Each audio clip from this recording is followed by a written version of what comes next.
All right, hey guys, welcome back to another Titan Quest stream. Yes, sorry, I'm still pretty sick, and I don't know, for some reason I don't feel up to streaming Warhammer properly, which is sort of like my job. So I'm just chilling at home and playing a bit of Titan Quest, which I'm streaming, which I guess also makes it my job, but somehow it doesn't feel like I'm working. I don't know. Anyway, it makes sense in my mind. So yeah, so I just randomly got back into Titan Quest while I was at home sick the other day, and it's a great game. If you haven't checked it out, if you haven't played it before, totally recommend checking it out. It's really old, so you can get it super cheap on Steam. You can get it even cheaper on Instant Gaming or on Games Planet or something like that if you want to pick up a copy. Anyway, I found out about a new way to play Titan Quest, which is hardcore cursed. So obviously I knew about hardcore. Hardcore is where if you die, then that's game over permanently. You can't respawn.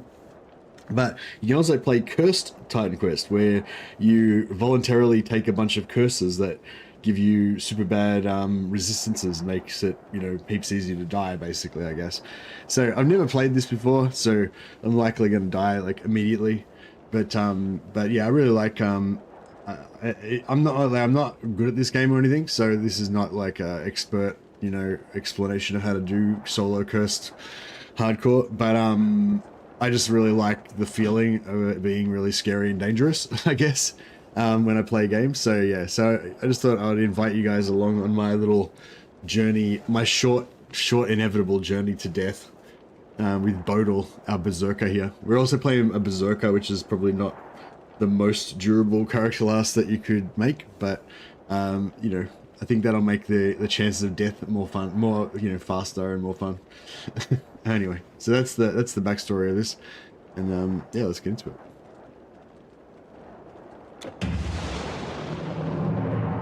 You're playing classic EverQuest? Yeah, nice. One day, the sun. Feeling better? The same, yeah. Feel like okay as long as I just sit really still and don't get too excited. But if I just do anything, then I get all tired. So yeah, so we'll just run past this first part. So right now we're playing normal Titan Quest, right? So I didn't even know this area was here. I don't know if it got added in an expansion or if it was here the whole time and I just never knew about it. It's funny, like, because I started playing games so long ago, like, there was no, like, YouTubers or anything. Like, when I played Titan Quest, I don't think there was YouTube. I don't know. So, I don't know. It's just, it was a different experience, I guess. But yeah, anyway, if you go up here, there's this temple. I'm sure this probably was always here. I just never knew about it. Anyway, and then you've got all these things, right? And each one of these gives you like minus 100 in one, like fire resist. Like this one gives you minus 100 fire resist. So this one minus 100 frost resist, minus 100 lightning resist, minus 100 pierce resist, or 50 pierce resist or something.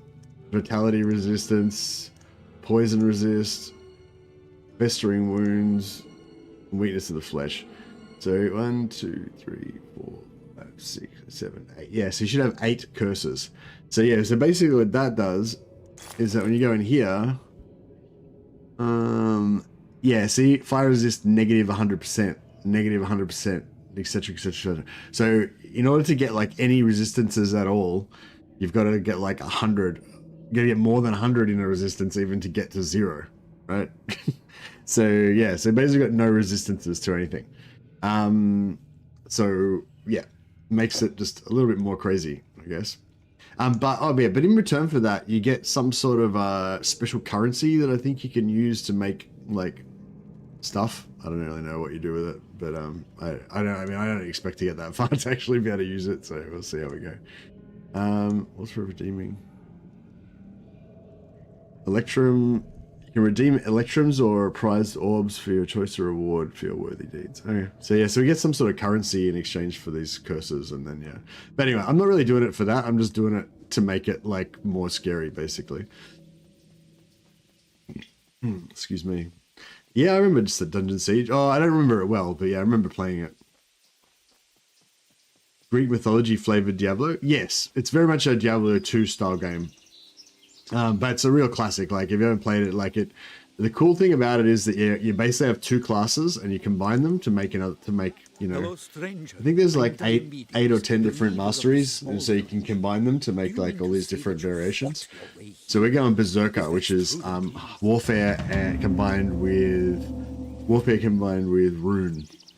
Oh yeah, I'm also playing solo self-found. So like I was talking about yesterday, how when I start a new game of something, I like to have multiple characters and use them sort of like a team and like collect gear on all of them and then share the gear between the different characters and stuff like that, which is good when you first get into a game. But once you've been playing a game for ages, you know, you end up with a massive storehouse of every single item that you could possibly want for anything. So when you make a new character, they just immediately inherit like heaps of sick gear, and it just kind of ruins the experience, you know, because it's meant to be played like you're this solo adventure that starts with nothing, and you know.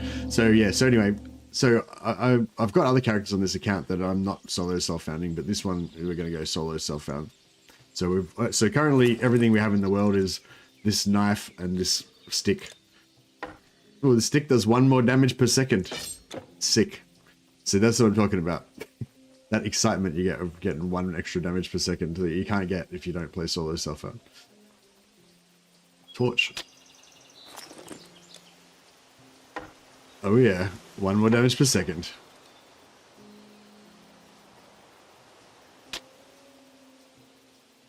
don't know if we might be able to sell some of these items for a healing potion. If you're going out there, don't go unprepared. It is not safe.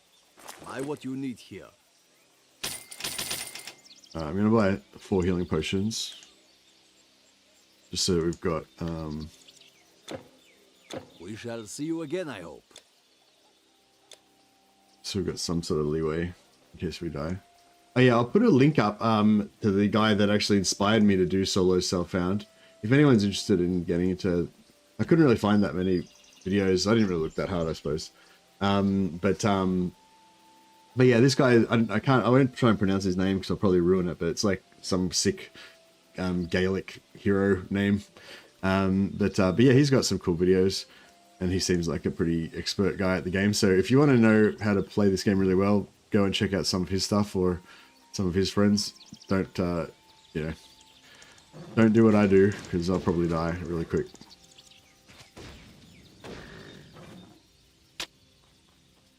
Yeah, so we are playing hardcore, so if our health drops to 0, that's, you know, that's it. Game over. Yeah, as I said, I'm pretty sick with COVID at the moment. And so I guess it'll be a matter of how long my concentration lasts before I get myself killed. Hopefully it won't be straight away. What a great game. It is a great game, isn't it? It's just like, I don't know, something about it. It's just classic. Where I keep collapsing down in my seat because of my frail body. Imagine showing up to raid a village and instead of stealing stuff, you and two of your mates decided to punch a horse to death. I know, they always attack the horse at the start. That's always your first mission when you start Titan Quest, to save the horse. Mrs. Mercy would appreciate that, actually. She loves animals and shit. Actually, I like animals too, I guess. I don't know, not like, you know, not like beyond the normal amount. Just, I like animals the regular amount. I was wondering if it's like just an innate, natural thing for, like, creatures to like other animals. I don't know. Like, am I taught to like animals through society and shit? Or do I just naturally like them, you know? I don't know. I'm not too keen on horse punching. No, that's right. That's why we slew them. We slew those beasts, those enemies of horse kind. Must be a Sado pastime. Yeah, that's it. Alright, I'm going to drink a potion so I don't have to wait for this regen.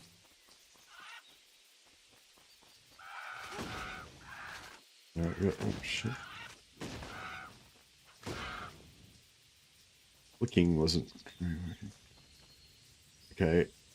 There's a regeneration shrine here, so I think if we hit that, hopefully that'll make us pretty durable.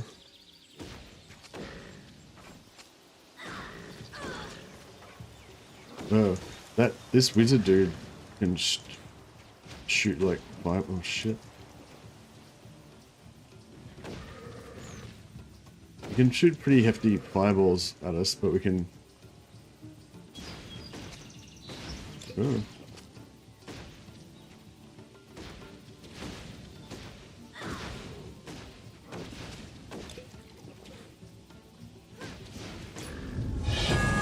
Alright, we leveled. Get some sick items here.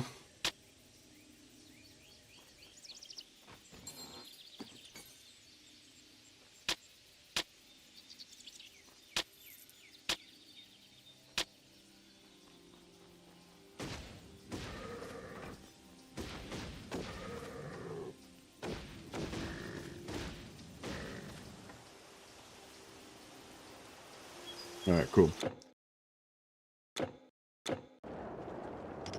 So, yeah, you can just like exit the game and then just join back in.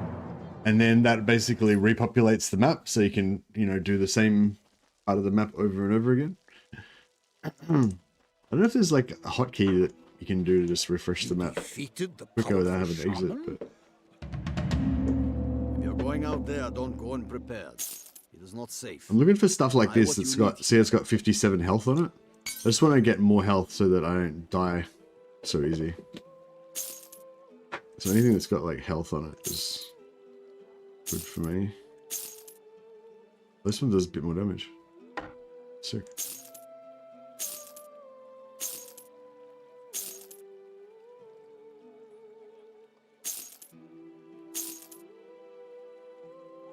I might just buy a heap of ash. Yeah, I'm just buying a heap of healing potions because I don't want to die. We shall see you again, I hope. And hopefully that will keep us out of trouble.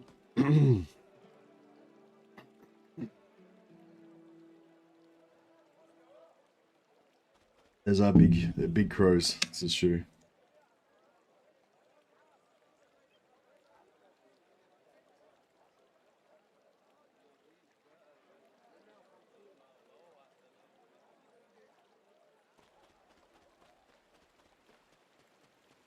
Yeah, if you've never played one of these ARPGs like in hardcore, I'd highly recommend it. Just makes it, I don't know, just makes it feel more, I don't know. It's like a survival game, you know. So the idea is to try to build up our survival chances. Oh shit. And now that we leveled up actually before, but I forgot to spend my level. So we're going to go for Warfare and Rune. I'm going to go for Warfare first. Once we get to level 10, we can choose a second mastery and kind of start combining them. But you have all these sort of different skills that complement them. But yeah, basically, we're going to go Dual-Wield. So we have like all these Dual-Wield skills that all proc. They all proc. So this gives you the ability to use two weapons at once. And gives you there's a 12% chance every time you attack that you'll attack with the second weapon at the same time. So normally when you dual wield, you'll just alternate with your two weapons, you know. But with this ability, every now and again you'll do a double hit, and then on top of that, you get this one that has 3% chance, and these percent chances go up more points you put in them. And then you have this one that gives you like an AOE, and then you have this one that does an even bigger AOE. And you can put all these up to really high levels, so they have more chance to proc and all that kind of stuff. But then also the cool thing, the cool thing about Rune Mastery is that it has this skill, which also lets you dual wield, and has a 4% chance to do plus 100% total damage. So it basically gives us like an extra proc on top of our dual wield procs. So instead of just having 1, 2, 3, 4. Like these 4 procs, we're going to have 5 procs on our dual wield. So it's like an auto-attacking thing. You're just like auto-attacking, but you're just, yeah. Anyway. So I might just,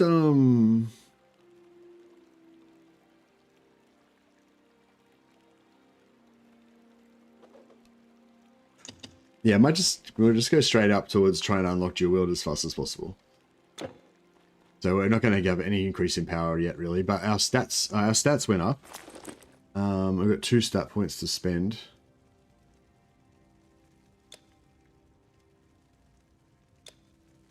We get 40 hit points per point that we put in health.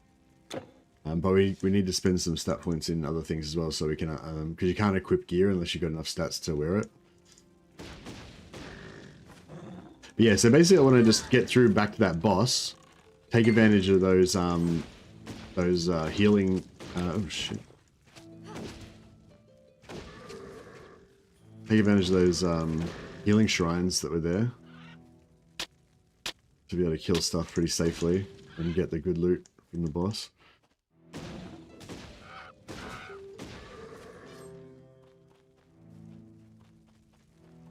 It's a pretty short run, and then we've got this, yeah, we can run back and get heals from this thing.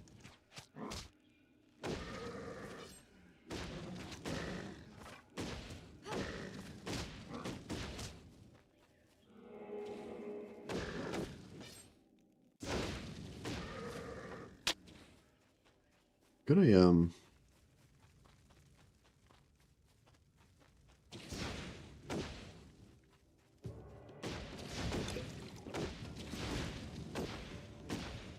seems to be face tanking him okay. There we go. Got a weapon. Level 3, but looks like it could be alright.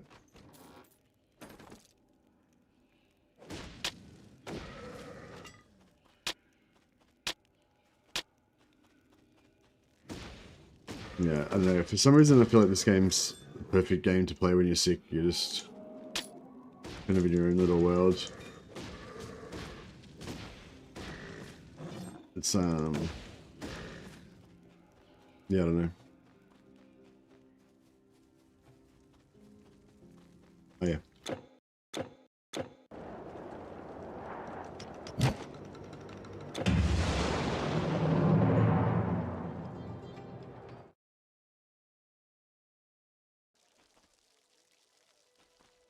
Chaotic energy, yeah.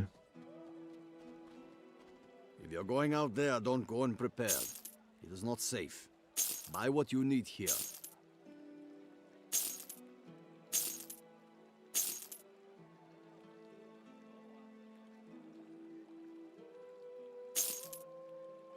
Goodbye, my friend.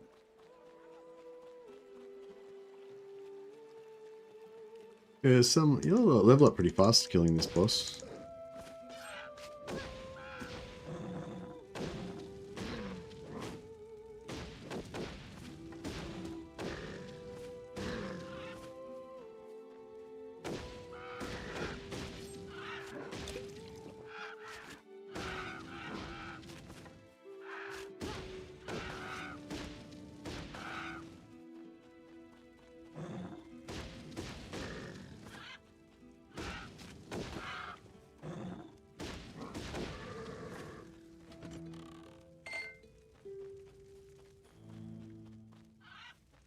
Hopping multiverses to kill the same raiders. You think that's the do you think she's cursed because of her illegal multiverse hopping, or do you think that the multiverse hopping is a symptom of the curse? And it's like how I'm the agent of the curse doing it to her against her will. Did we just level up? Or am I no? Oh yeah, we did. Alright, cool. So now we can unlock Dual-Wield. And Warhorn?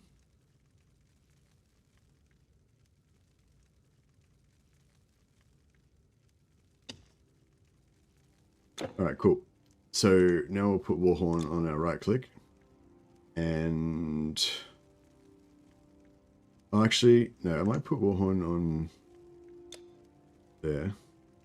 And oh yeah, now we can dual wield.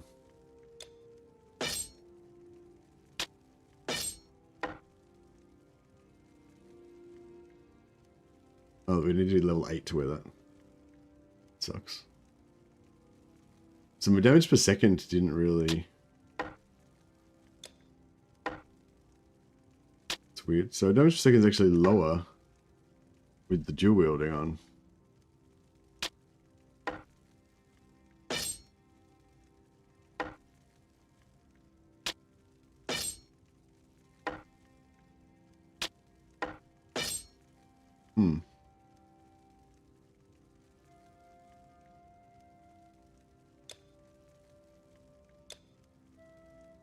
I'm going to put some points into endurance.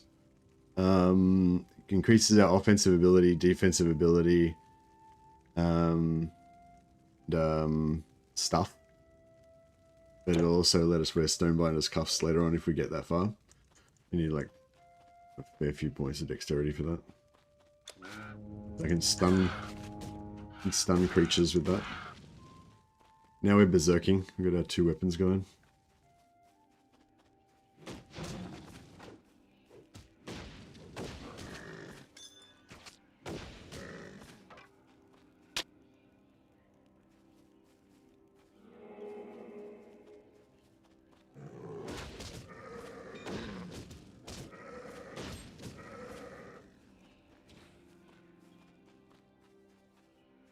Pull him away a little bit. Yeah, we can stun him with his. Is he like immune to stun or what?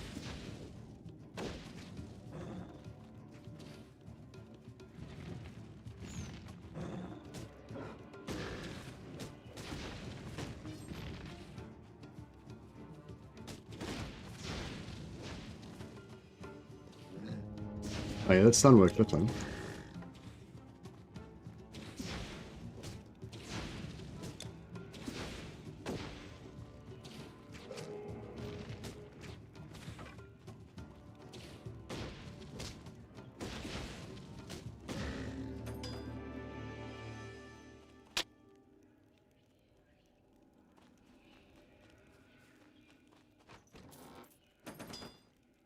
But yeah, I don't know. It's I can't really explain. I don't know. It's hard to explain the feeling of why it's cool to play this game, but it is. All right, we got some nice items here. So this gives a health regeneration. I'd rather just get actual flat health, so we've got more of a hit point, deeper hit pool before we get like one shot. But at least that gives us regeneration, so we don't have to drink as many potions. Yeah, this gives us 44 extra health. That's pretty nice. Chink. I got 624, so we're quite a bit more durable. I don't know if this is worth keeping. I don't know if it's going to be that good by the time we get to level 8, but.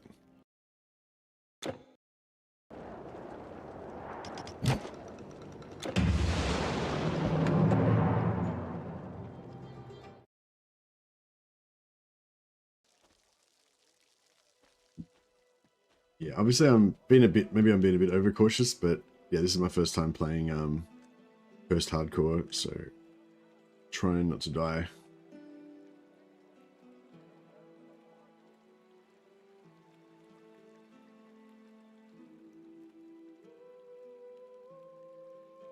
I got the sound bug. Every now and again the game like bugs out and just, I don't know, you have no sound. You just have to like restart the game. Oh, you know, not no sound, but you have like missing sounds. Just gotta restart the game to get rid of it.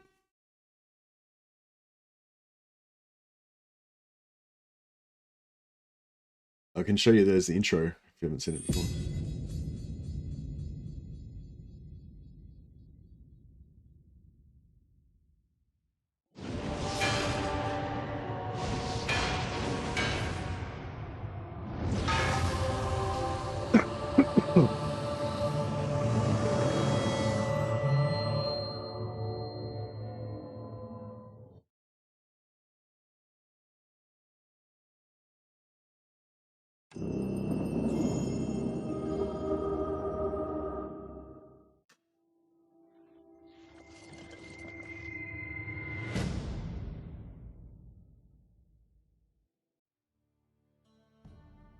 Before the light of the gods entered the world, there was only darkness ruled by titans.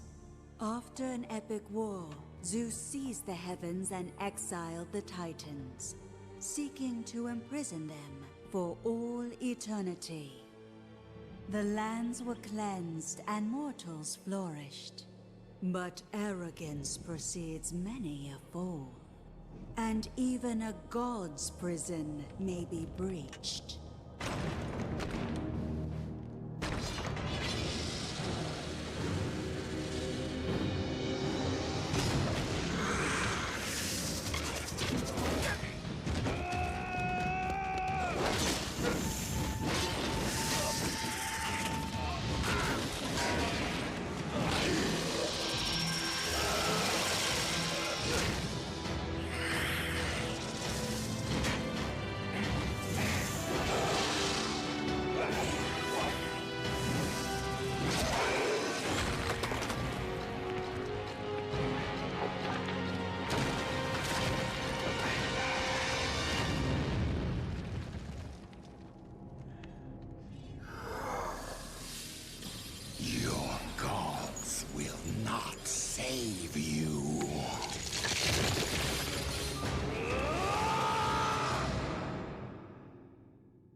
not sure what I think about that.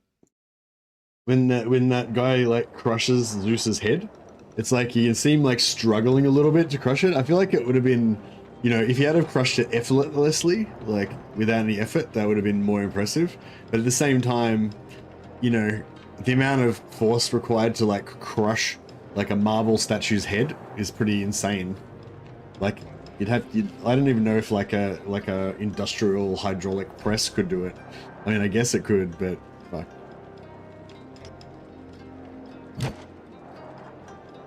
All right, Bodil, let's go.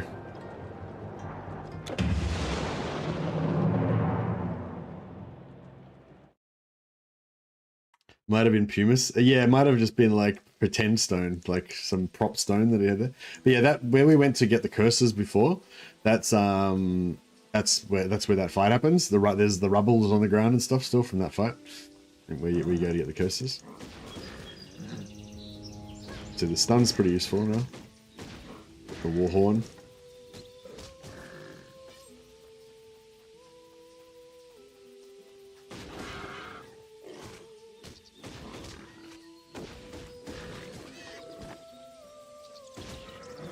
Yeah, so at the moment we don't have very many skills in our Dual-Wield, but yeah. If we make it to the end of Act 1, I'll farm for the Stonebinder's Cuffs, which gives us +1 to all skills. So if we can even just if we can unlock all the different Dual-Wield skills, that'll and put them at level 1, that'll give us level 2 in all the Dual-Wield skills, so we'll have like more percentage chance for all of the procs to go off.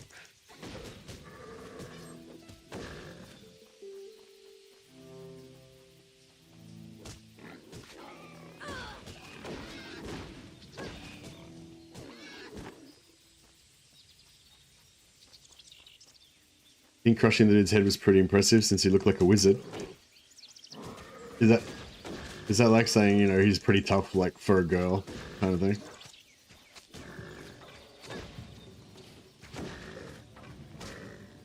Pretty tough, you know, for a wizard.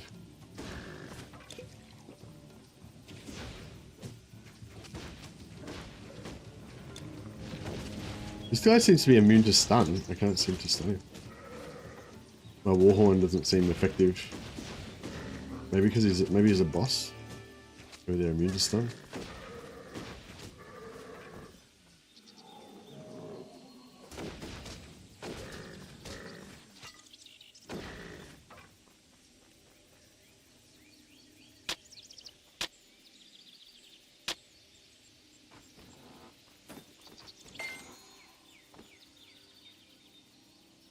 Arcane Formula of the Fool. So you can make artifacts. So this slot here is where you put your artifact, and yeah, you can take these recipes, and it tells you that you can make the Touch of the Fool, which is 15 armor, 50% skill, disruption, protection, casting speed, etc. Yes, this looks like a wizard sort of a thing. We don't want that.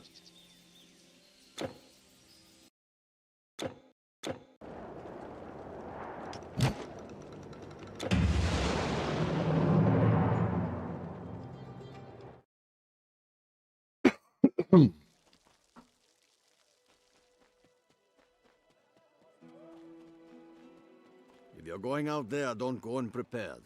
It is not safe. Buy what you need here. 15 life leech over those 3 seconds. That's kind of cool.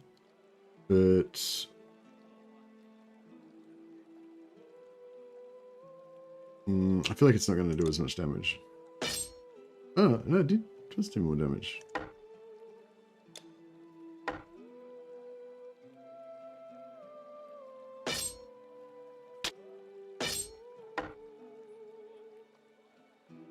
Alright.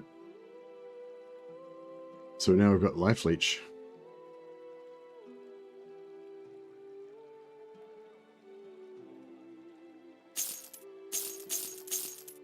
It should make us a bit more Until next time. Durable. You can store your goods with Yeah, so this is all my other characters' stuff and relics and whatever. So I'm just gonna only use this one area for this guy. So no swapping stuff around or anything. Your goods are safe with me. We don't need to worry about keeping stuff safe in case we die, because if we die, it's, you know, all over. I like her new helmet. Looks like a football, like those old school American football player helmets.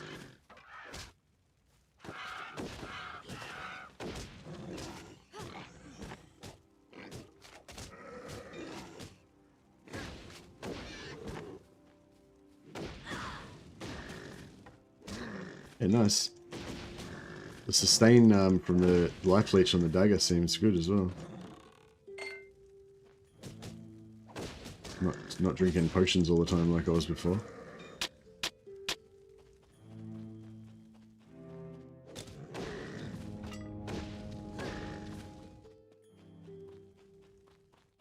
I suppose I should just rush to the boss and kill the boss as fast as possible. Really?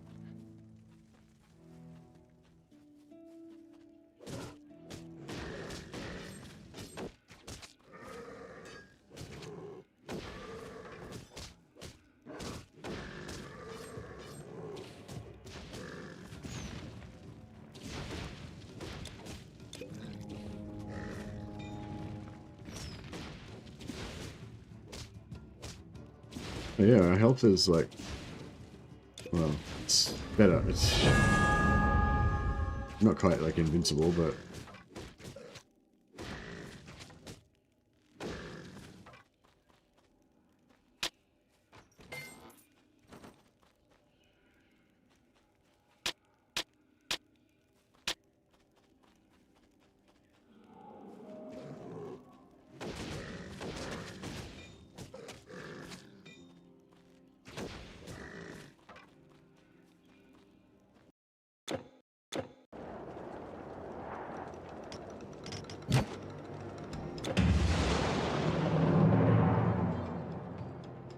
Medusa 3 sword stabs to the torso and still took a statue crushing her to put her down. Yeah, that's true. She was pretty scary. We're going to be farming some Gorgons later on.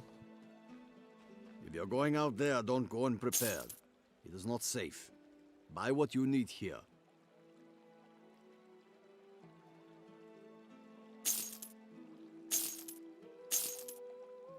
We shall see you again, I hope.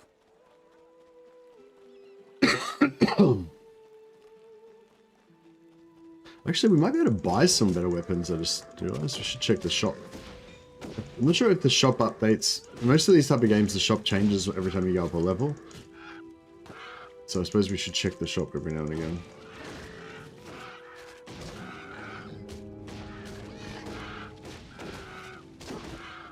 I feel like she's definitely getting a bit more lethal now than she was before.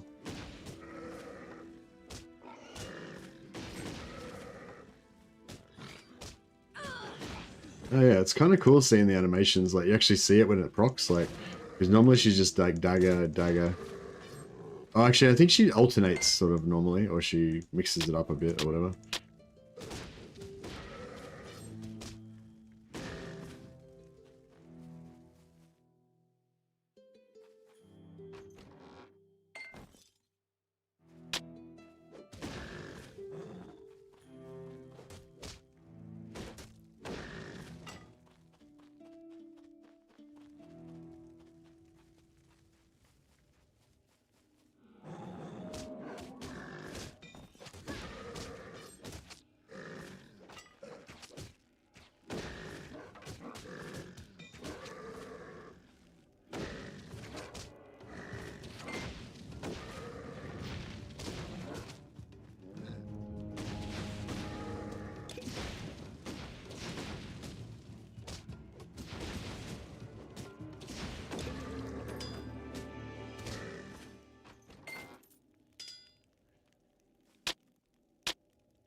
Any other chests over here or anything?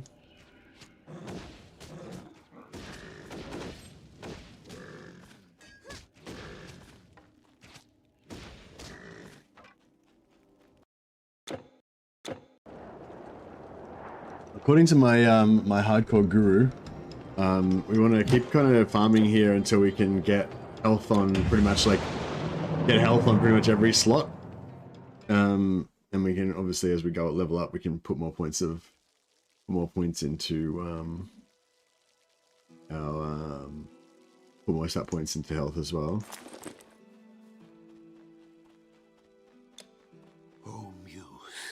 inspired We want me some to dexterity speak of points. the mightiest hero ever known, son of Zeus, a god, and of a mortal woman, the man named Heracles.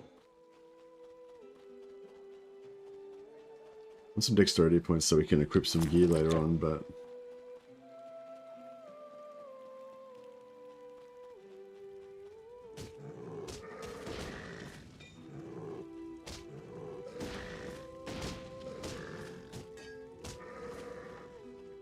just like this. I just like the dual wielding for some reason. Like I know it's so like dual wielding means we can't carry a shield, and shields. I think shields can be really good stat sticks. You know, just for resistances and armor, especially like just itemization wise, you tend to get good shields with lots of resistant armor.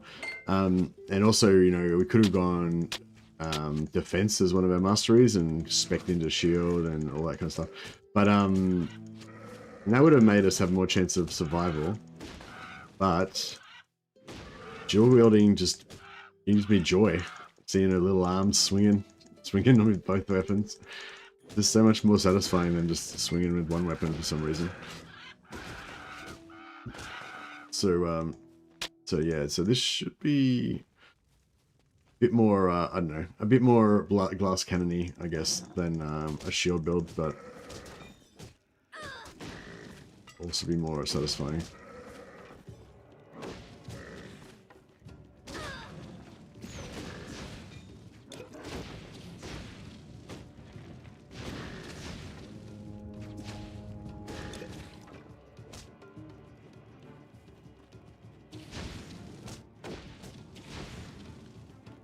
Hard to dodge these.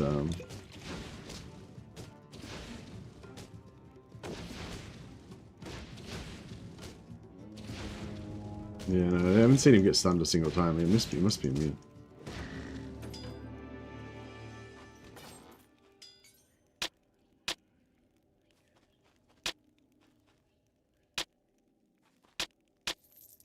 Still getting pretty good XP out of this, so.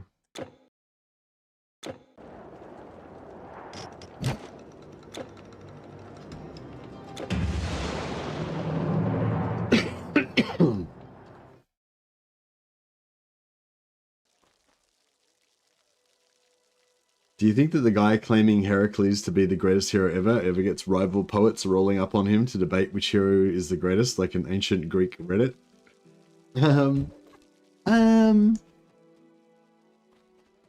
I mean, I don't know much about the subject matter, so There, don't go I can't claim to be an expert on this matter.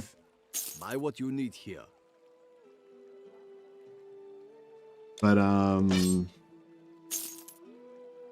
But yeah, I think I've heard of examples of like different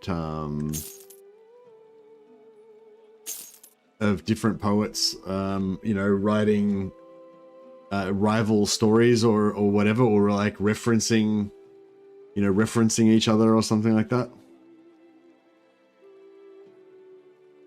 A bit of, yeah, I've heard of like a bit of back and forth between ancient authors, I think. Maybe not, or maybe not ancient authors, but like at least like medieval ones.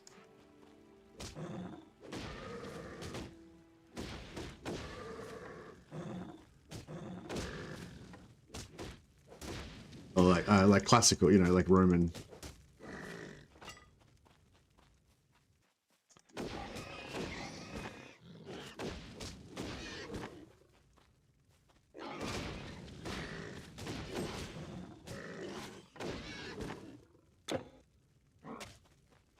Got skill points.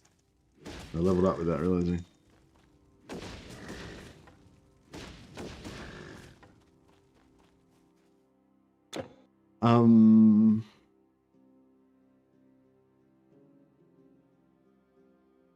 Where did we get Banner? Oh, Banner's there. That's not far away.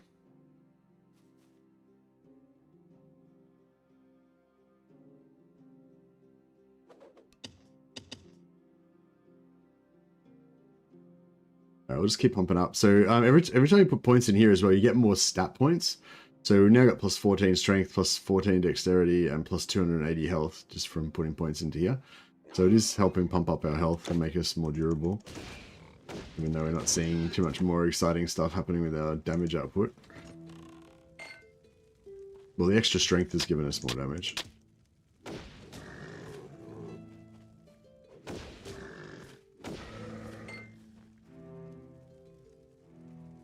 Ancient philosophers in retrospect seem real unhinged, starting street brawls, throwing plucked chickens at each other, etc. Yeah.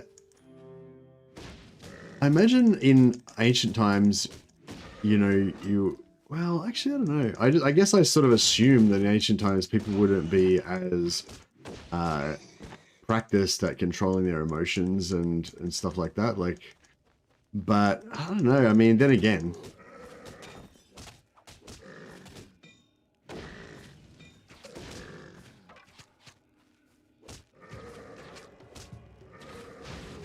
like you assume that there'd be more violence,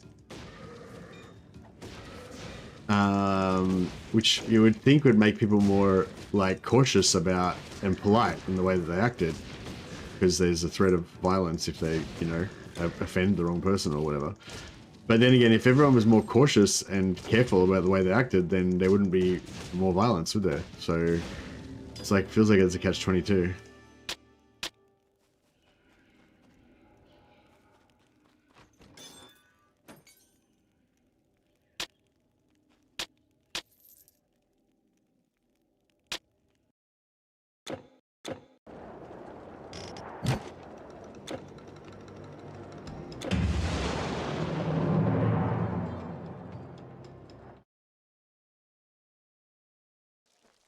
Chances are that well-known ancient philosophers were geniuses. Chances are that I'm not a genius. Is it 2025 for you? Yeah, it is actually. Yeah, New Year's Day came and went. We You're going out New there, Year's don't go Eve came unprepared. and went. It is not safe. Buy what you need here.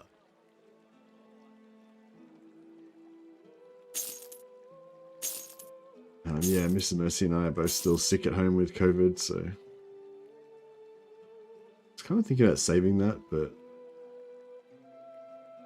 hey, Shadow Slurp. Cheers to a new year and more content. Thank you for everything you do and the joy you provide to a poor sub like myself. Thanks, Shadow Slurp. Thank you for supporting me and helping me pay my bills. Appreciate it. Some folks never get the message that being stabbed hurts, even in times where Medicare was. Yeah, hope that doesn't get infected. Yeah, that's right. Yeah. I still remember that part from. I think. Yeah. Sorry. Thanks again for super chat, Shadow Slap. You're a legend, and you're very welcome. Yeah.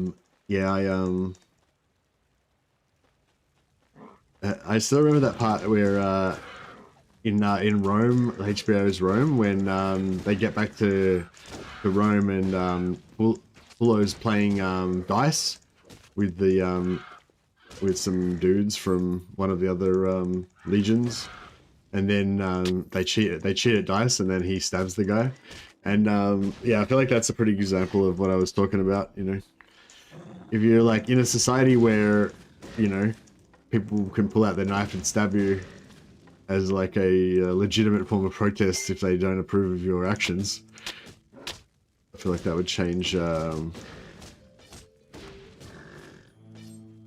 It'll change things. And it was interesting as well, I thought, in there, that it wasn't really like, I don't know, I feel like the legal code in ancient Rome was quite different. Like Pullo put out his knife and stabbed the guy who was cheating, but then he wasn't really in trouble with the law. He was just in trouble with that guy's friends, because that guy's friends didn't appreciate that he stabbed their friend and killed him. So I assume, like, and then he ends up escaping and he gets a head injury and all that stuff happens. But like, you know, I assume that if, well, yeah, I mean, I guess, you know, he wasn't like, once he'd killed all of that guy's friends, he wasn't wanted anymore after that. you know, like that, because like, I think like in ancient Rome, like in order for you to get into legal trouble, basically somebody had to like bring a legal complaint against you, you know, like, I don't know if there was like really,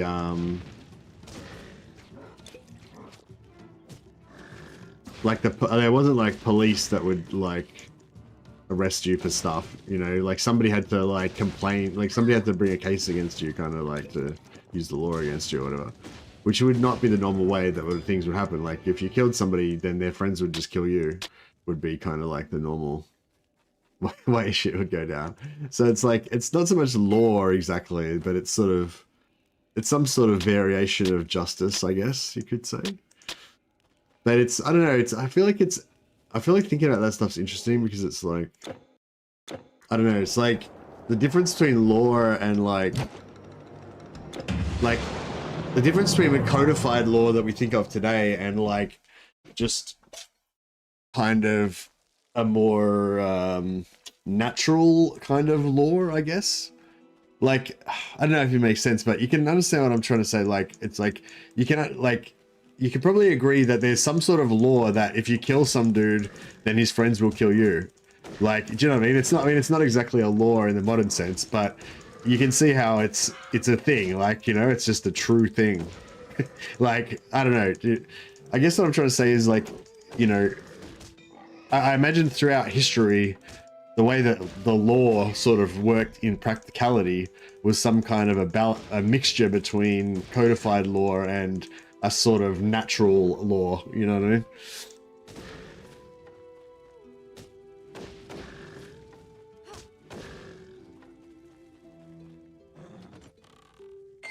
I should be talking about ancient Greece, really, but I don't know anything about ancient Greece, really.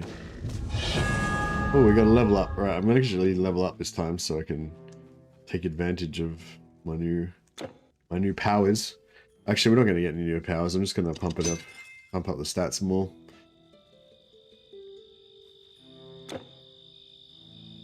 Still got all of our curses on. Still running our minus 100 to all resists, except physical resistance. We've got minus 50 and piercing minus 50. Brutal.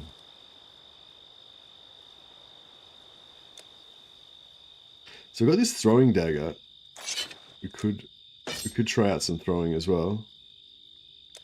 I've got dual-wield throwing. Oh, sick. Alright, let's try that out.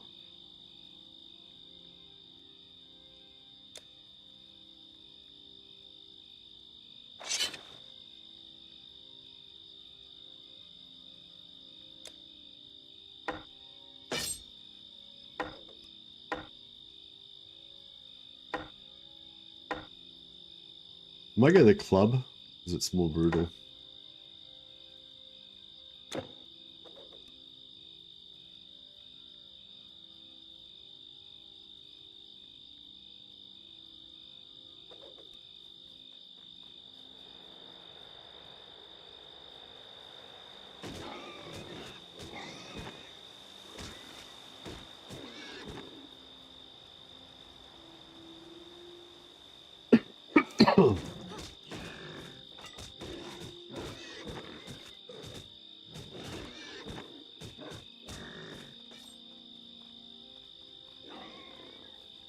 In ancient Greece, the state can randomly select the person to exile.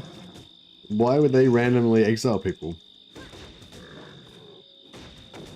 Is it like a decimation sort of thing, when you're just generally unhappy with the population, you just randomly exile 10% of the population or something? Actually, that's not a good idea. Then you'd end up with like a roaming bandit bands.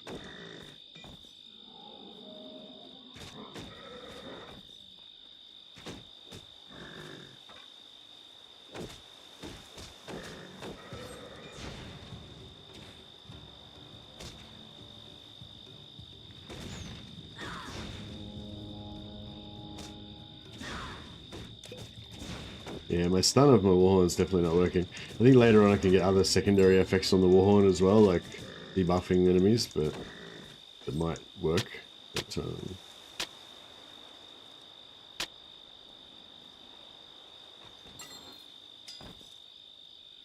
You can't carry anymore.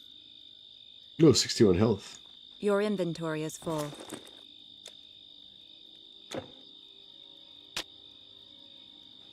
You can't carry anymore.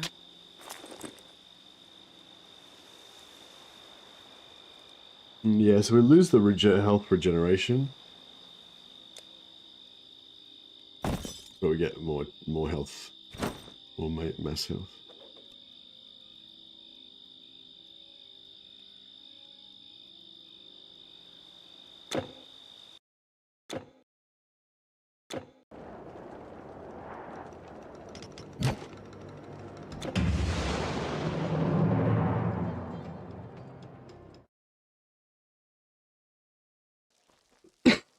If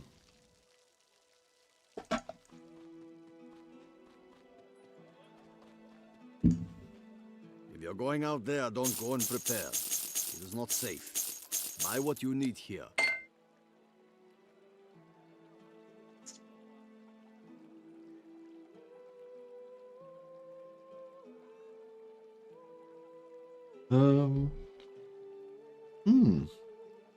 We can put these weapons, Oh, that's not what I wanted to do. Goodbye, my friend. We can put these little doodads on our weapons.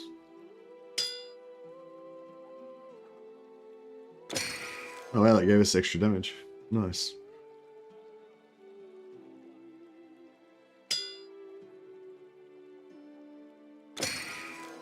Alright, we've got lightning damage on one weapon and we've got some burn over time on the other one.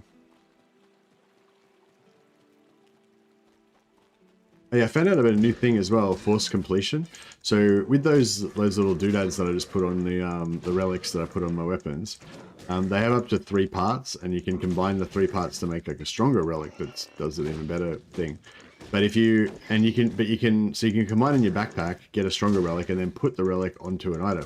But you can also do this thing called force completion, apparently, where you complete the relic inside the item. So you put like one part of the relic onto the item, and then you get another 2 parts that are already combined or whatever, and then you put the 2 parts on, and then that combines it, all 3 parts, on the item, and then it gets like extra properties, or something. So yeah, it seems pretty cool. But yeah, you can you can reliably get certain properties by doing it to certain items and stuff. So yeah, it's pretty cool. I never even heard of that before, but apparently it's a way that you can get high resistances for dealing with this cursed hardcore that we're doing right now. So it's actually not as bad as I thought. So it's like, for the cursed hardcore, because it's like negative resistances, right? It's not like we're taking like 200% damage. It's just like, I think it's just that we, basically we just can't get resistant. Like, unless we go over 100, we basically can't get any resistance.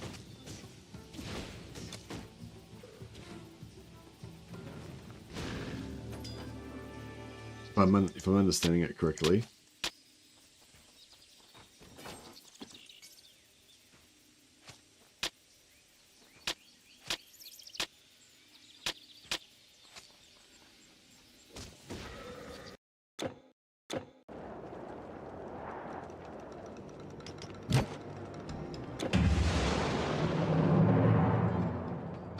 Like that emperor on the throne and fueled him with 1,000 psychers every day. I'm not sure if that's actually a historical anecdote lyric. That might actually be fictional. Huh? If you're going out there, don't go unprepared. It is not safe. Buy what these are pretty cool items. +1 to all skills in defense mastery. I haven't actually seen any other ones. I mean, I've seen a lot of these shields with +1 defense mastery. I haven't ever seen any other plus skills for any other things like that. Like, not at low level, I mean. I've got another good throwing weapon. I wonder if it's better.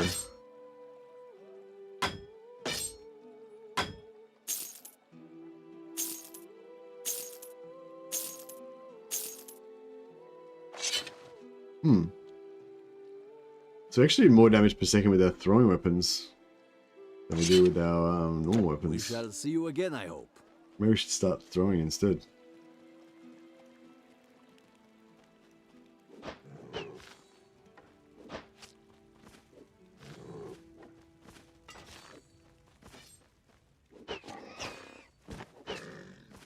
This is pretty satisfying.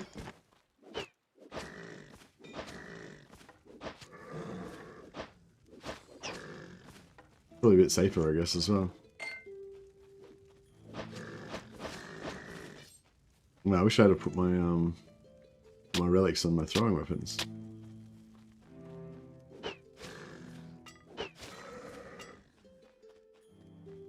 A lot of the dual wielding AoEs don't work on throwing weapons that we're going to get later on, but I think at the moment we don't have any of those, so it's just actually better to use throwing weapons.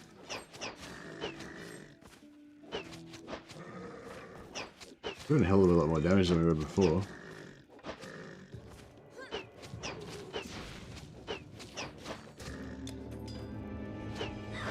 Yeah, he went down quick.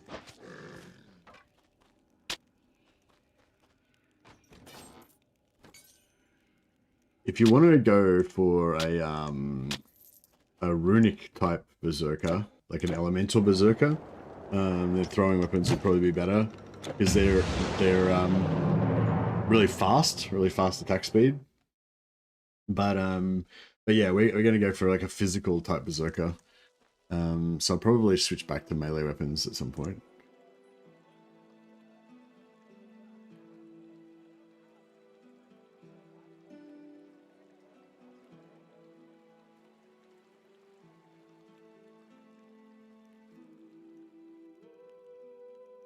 I got the sound bug as well. Yeah.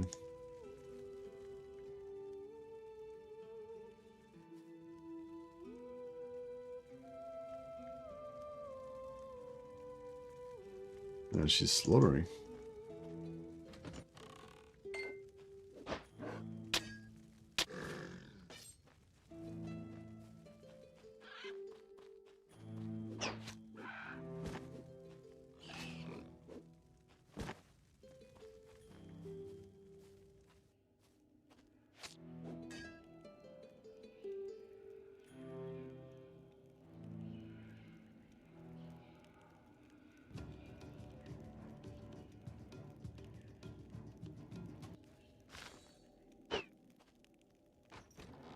She's a slaughterer. Yeah, I'm liking the throwing weapons, they're nice.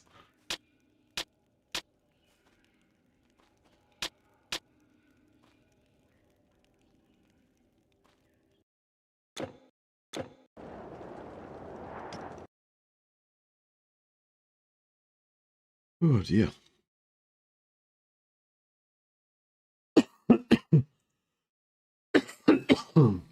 Yeah, I'll probably be a short stream again tonight, guys. I'll just checking in while I'm sick to say hello and wish you all happy New Year, and yeah, and just show you my this is the kind of stuff I do. This is the kind of stuff I do when I'm depressed or when I'm sick. Well, it's basically the same thing. I feel like I only ever really get sick when I'm like stressed or whatever. Or I guess, I don't know, maybe I just caught COVID, I guess. It's probably no more explanation than that. But yeah, yeah, I feel like stuff like this, like where you're just grinding and you just kind of have to concentrate, but it's not really like, it's very like animal brain, you know, like crocodile brain type activity, you know, like you just see the target, you hunt it, you kill it, you know, you go to the next one, you know. It's just, I don't know. Witness me, lightning father, exactly. We are the Berserker, seeking the blessing of Woden. We're gonna take their eyes. This is pretty fun, actually, throwing these little knives. I love it when you get the proc and you double throw.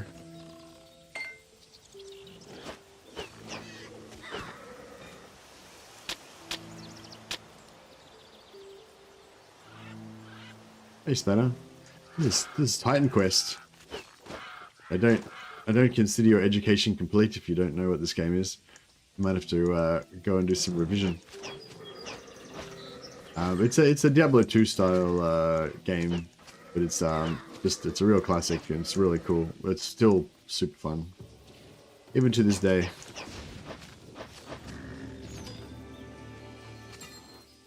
Love the ragdolls, yeah.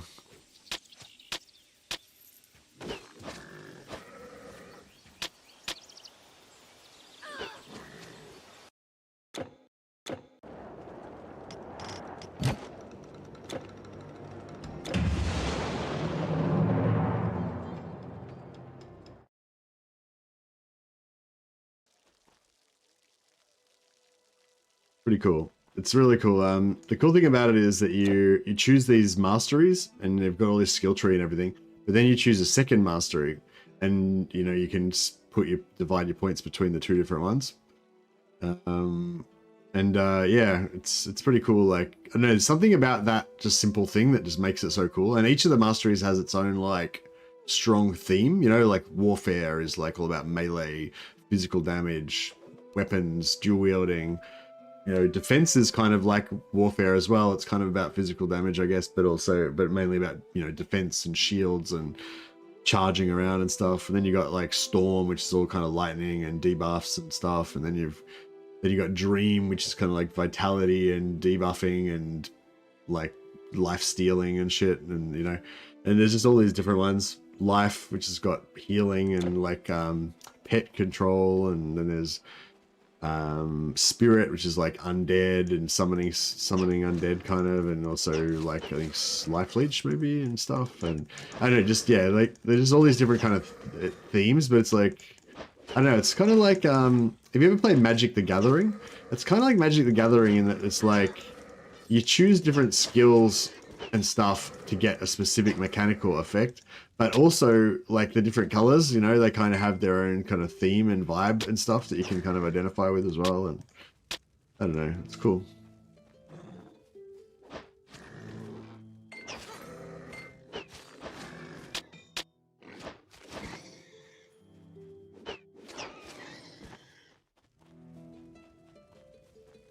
Playing the classics, yeah. Titan Quest was released in 2006. Oh, was it? Man, fuck, it feels like it was like in the 1990s or something. But yeah, see, even in 2006, I guess Titan Quest was probably a bit... not really retro, I suppose. It's just like... Yeah, it's kind of like the next generation of Diablo 2 style game. You have no more room. I suppose it's quite a lot more high, you know, quite a lot more advanced than Diablo 2, I guess. But yeah, it's basically just the next generation You can't of carry anymore. like Diablo 2.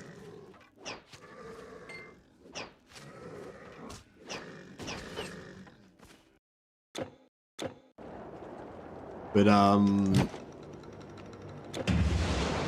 yeah, it's just, I don't know, it's got, yeah.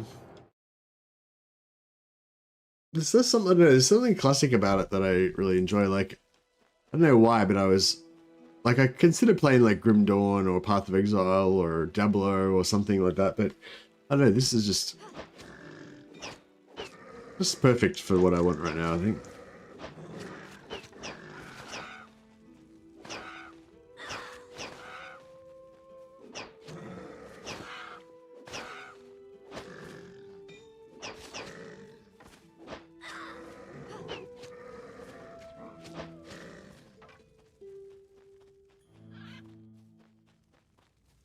Maybe just run. Maybe I should just run through and like kill the boss. Maybe that would be the more effective way to do it.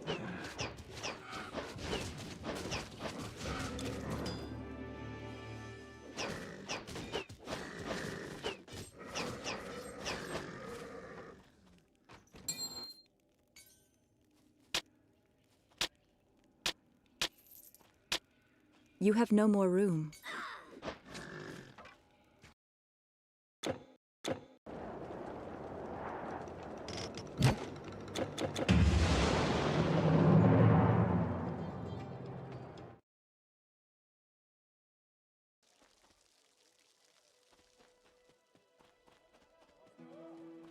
I don't know, how long do you reckon, If you're going out there, don't go unprepared. It is not safe. Buy what you need here.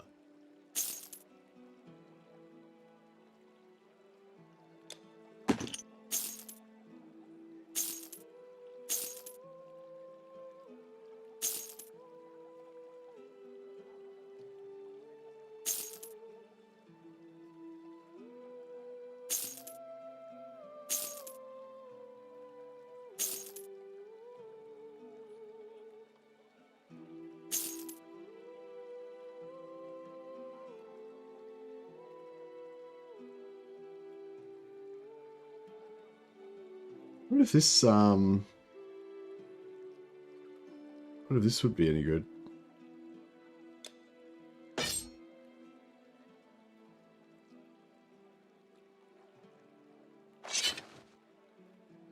Well, this looks pretty good.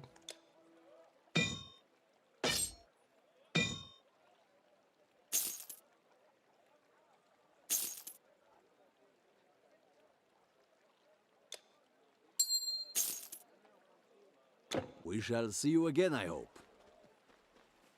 Diablo 2, 1997. Yeah, so let's see whatever if I just run straight through. See if that seems more effective.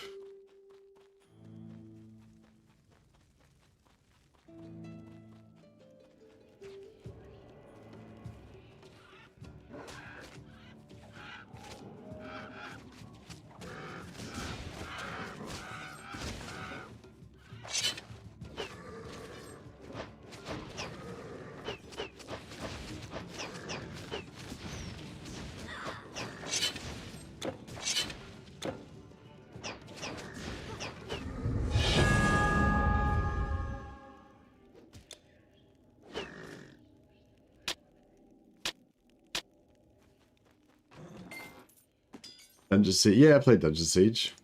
A long time ago, though. Only vaguely remember it. They made a movie, I think, that was supposed to be about Dungeon Siege. I assumed it was inspired by the game. Didn't really notice. I didn't really get... I mean, I don't know. I didn't recognize the story or anything, but...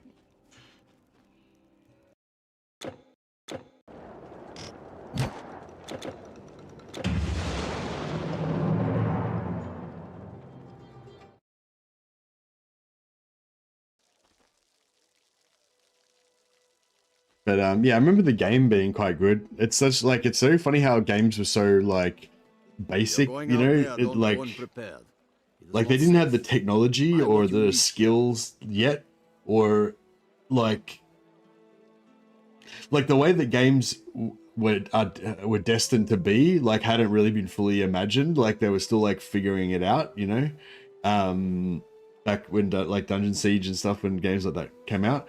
But they were like awesome. But like, yeah, it's like it's so different now with you know, so many iterations of things that have gone before and stuff. Until next time. All right, now we can get Warwind, which we can use to close the distance. We can get Banner Drop, and we can get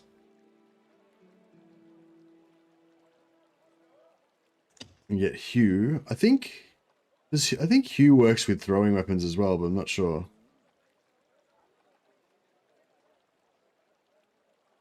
And yeah, at some point we'll start using Onslaught as our main skill.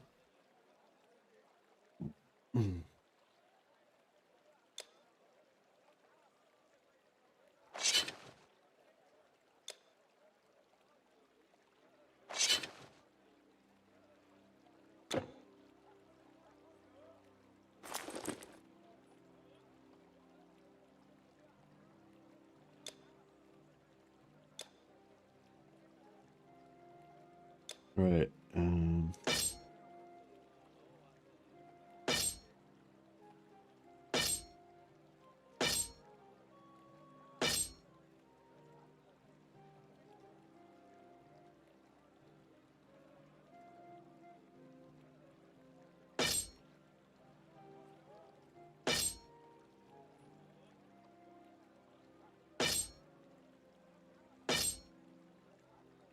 Dungeon Keeper was fun. I think this would increase our damage if we could.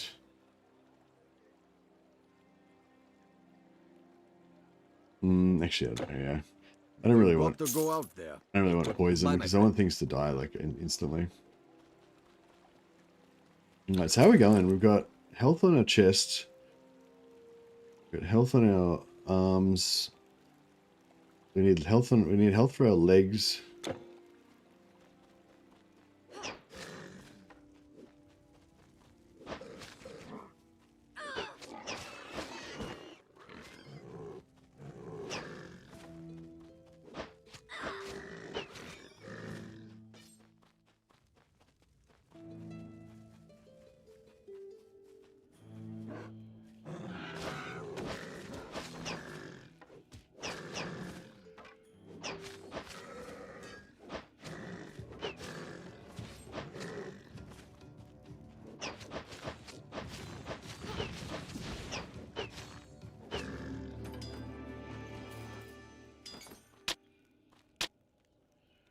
Hmm.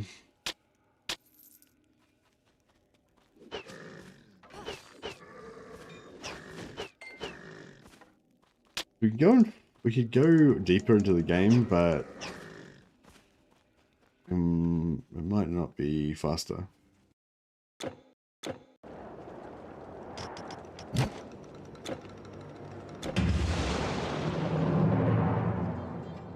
Hey Pythax, how you going? The movie's about a farmer that goes on a quest. Yeah, that's pretty much how I remember it. If you're going out there, don't go unprepared. We shall see you again, I hope.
Um,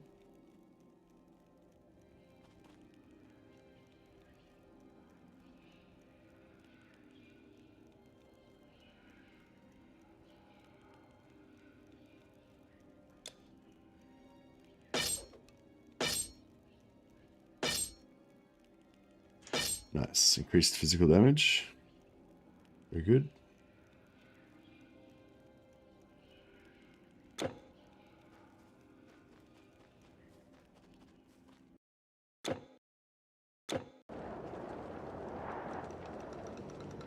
Yeah, Happy New Year, everybody. Welcome to, oh yeah, 2025 now. Quarter a century into the new millennium.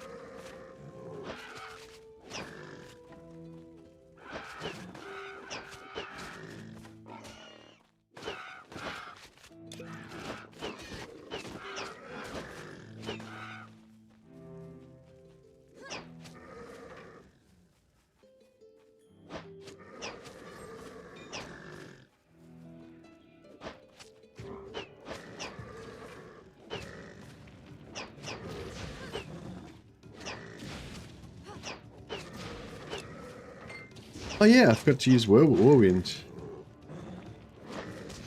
Oh, we can't use Warwind. Ah. Cool, we can use Warwind if we switch weapons. Like that.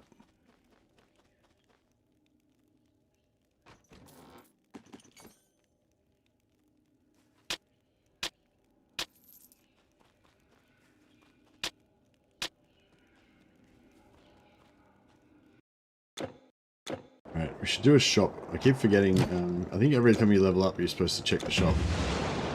I'm not an expert at this this hardcore stuff. Just learning. Yeah, so far it seems like it's basically, it's not really much harder than normal. It's just more like as you get deeper in the game and you come across stronger enemies that are gonna just drill you.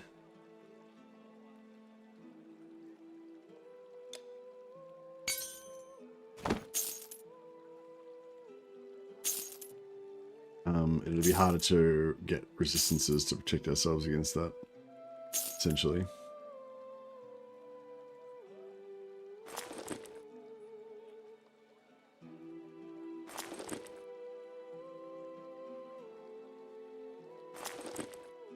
I don't know if we need to buy any weapons, because...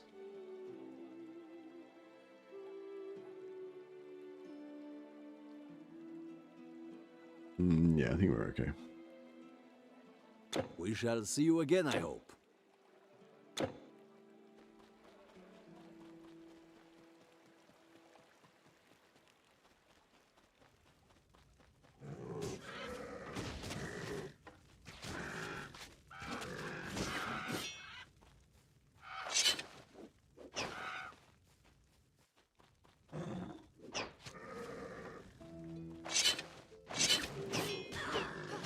Got my weapon switches down now.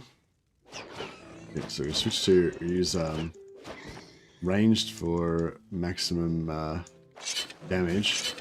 And you switch to dual wield so we can switch to melee for our Warwind.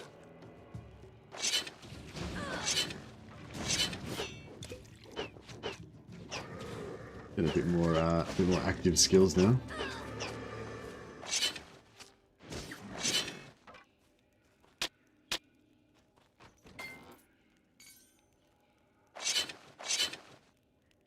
Yeah, so we can't use Warwind when we've got our throwing weapons out.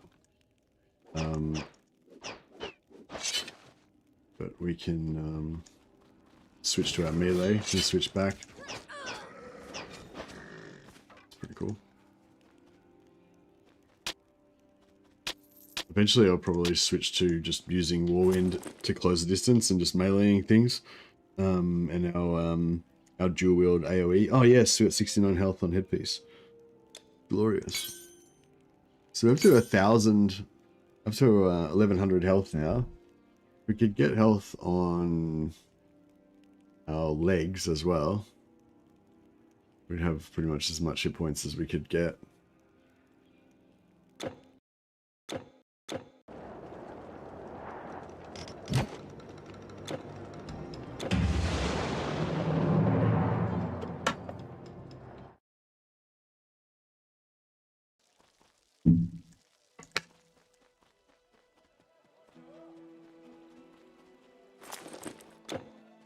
If you're going out there, don't go unprepared. It is not safe. There's Buy what you any- need here.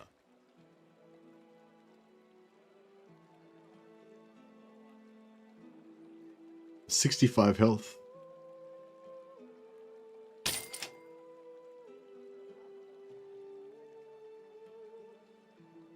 Oh man, I should have been checking the shop all along. We could have geared up much faster potentially. Goodbye, my friend.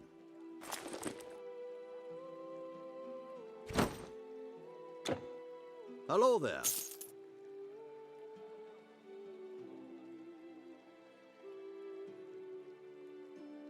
Until next time.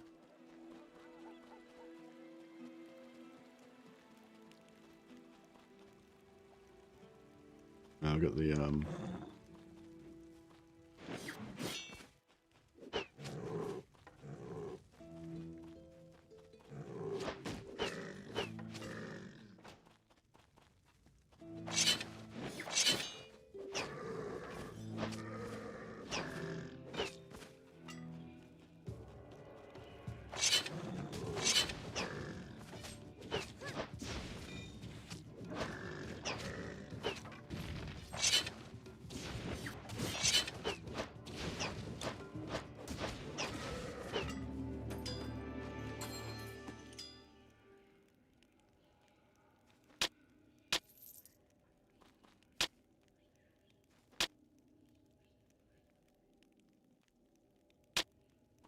another poison thrown weapon.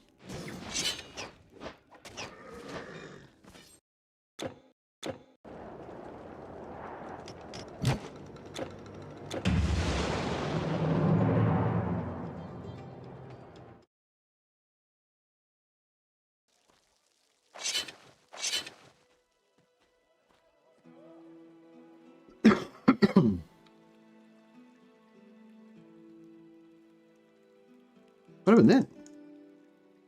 They like bounced back.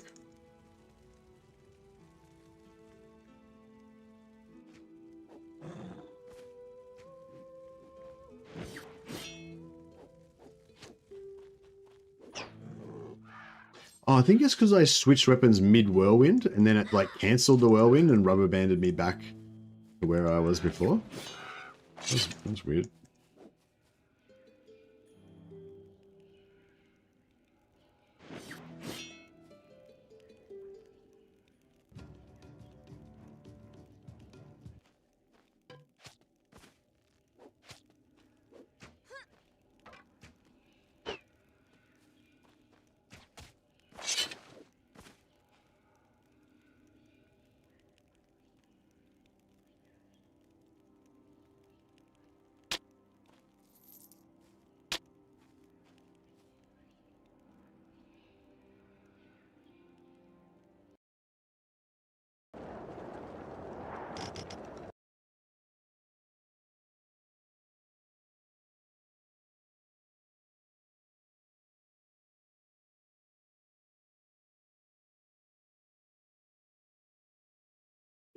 Just got that sound bug again. Let's restart the game and get rid of it. Fix it up.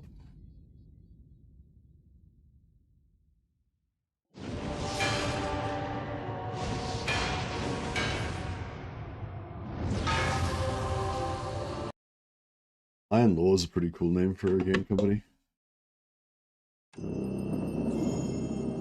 Oh yeah, Titan Quest 2 is close to coming out now, I think. There was they were showing off a demo of it at like E3 or whatever, the latest gaming thing. It was made by the same people that made Spellforce 3, which I thought was interesting.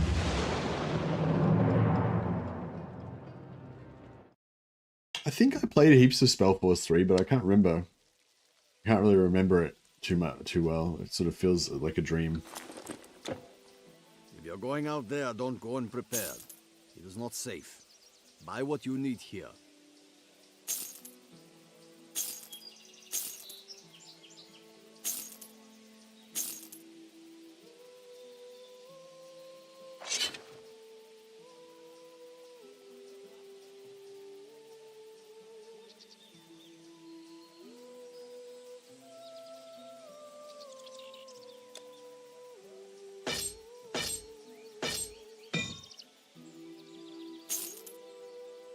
We shall see you again, I hope.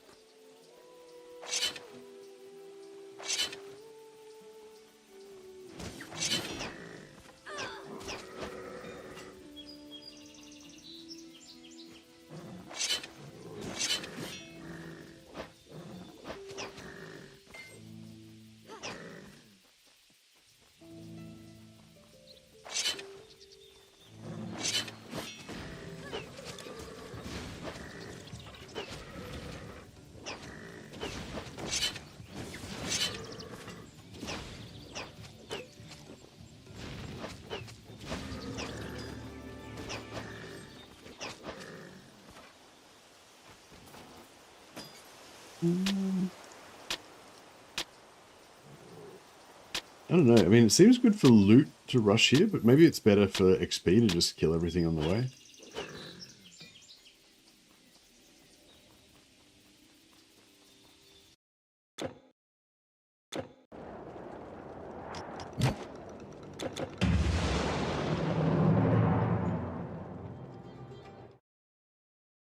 I suppose we're getting less XP because well, I mean, it's not moving the bar as much because we're higher level now.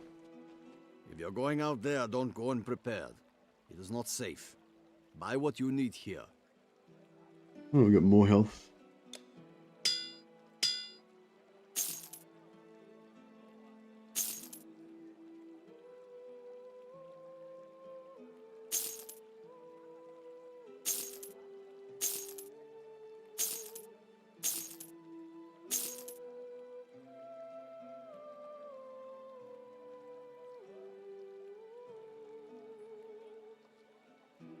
We shall see you again, I hope. I just want to get some health on my legs as well, if we can.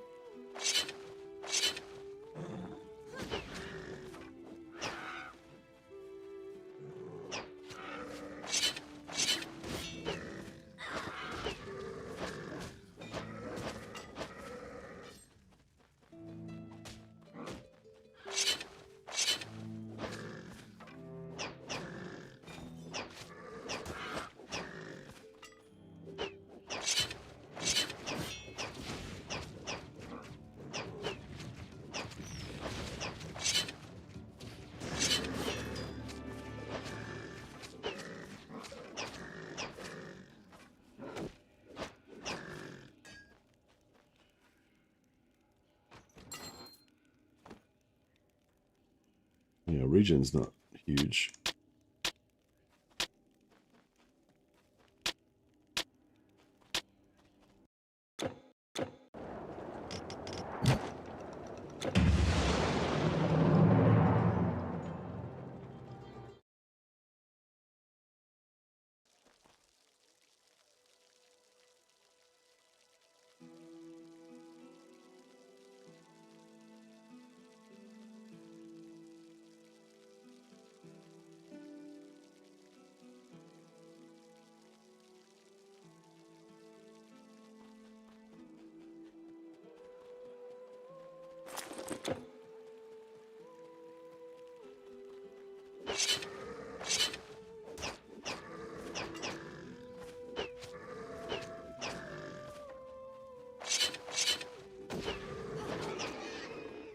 Yeah, whirlwind's fun.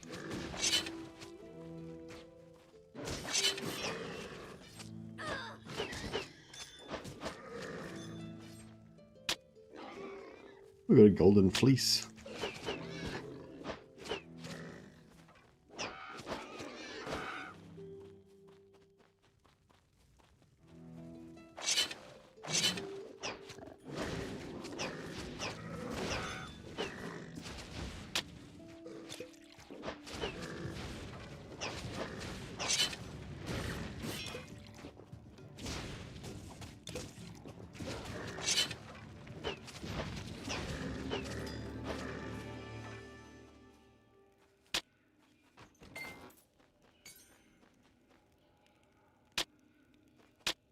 You can't carry anymore.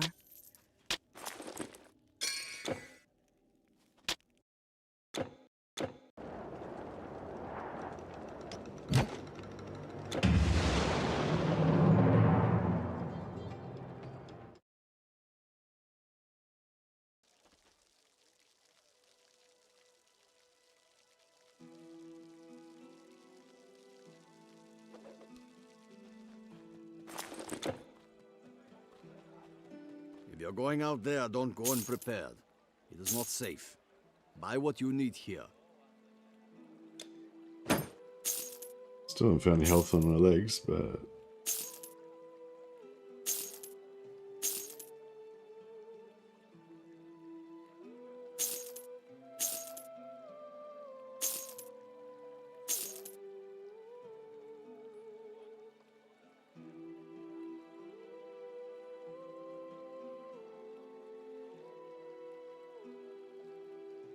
Goodbye, my friend.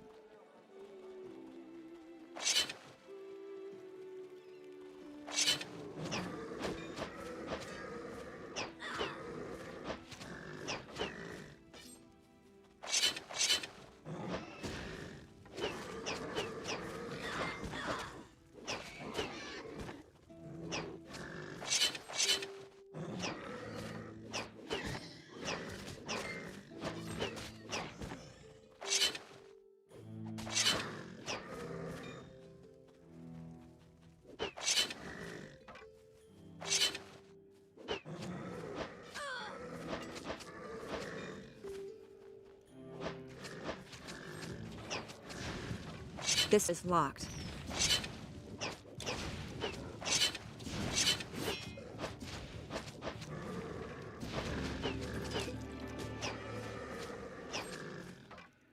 we still aren't really like that much tougher than these mobs, you know, like we're obviously it's a bit less scary than it was when we first started, but just because we've got a bit more health, but we're not really like that much tougher. Like it's still like if I was not concentrating, I could still die here. Well, I mean, I'm not really concentrating that much, but I mean, not if I'm not concentrating, but if I like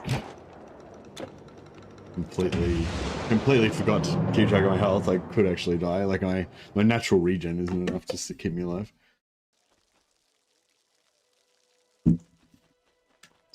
Not sure what point I'm trying to make here. I guess we are quite a bit tougher than we were to start with. If you're going out there, don't go unprepared. It is not safe. Buy what you need here. Let's see if...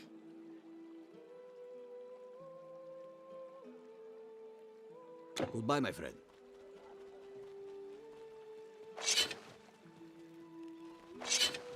Yeah, so if you switch weapons mid-whirlwind, it like rubber bands you back to the point where you clicked when I took off my melee weapon.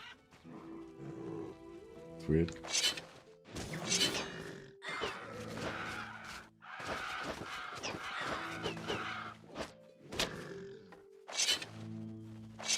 I gotta stop switching back too quick.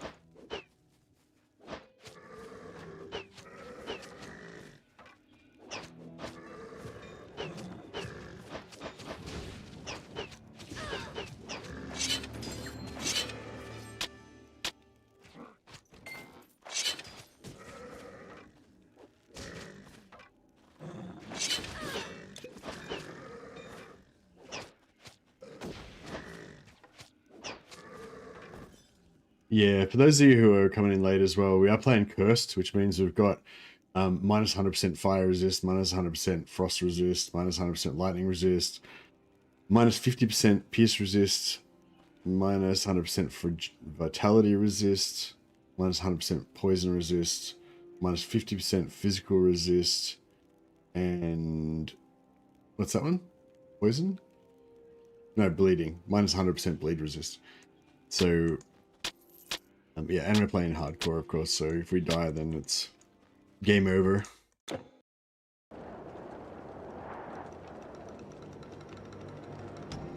Yeah, I didn't even know about this cursed thing. It's kind of a cool, it's kind of a cool idea, the curse thing, because it's like, it basically just means you have to farm heaps more than you would normally have to farm. So for the kind of people who get really into Titan Quest, Going out there, don't go unprepared. you know, It's who not safe. are the same Buy people what you who need like to here. just, you know, grind and farm forever, basically. It basically makes that meaningful because you have to do that, otherwise you can't survive. That's, you know, it's kind of cool. Oh, here we go. 58 health on legs. Yeah, we should have been checking this. We could have geared up quicker. 48 health? No, I've already got more than that.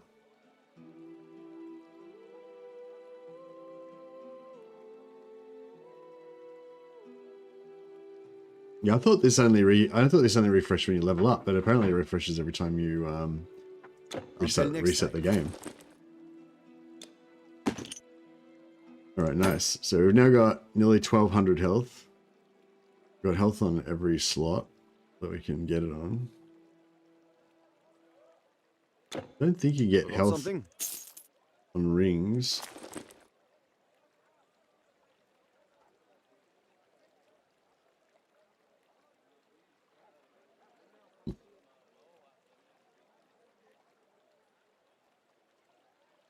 We can. Plus 78 health on a ring. Sick.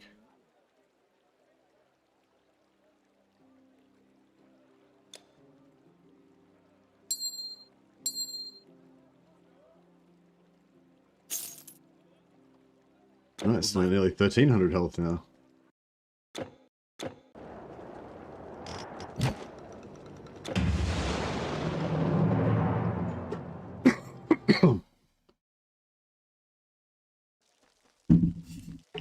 I don't think we can get necklaces in this part of the game, so I have to progress on a bit further to get the necklaces. You're going out there, don't go unprepared. Oh no, there's necklaces It's not in safe. here. Buy what you need here. Just haven't had any necklaces drop yet.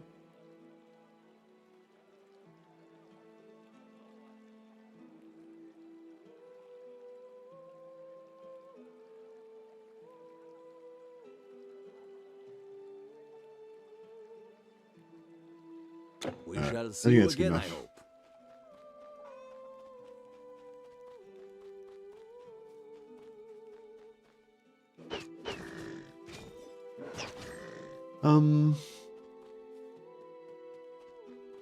So basically, we want to do all the quests, because there's quests that give you extra stats. Hey, Katie Nichin, here you go, buddy. There's quests that give you extra stats and stuff.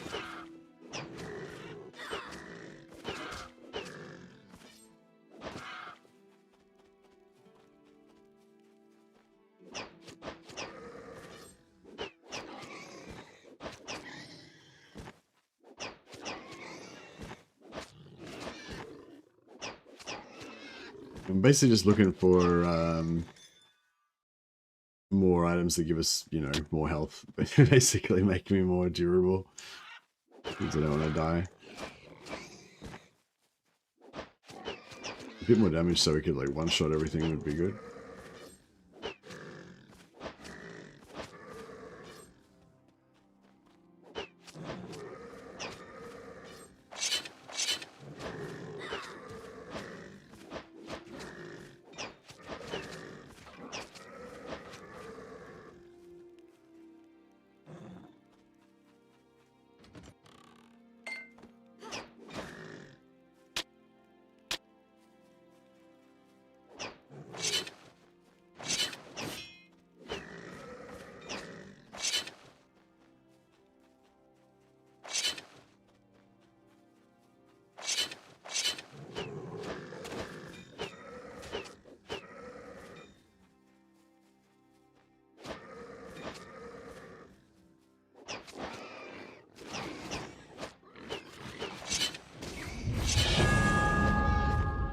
Huzzah! Alright. Oh, you got the banner. I haven't actually been dropping the banner. I'm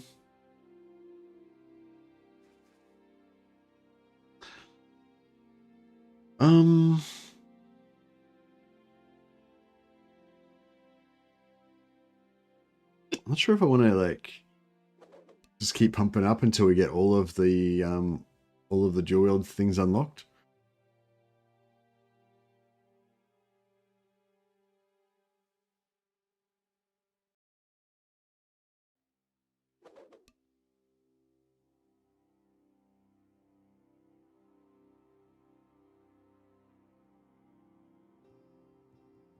Hmm.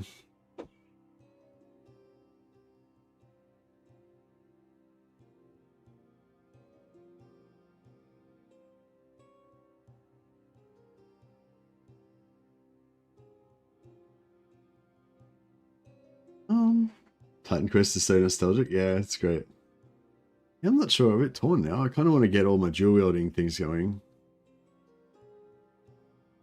Kind of want to get Onslaught going as well. I just get... So if we put Onslaught...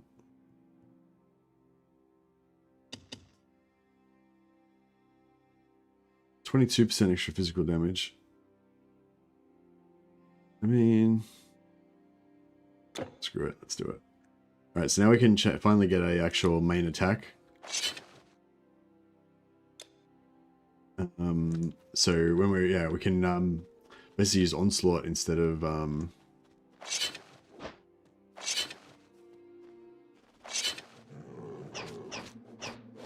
so once this is charged up, now we've got like extra damage, which is pretty cool. And these guys can net us, so it's could be a little bit dangerous.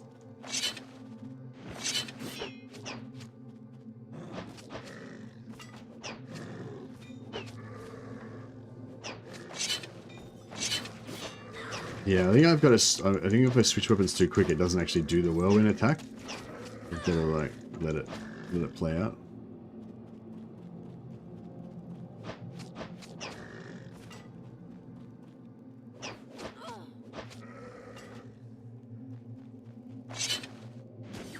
Yeah, I gotta wait for it to finish.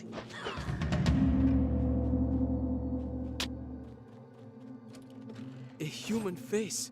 Good fortune finds me even in the darkest places of Greece. I believed I was counting my final... I like when you just walk away and he just kind of like fades out.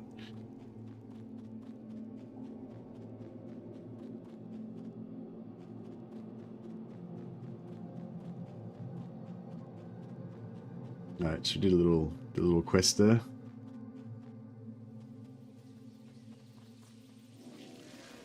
First rebirth fountain. So yeah, so how I was exiting the game before and refreshing the zones, you can use the rebirth fountains for that. So if I exit the game now, I'll come back here instead of where I was coming back before. So you don't want to. So yeah, so if you're farming an area too, you don't want to set off a rebirth fountain like further up, otherwise you won't be able to, you know, like if you go too far when you're farming and activate a different rebirth fountain, then then you won't be in the right spot for your farm.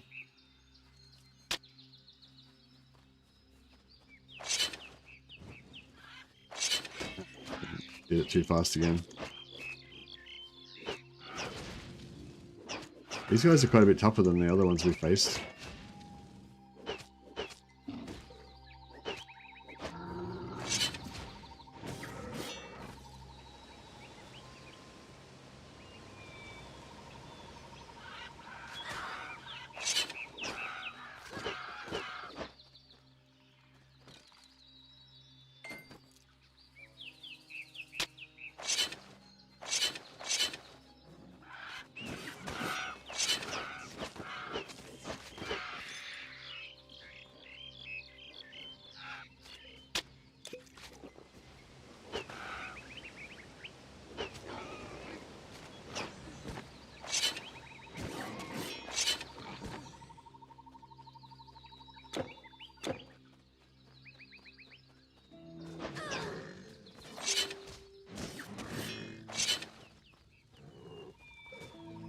There's a little quest here, I think.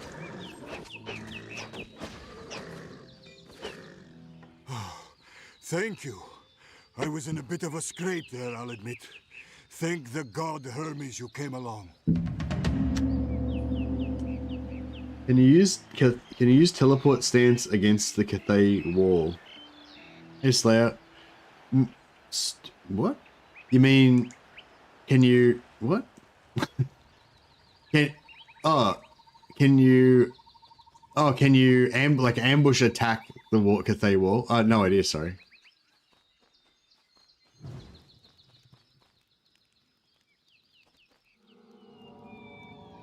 Yeah, no idea, sorry. I mean, if you could before, I assume you probably still can. I don't know. Never done it. What's the advantage of doing that?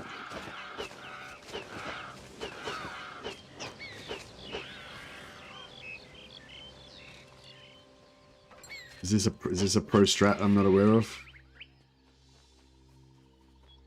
Sorry, I'm a bit thick at the moment because I got COVID, so I might ask stupid questions or you know, fail to notice obvious things.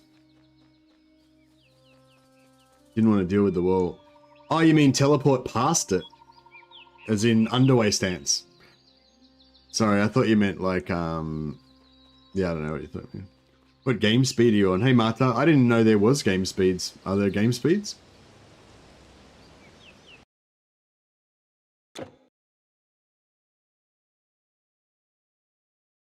Game speed fast? Oh yeah, fast. Oh, I never even knew there was game speeds. Should I? I'm not sure if I should do very fast. I might die. Is very fast gonna make me die more? It doesn't seem too bad. Traveler, please, you must. All right, thanks, Marta. I never even knew there was game speeds in this game.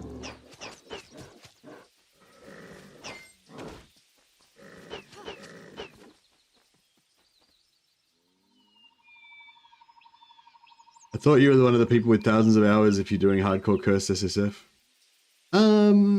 Nah, I've probably got like hundreds of hours, but those hundreds of hours were like 15 years ago.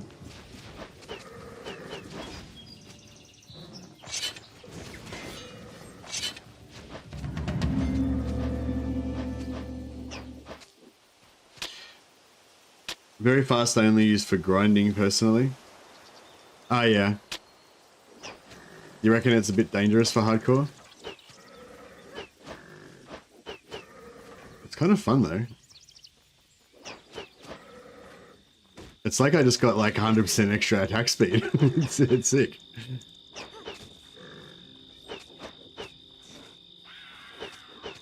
Yeah, I feel like I just went up like 10 levels. But the enemies got stronger as well. Have less time to react to boss attacks and stuff, yeah. Yeah, maybe we should put it down into like... Good. Well, I'll be moving on, I suppose. Here, Maybe if I put it for reaction, what do you call it?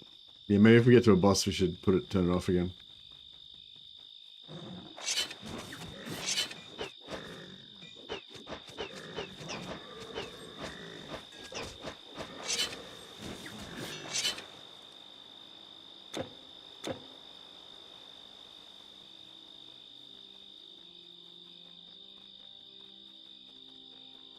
I know it's dangerous here, but I can't go home. Gotta find this guy's dowry necklace. Is it just right here? Alright. Yeah, it's kind of dangerous, this very fast action, isn't it? Can definitely die a lot easier.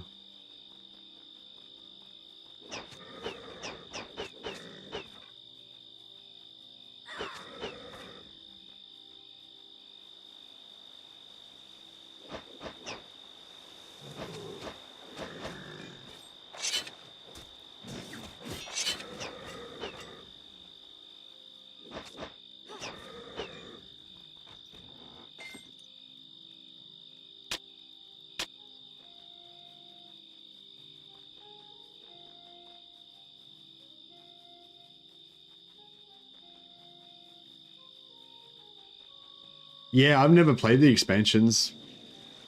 I don't even remember how far I've gotten with the game, whether I can't remember whether I finished it or not. Yeah. I assume I probably finished it. I feel like I played a lot of it. But I don't know, it's a long time ago. But yeah, maybe I might not have even ever finished it, I don't know. But yeah, I certainly haven't played like the the expansion content.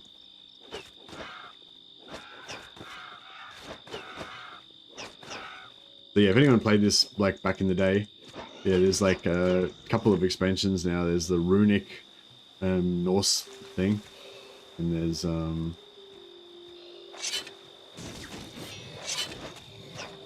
the Eternal Embers Chinese themed kind of thing. I feel like I should turn it back down or I'm gonna die here.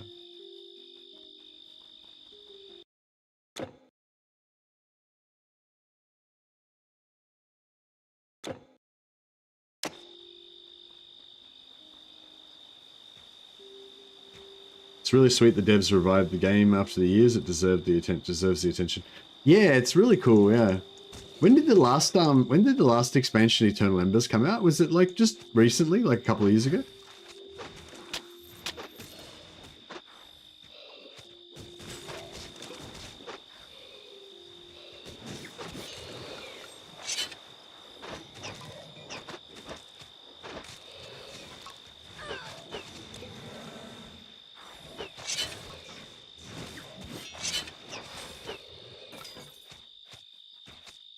Yeah, so it's, you know, pretty recently.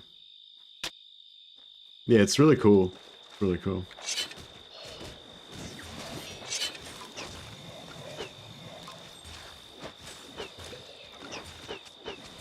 It's a really fun game to play, like when you're sick or something, like I reckon. Because it's sort of, I don't know, it's like your own little solo journey.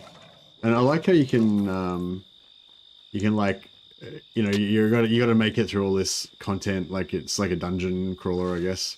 But yeah, but if you're like lonely or whatever, you can play like nature or something and have pets and shit to hang out with you and stuff.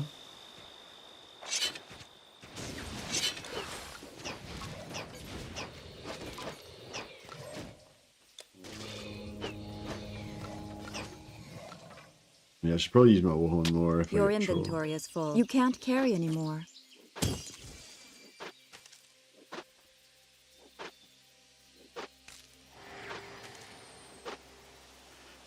Now they're doing Titan Quest 2, so that'll be the last one for this game. Oh yeah, I heard that the devs for Titan Quest 2 are the same people that made Spellforce 3. So is Titan Quest 2, it's not made by Iron Law? Hey Pythax, I got COVID, man. Kinda suck. Leave if you must, traveler, but we need your help. Tellus, still alive? I can... If you've got to go out there, equip yourself properly.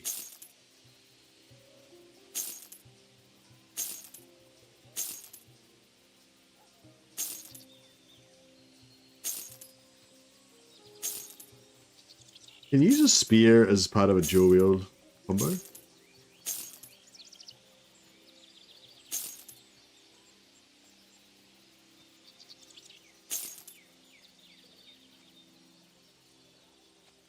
Yeah, thanks, bye, thanks. I'm still looking for a ring with health on it. Oh, here we go, 50 health. Sick.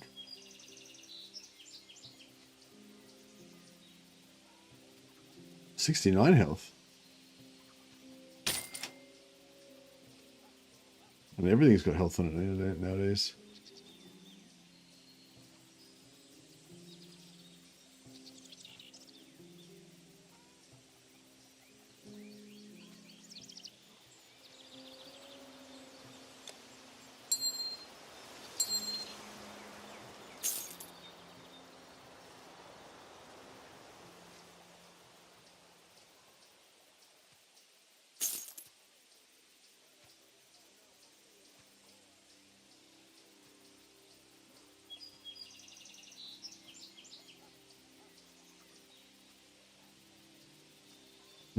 We shall see you again, I hope. I'll hold your things for you. Hermes guide you.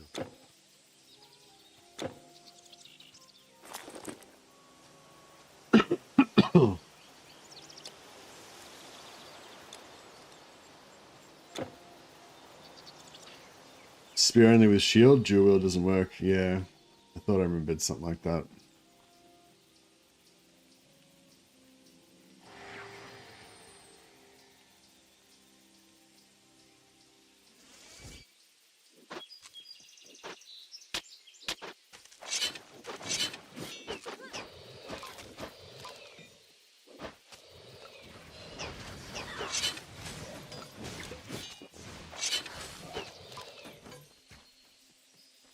Haven't used throwing? Yeah, throwing. You can get. The good thing about throwing is they're really fast.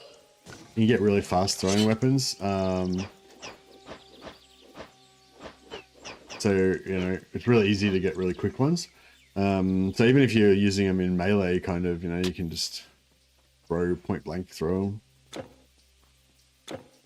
them. I think thrower works really good with runic as well, which is what well, actually, we are going to go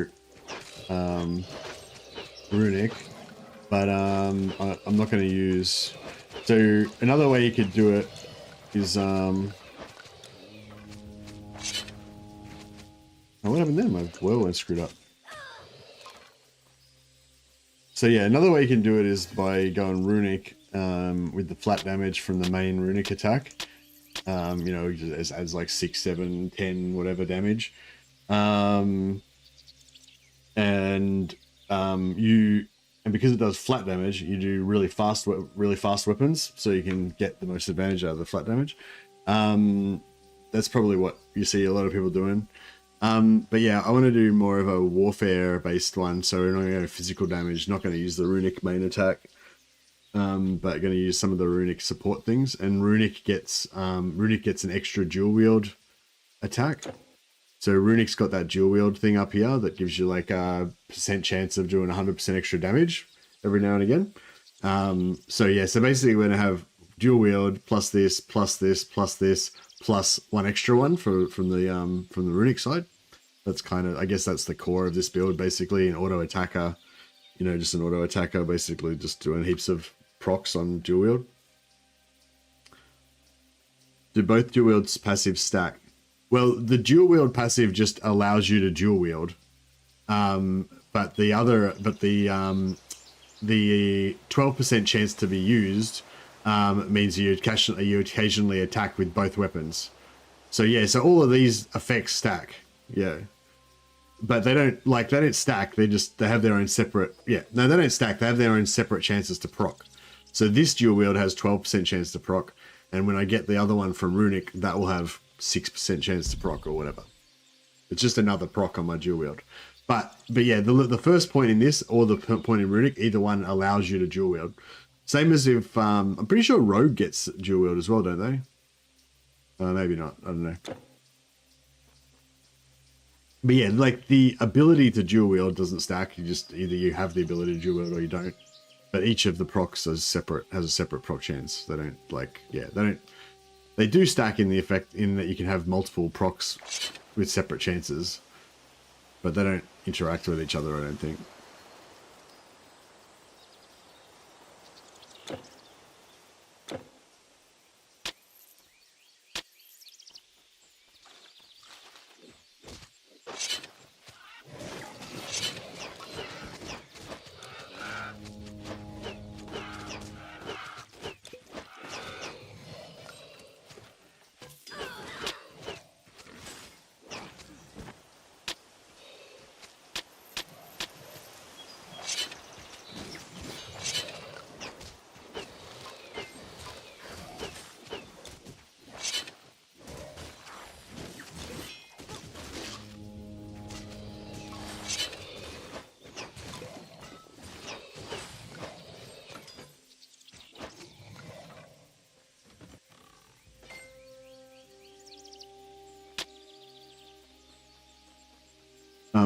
But yeah, so yes, the other one that probably you see a lot of Berserkers is they go rune primary and they go dual-wield throwing, because some of these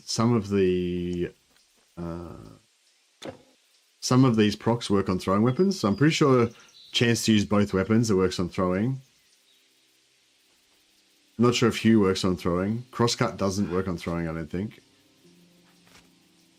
Yeah, anyway. So yeah, you can use some of them.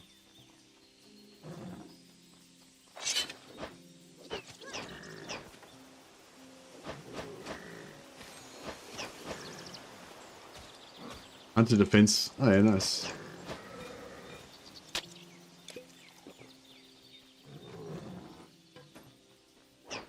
Yeah, it seems like Rune and Nidan are, you know, the two DLC ones, and they seem to be the strongest. A lot of, well, it's from a couple of people that I watched videos from said they were the strongest. Or two of the strongest. Not necessarily the strongest, but yeah.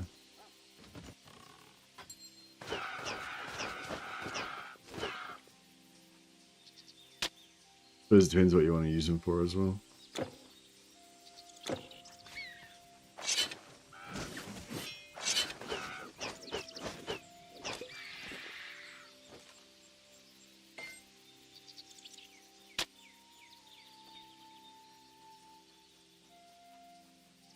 Rune's really strong across the board. Yeah, what sort of rune builds have you tried?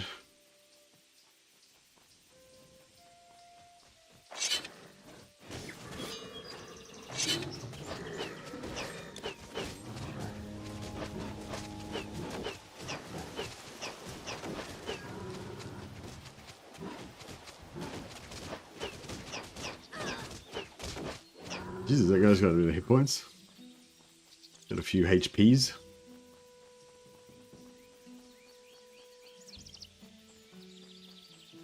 What level are we now? I think we're level 7. Oh yeah, next level we actually unlock Rune.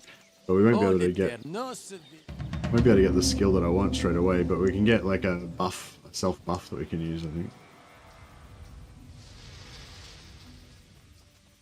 I'm busy enough supplying the Spartans. Hurry, what do you want?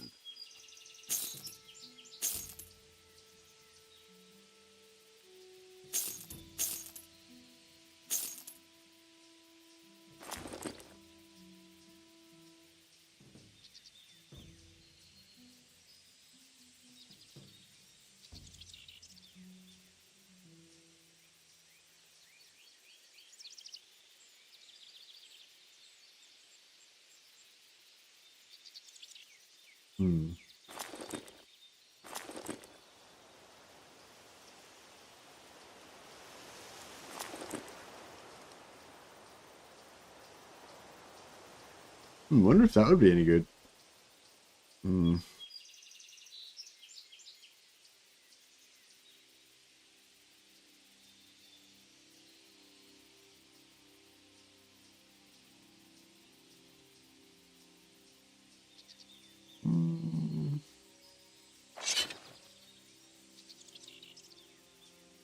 That seems pretty good.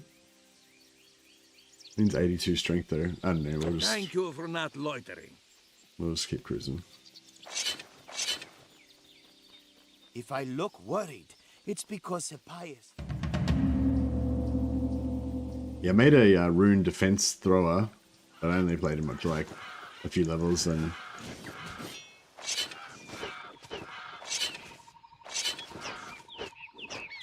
didn't really get to try it out properly.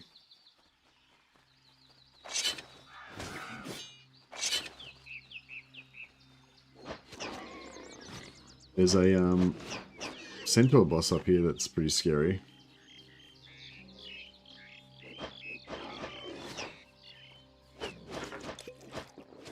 Yeah, no, I'm not an expert at all. I'm just playing cursed. I'm just playing cursed hardcore because I don't know. I feel like with these type of games, it's well, I don't know. I guess you can play it two different ways. You can play it like just kind of like therapy, you know, kind of like OCD therapy, where you just kind of mindlessly grinding and you know.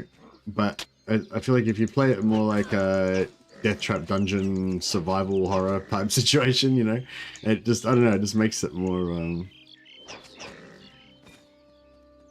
yeah, I don't know, I think like the scariness, the fear factor is like what drives it on. Like, I don't know, it's just a conceptual difference. Like if you're making it through all the enemies and everything, but you die occasionally, but you're basically killing pretty fast. But then you find an item that allows you to kill much faster, so you can like run through the enemies super fast. But then you still occasionally die because you're just not paying attention or whatever. But you know, you basically, but yeah, you know, it's pretty cool.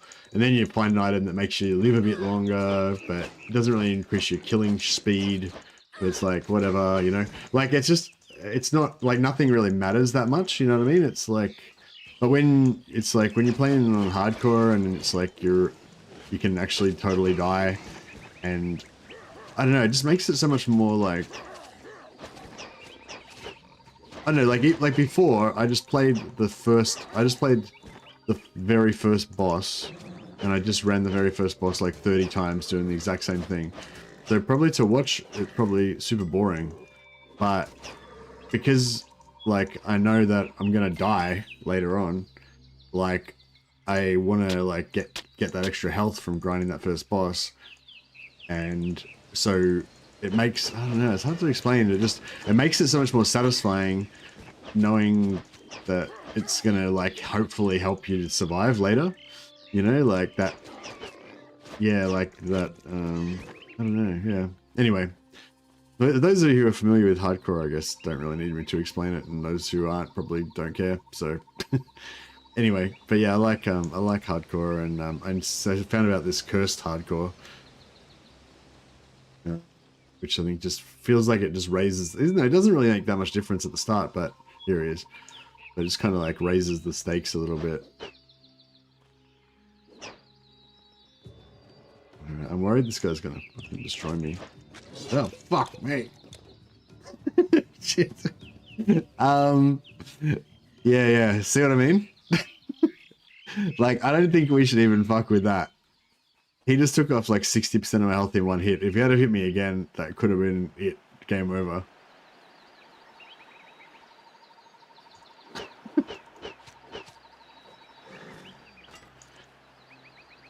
Fuck. So now I'm like, okay, so we've got 1,300 hit points. So he did about, what he must have done about 800 hit points in one shot. So it means I don't really want to fuck with him unless I've got at least 1,700 hit points.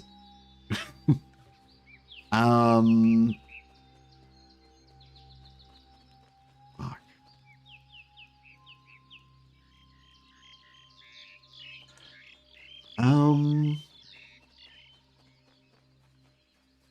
Yeah, shit, I don't know. I don't know how I feel about all this.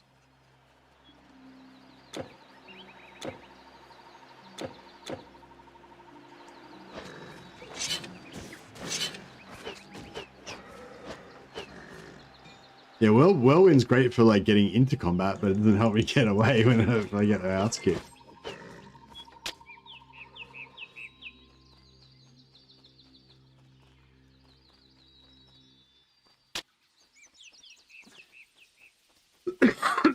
Excuse me.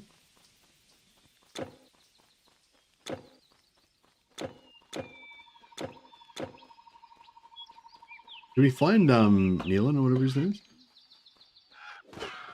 You're not a fan of anything resembling permadeath? Yeah, it's a weird, yeah, for people who have not got into hardcore, it's a weird,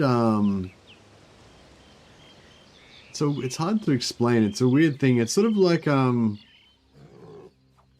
don't know. Like, I never used to like dying. I was taking a morning stroll when You know, I want everything to be permanent and last forever and never end, kind of. It's kind of like how my normal thing is. But yeah, I don't know. I guess the hardcore thing, it's like every character is mortal, and their story has a beginning, a middle, and an end. You know, they don't just hang around forever until you get bored of them, and then they just lay on a shelf gathering dust. You know, like these guys. None of these guys live till old age. These heroes of legend, the hardcore heroes. So yeah, so Bowden here, you know, she's gonna die young. She's gonna die young in a bloody mess. Curb stomped into oblivion by some horrific bestial nightmare. But you know, that's what brings her the glory. That's why she gets the glory, and we get to fade into obscurity. First, we thought our enemy stemmed from... Hippias was okay? Just stand...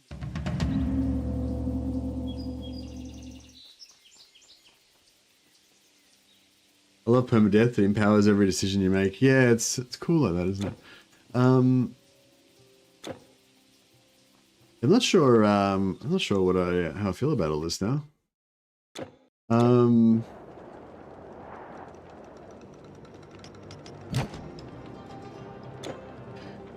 You haven't played Titan Quest? Yeah, no, that's cool. Like, yeah, no, I wasn't talking about Titan Quest specifically either. I was just, conceptually, you know, the whole idea of hardcore is cool. It's weird. It's like the opposite of casualness, I guess, and accessibility. But it's like, but yeah, I think you put it well. It empowers every decision you make. Yeah, that's the thing. Everything matters, you know, more in hardcore. But yeah, I mean, I get that sometimes people just want to play through the storyline or whatever.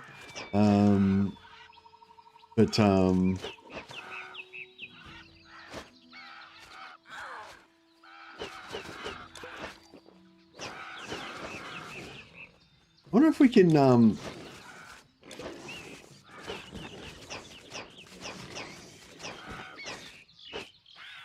wonder if I can just skip this dude.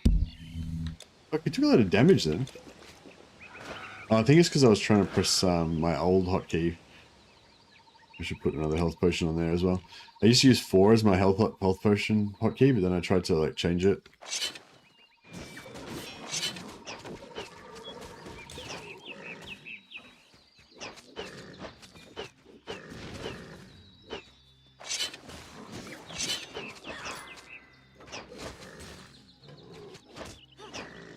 Oh, we leveled up.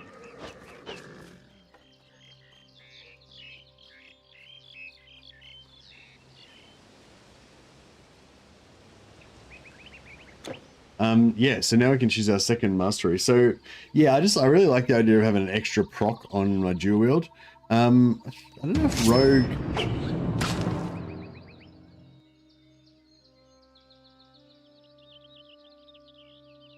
I don't know if Rogue has a Dual-Wield. No, but you can go...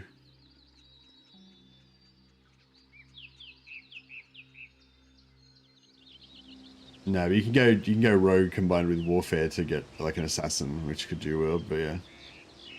Yeah, I just really like the idea that Rune has this reckless offense that lets you Dual-Wield. It's pretty cool. So yeah, Rune Weapon is what people use a lot.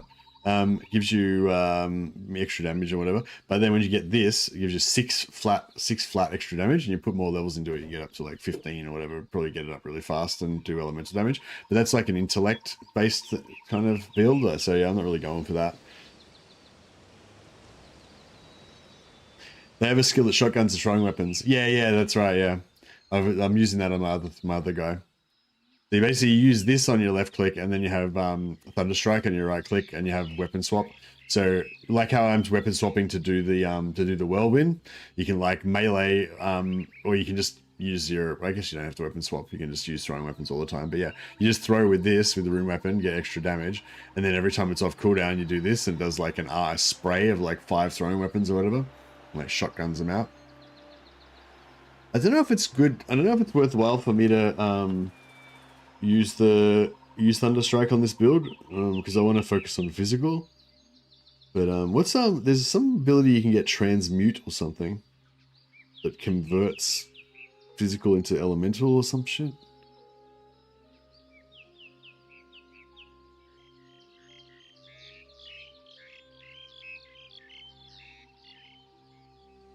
I don't know how you. I don't know. Oh, there it is. 18% of weapon damage becomes elemental. So, yeah, I don't really understand how it works. Like, so if you've got like super high intelligence, which buffs your elemental damage, does that buff the elemental damage after you convert it? I suppose it does. But if you're physical damage and you're mainly strength, then you would not want to use this. So yeah, I guess basically if you're intelligence, you use that. If you're strength, you don't use that. And yeah, I'm not really focusing on the throwing and the shotgunning of the Thunderstrike later on. I want to focus more on the dual wielding, just running around, you know, being like a warrior basically, but just using the extra dual wield reckless offense. So we got extra dual wield damage from that. And then have all the like the extra sort of survivable ability things. So this gives us vitality, resistance, extra movement speed, extra strength. And then this gives us lowered requirements, strength requirements for weapons. We don't really need it though, but the offensive ability I guess is okay.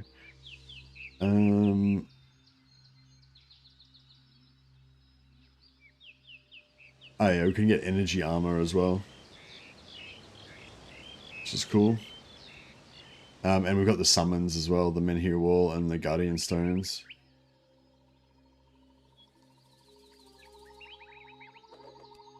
Yeah, anyway, whatever. I know we can explore it as we go. I don't really care. I mainly just want to get, I just wanted to get this ability really.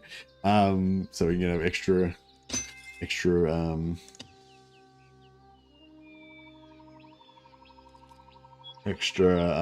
dual wield.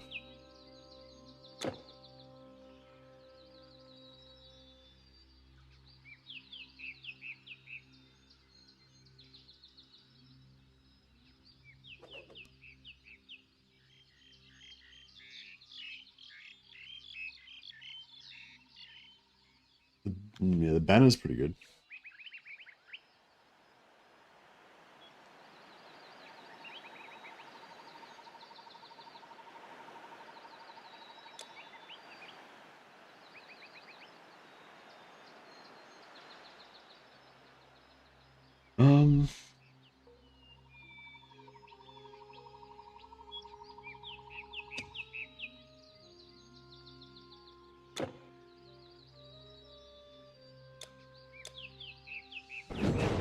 Alright, so we remember to recast Rune of Life every now and again.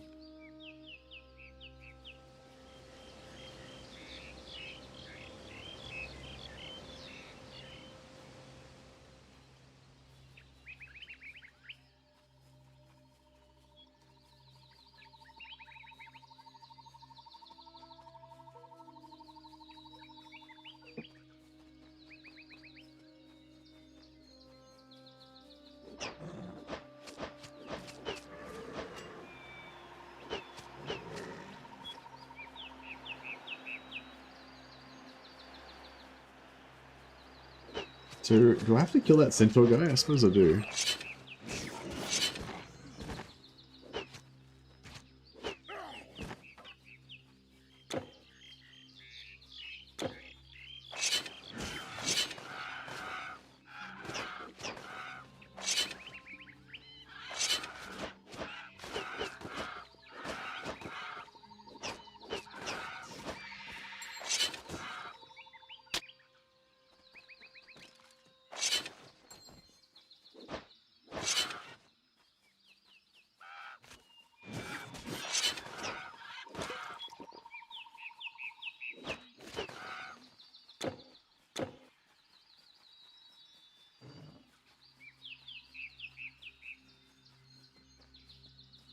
Yeah, I tried the shotgun thing and it was like okay. But I think just having like super fast attack speed with all my dual-wield procs, I feel like is gonna feel more berserky.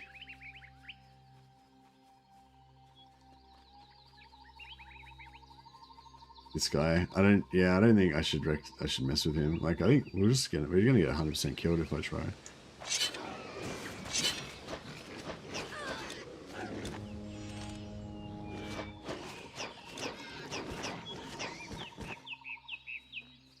This gives us 12% damage absorption.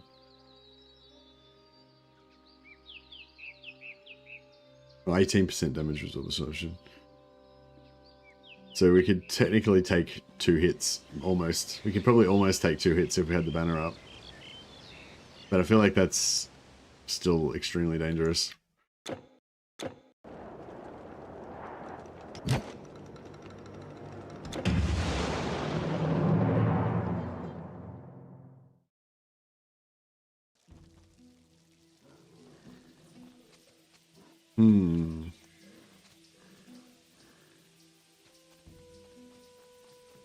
I'm busy enough supplying the Spartans. Hurry, what do you want?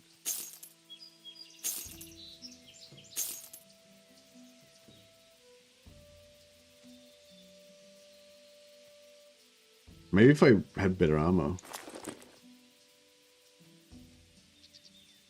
Imagine he does like physical damage. Just need like heaps of armor maybe.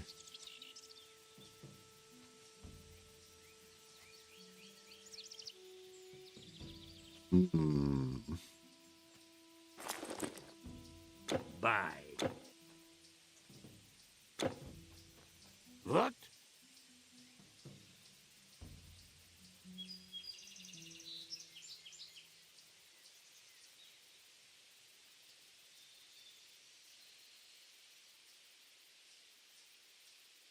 Good day.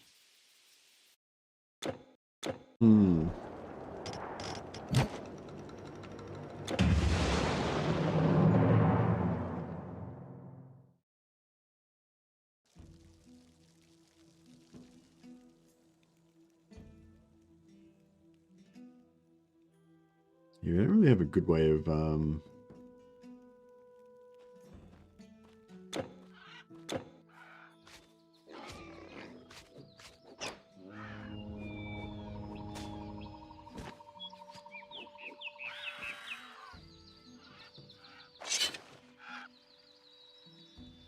I lost that sound again.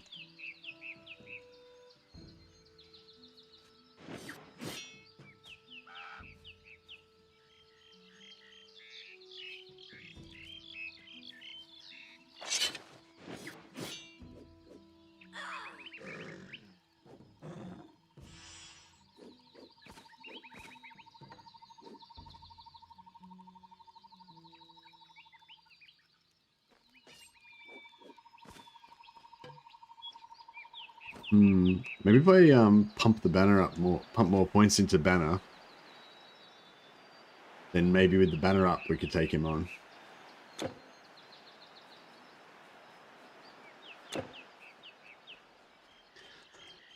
Maybe that's the trick.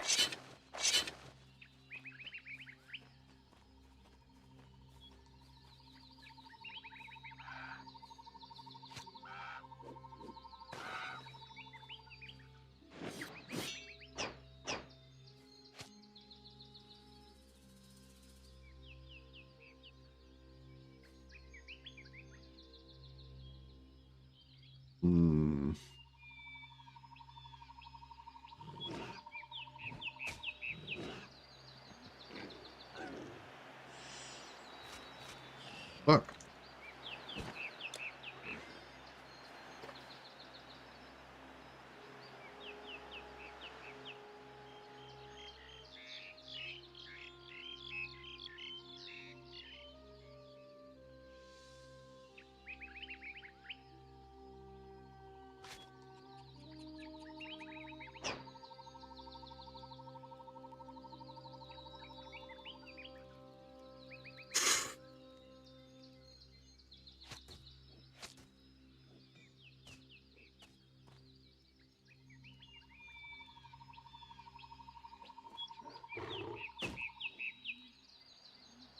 Jesus. Poor nearly fucking bodied me.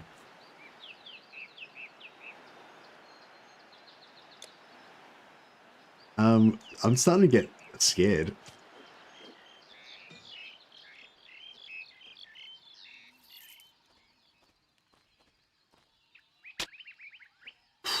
But yeah, this is what makes it good, you know. I'm now fucking terrified of this area. I'm terrified of those boars. I'm terrified of that fucking boss. I feel like we're not leveled enough. We need more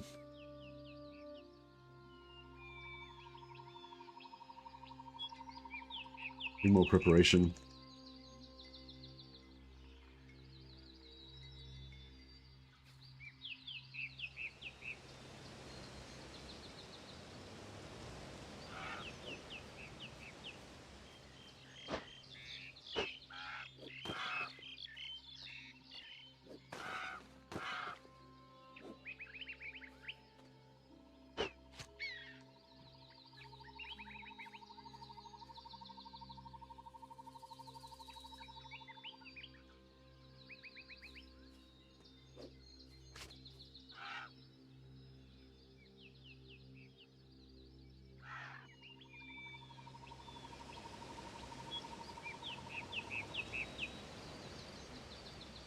Every minute from here on out is borrowed time. Yeah, that's it. Now that we've run into things that can totally kill us in 2 shots. Not quite as bad as being 1 shot, but it's pretty bad. Those centaurs are faster than me as well. Like, well, they're pretty fast. I don't know. It's pretty hard to get away from them.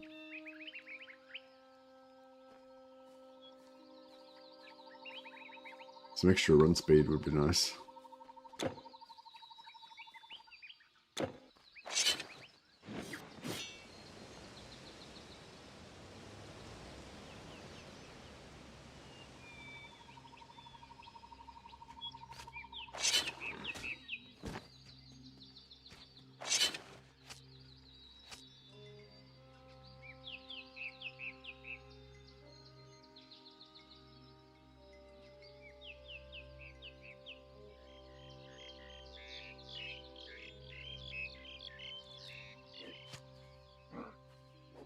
I kind of do like the throwing, but I'm looking forward to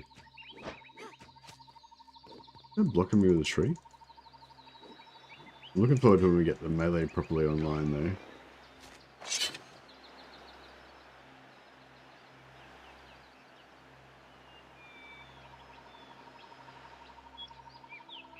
The throwing is just cool because it's so fast as well. Like the weapons are so fast, and then yeah, and if you go into the elemental rune thing, the shotgunning like Michael was talking about, it's actually pretty fun. But it just doesn't seem as manly. Doesn't seem as manly as the man mode melee.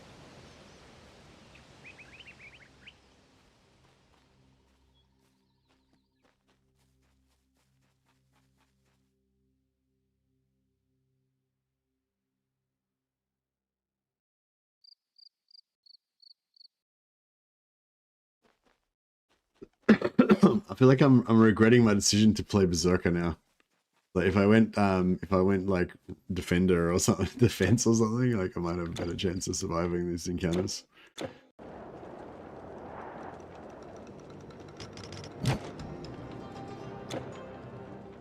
Force Ghost Murky is watching this from an alternate reality of Bannerlord, and he's shaking his head at all this throwing nonsense. It's true, it's true. Although Murky was a bit of a thrower. I'm thinking I might go backwards and just grind back this direction a bit because it's a bit, yeah, that boar area is a little bit dangerous to farm in, I think.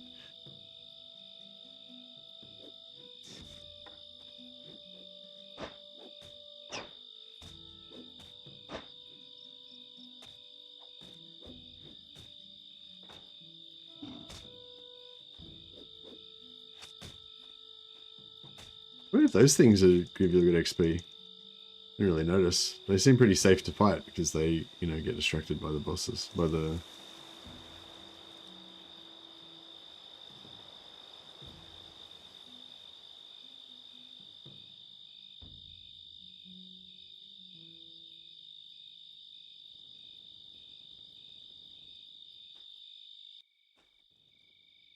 attack thrower.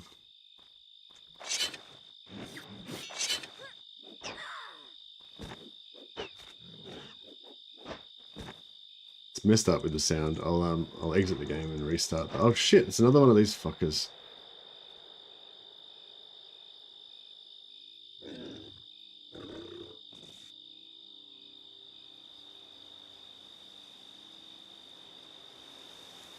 Alright, we tanked that with the banner up.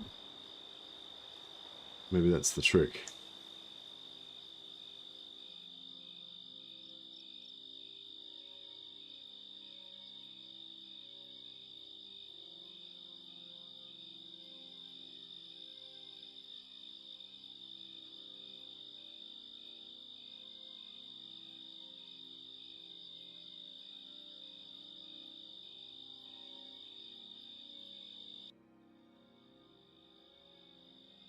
Yeah, this stuff, this area seems pretty good for like just farming.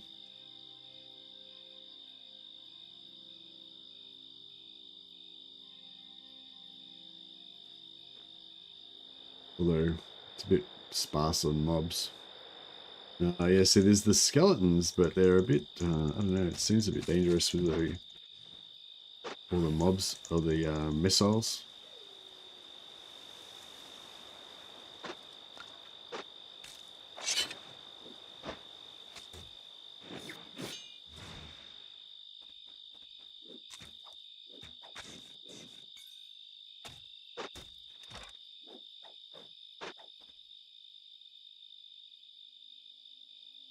I like the, I mean, it's good that there's lots of mobs, but it seems a bit dangerous.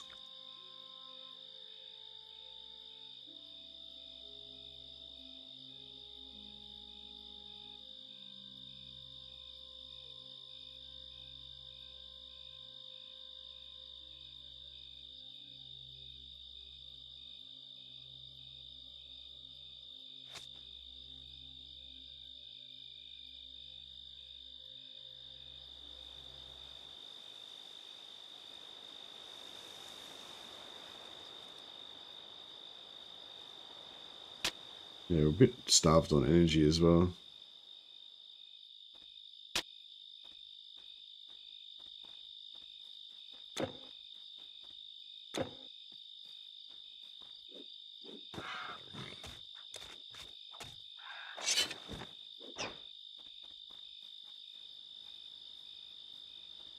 Did I find that, I didn't find the...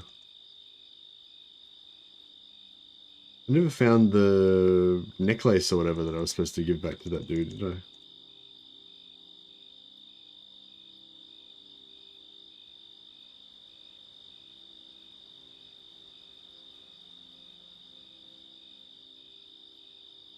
Alright, we'll respawn here now from now on.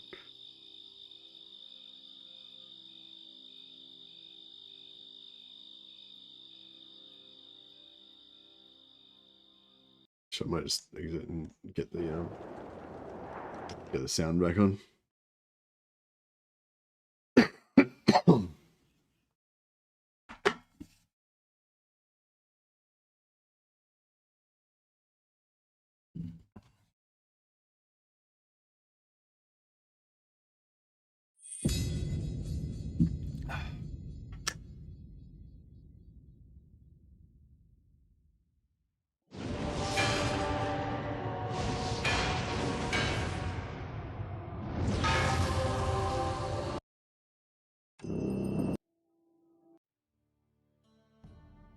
Before the light of the gods entered the world,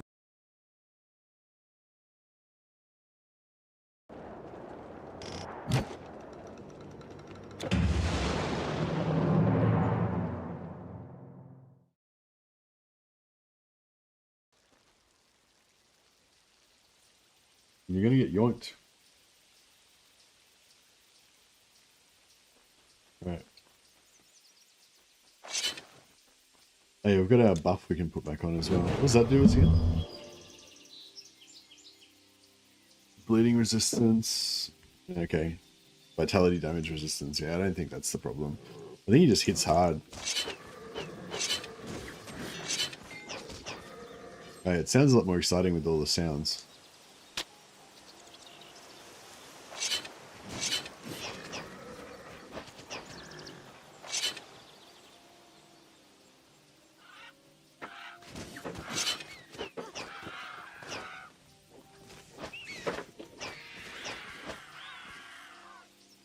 Escape from the intro bullying. Yeah, I'm having to go back to farming again though, because yeah, I feel like we've hit a bit of a difficulty spike. Oh, here we go. Is this where the guys?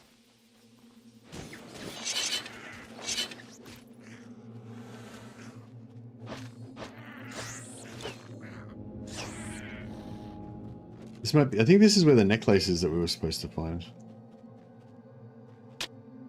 Yeah, we've definitely got some energy regen problems, don't we?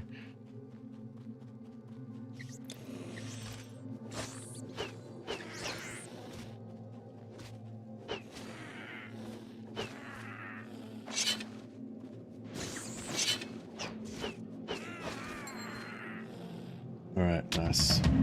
Quest completed. This little area is probably not bad for farming, hey? It's a pretty good... well, I don't know.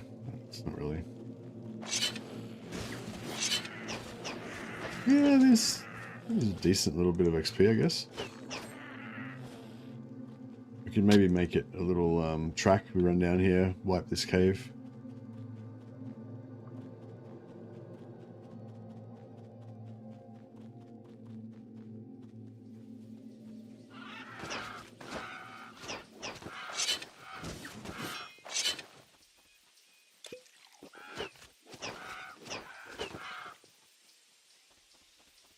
The necklace!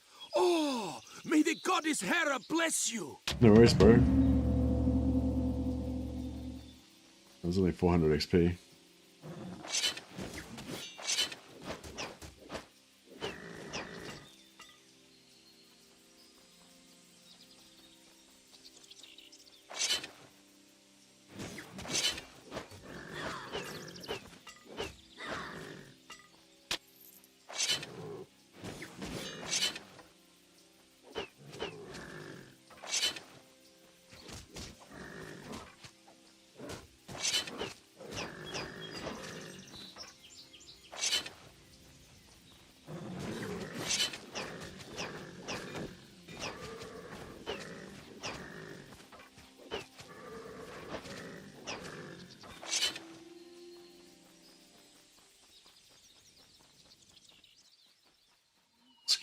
Skip that one, so we'll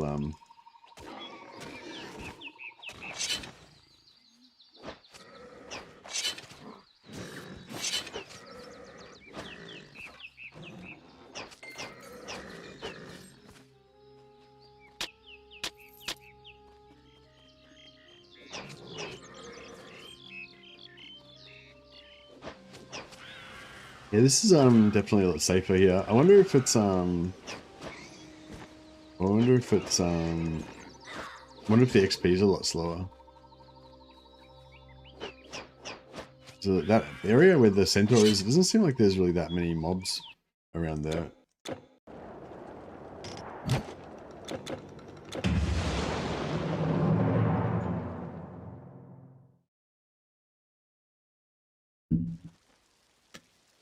Meatloaf and chocolate cake. Sounds pretty good.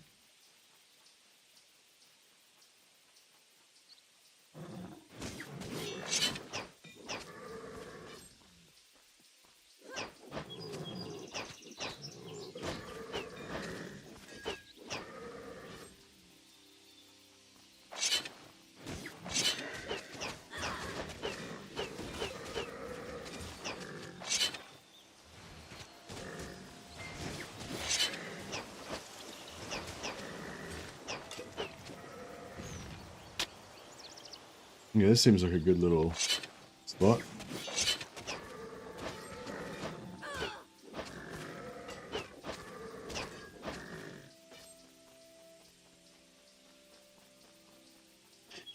Some folks hate on meatloaf, but sometimes I just want thick burger and ketchup. Yeah, no, meatloaf. My sister makes a really good meatloaf, and yeah, it was really good. She made one for I think it was like last Christmas or something. We didn't get any Christmas this year because we were both sick.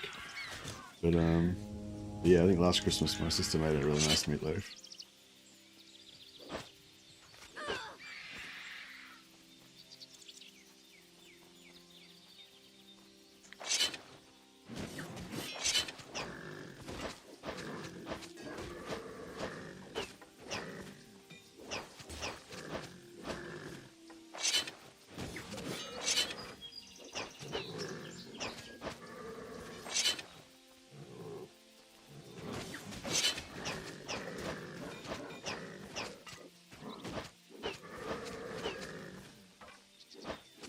Need more energy.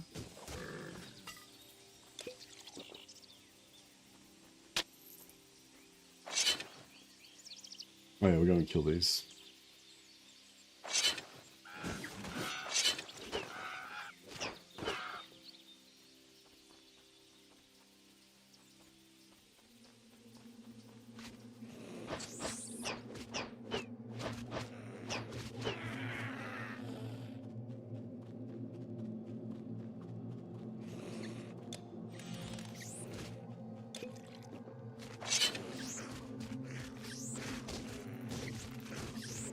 Shit.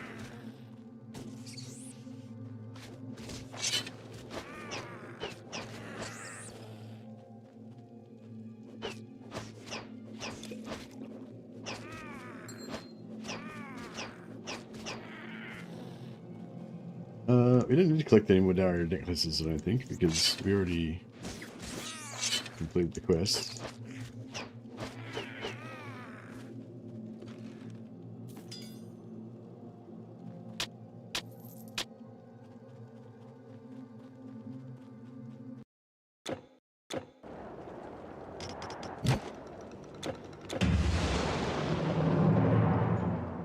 Yeah, no, I'm on board. Meatloaf's nice.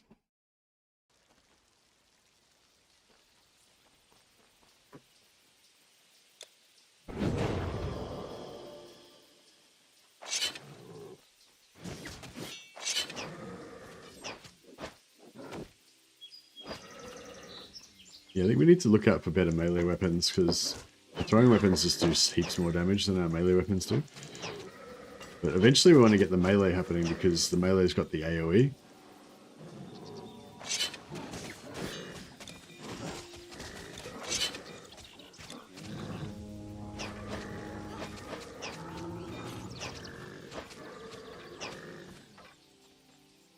That was pretty good getting the experience shrine.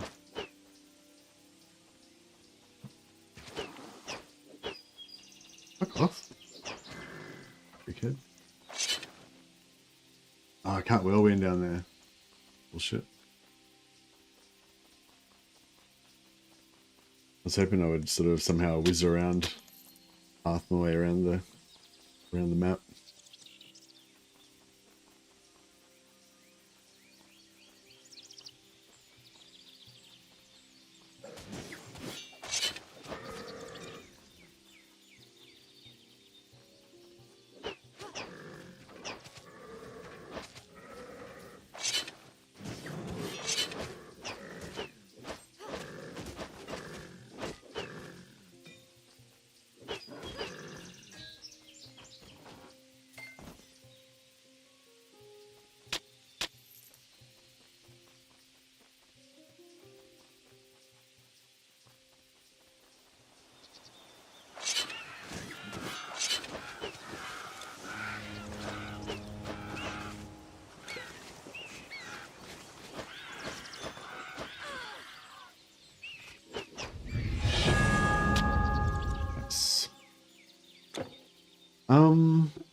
So 15% damage absorption.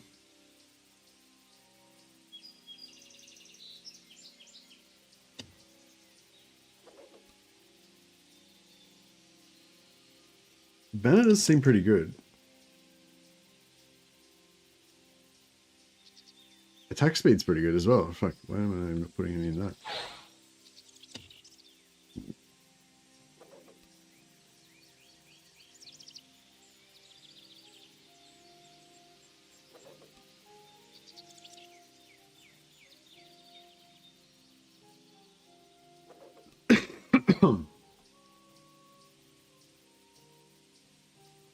Yeah, and once these are pumped up to heaps really high level of skills, they'll be a lot better.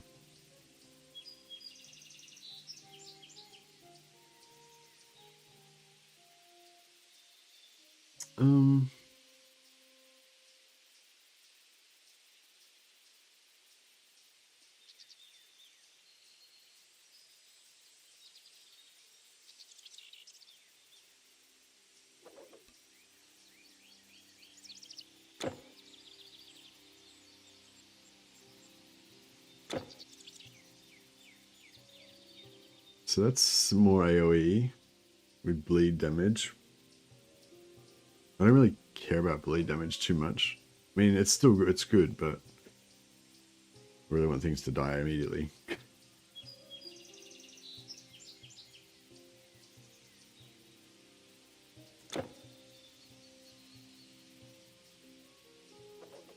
What else do we want to get? Thunderstrike? I don't know if I want to use Thunderstrike, really. Sacred Rage. Actually, Sacred Rage. 20% damage absorption if we go into 40% health. That would be really useful.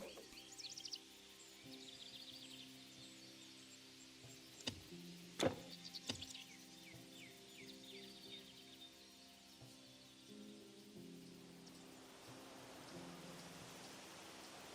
much does the banner cost to drop? 50 energy cost, yeah, it's kind of expensive.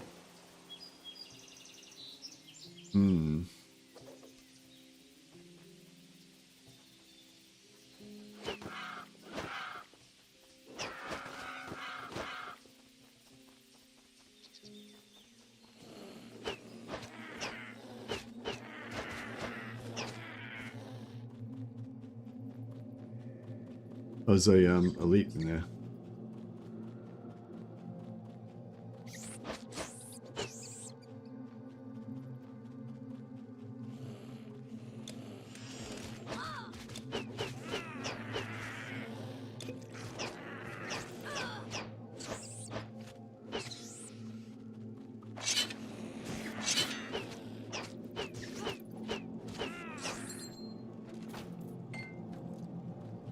Oh, we got a hardy crude buckler. Oh, that's sick. That's exactly what we want. You know, plus % strength and % health. So we can stack those things and just get like shit tons of health and strength. I don't know if that's a particularly good, like, well-rolled one, but that's like pretty much the, like, that's the gear we're looking for. But I think we should just run this over and over again now. Maybe we'll get another one.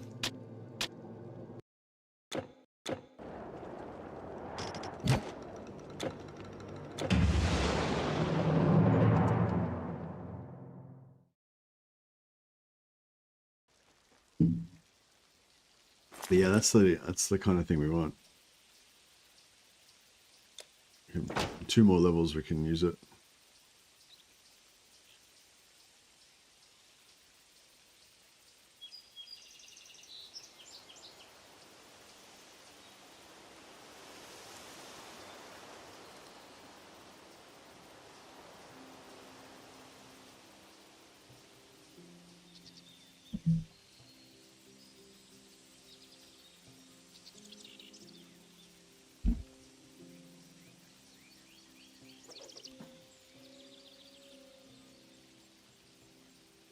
Numbskull.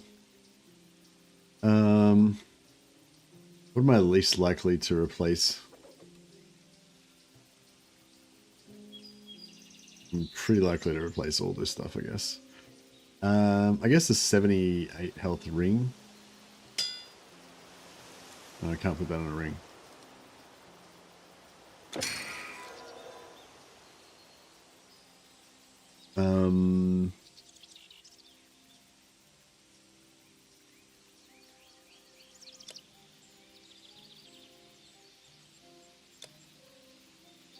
Alright, so no,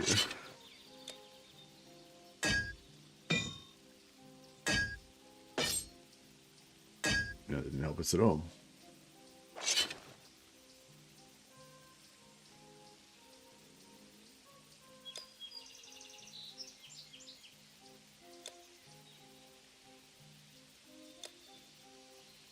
Yeah, I'm just trying to keep pumping that health up.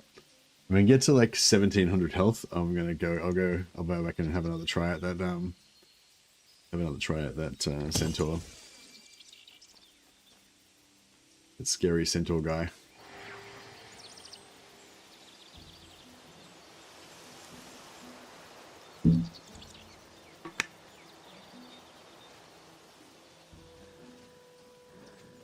Yeah, I don't know. I used to be all about carbs. Like, I used to love carbs so much when I was, well, you know, all my life until recently, I guess. Until the first time I went on a diet. I'm busy And it enough changed my supplying these whole Spartans. whole attitude. Hurry, what do you want?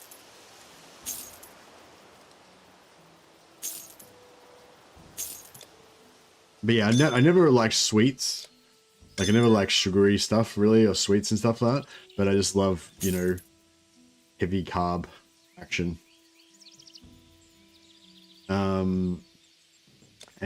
Yeah, like a cheese scroll or something like that.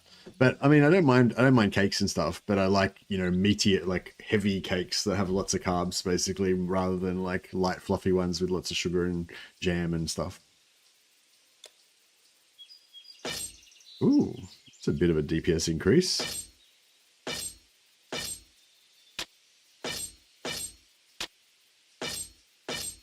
All right, I like that.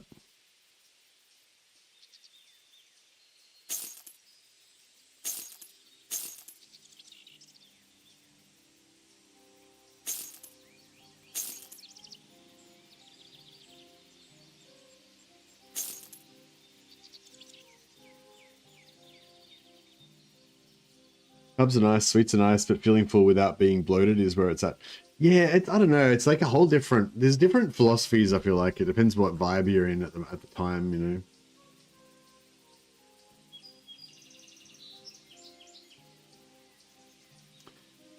You can definitely get into that whole, like, you know, stuff yourself. Did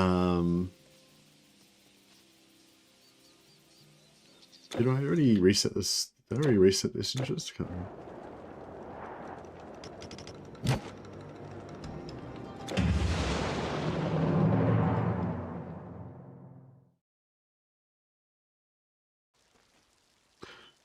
Can't find many drinks that aren't sweet or bitter.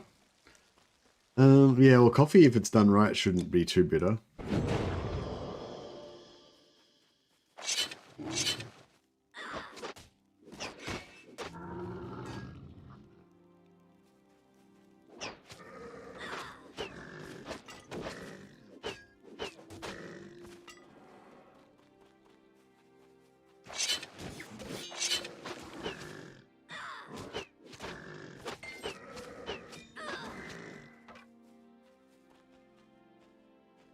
Never had black coffee that wasn't bitter. Oh. Have you had it made by a barista? Like in a cafe? Where they, do a proper espresso? I mean, I suppose it's like, relatively speaking, it's somewhat, you know, still bitter. I mean, I guess.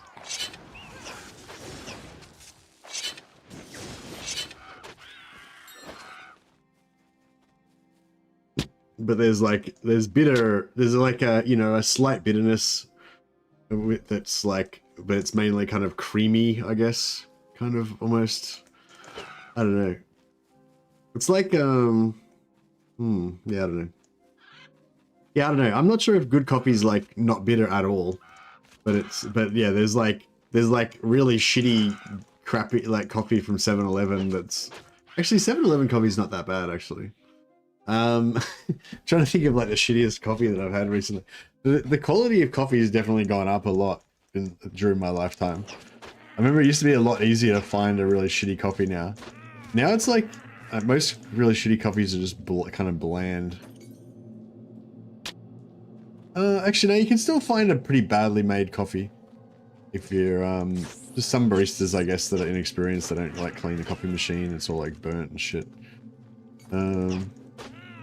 But yeah, I'm not really an expert on it, so I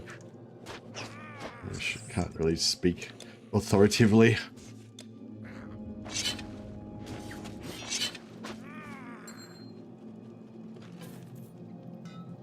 Colombian coffee's good. Well, yeah, I think regardless of the type of coffee, like, if they don't like clean the coffee machine properly and they don't like grind the things the right groundedness or whatever, then it can go, yeah, it can be really bitter. So yeah, but I mean, if it's done really well, I mean, if you're totally adverse to the taste of bitterness at all, then I don't know, maybe like the best, I'm not sure if like the best possible coffee would still be slightly bitter or not, but I don't know, relative to a coffee drinker who's used to the gamut of coffee, you know, there's definitely like bitter coffee and not bitter coffee.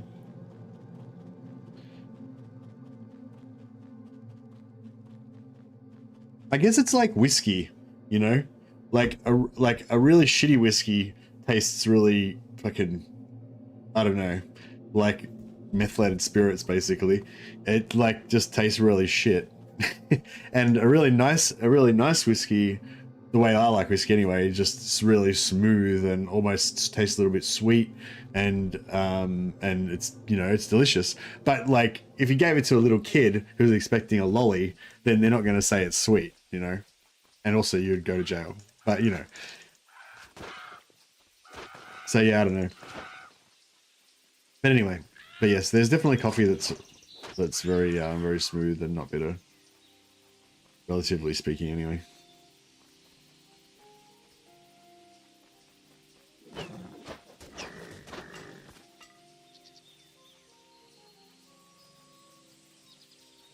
Nice whiskey will be a plethora of flavors swarming your mouth. Yeah, I don't like you know, like peaty or smoky whiskeys.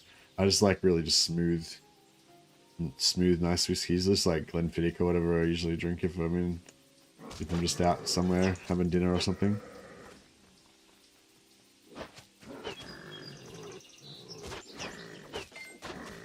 Or like Johnny Walker Black Label's pretty nice too.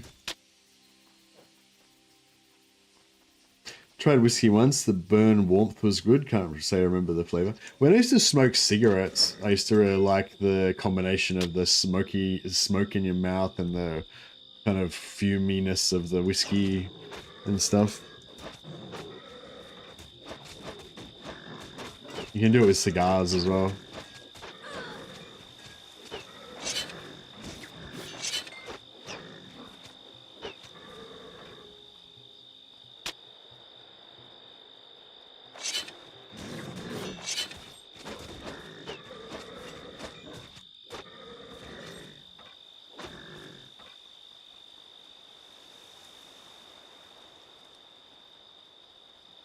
Same about the cancer part, yeah.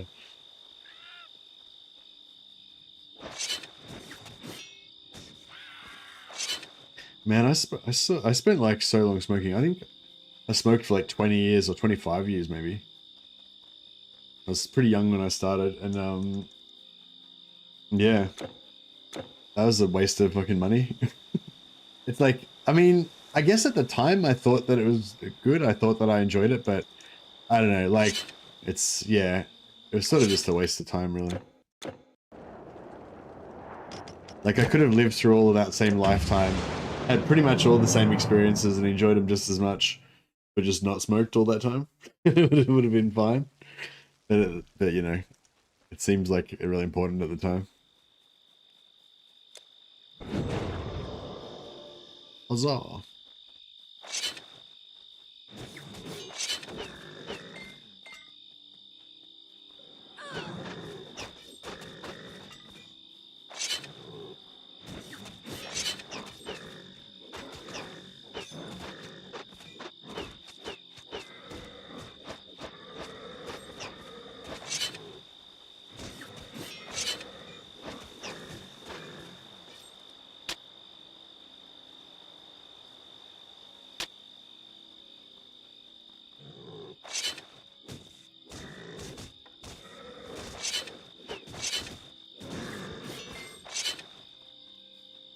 There's lots of different whiskey flavors. Doubt anyone likes all of them. Depends on your palate. Yeah, that's it, yeah.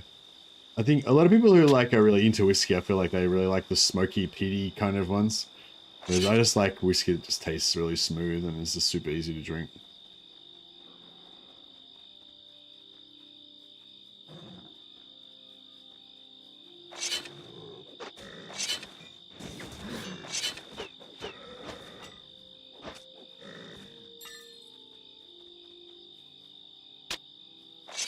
Beads of Brawn.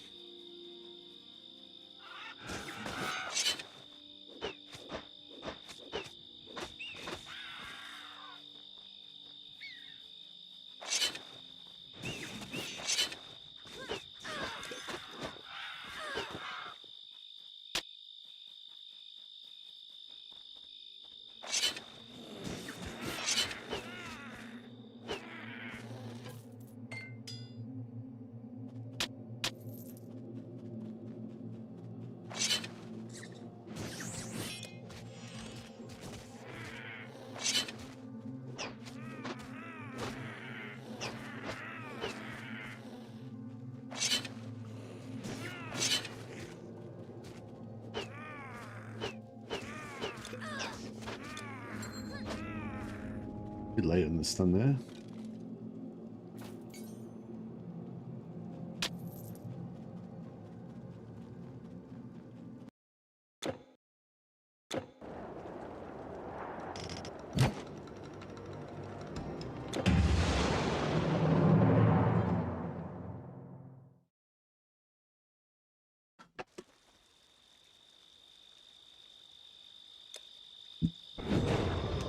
Hindsight is 2020. Yeah, that's it.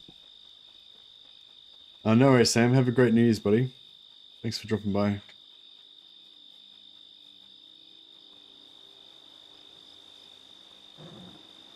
Imagine all the food I barely tasted. Yeah, that's right. It didn't smell too well when you're smoking.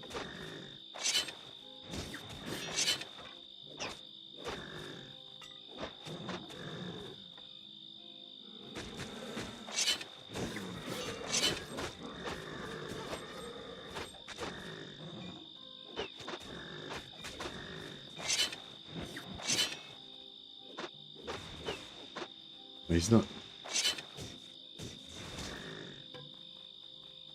dying.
Some regen would be nice too.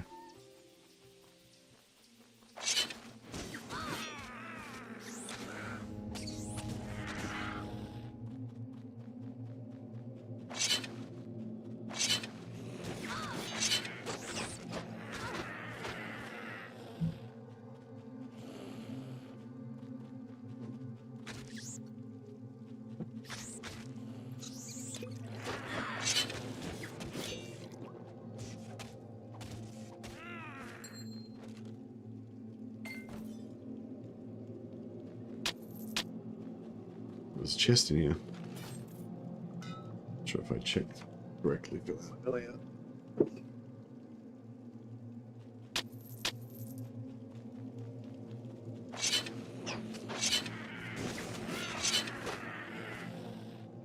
Yeah, Whirlwind's nice. I want to get that, I want to get all my Dual-Wield things going on.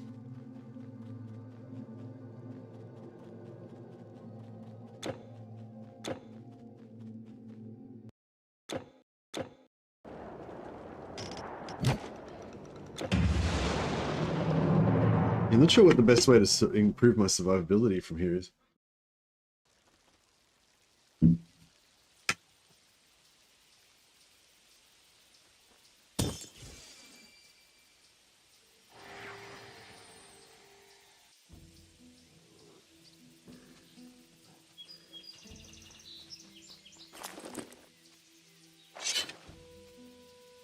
Yeah, melee weaponry is really shit.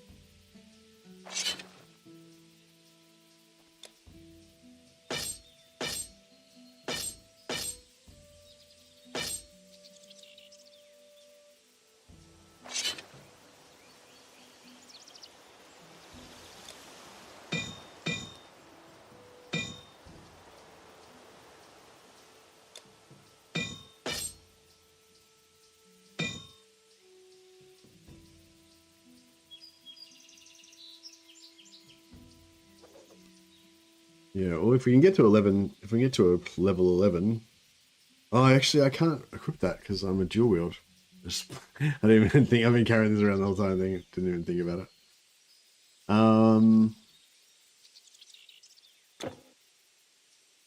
If I'm solo self-found, I can still give shit to my other characters, I guess, kind of, because they're not solo self-found.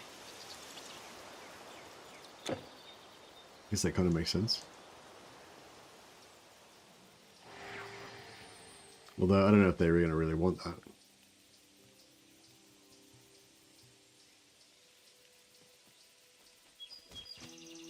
So, I guess as far as this character is concerned, Good day to you. it's just throwing this into the garbage.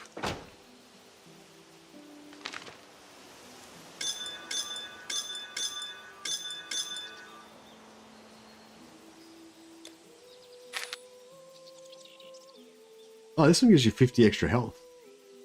I gotta be level 15 though.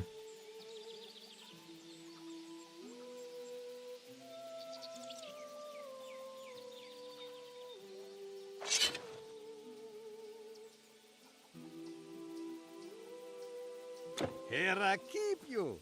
If you're going out there, don't go unprepared. It is not safe. Buy what you need here.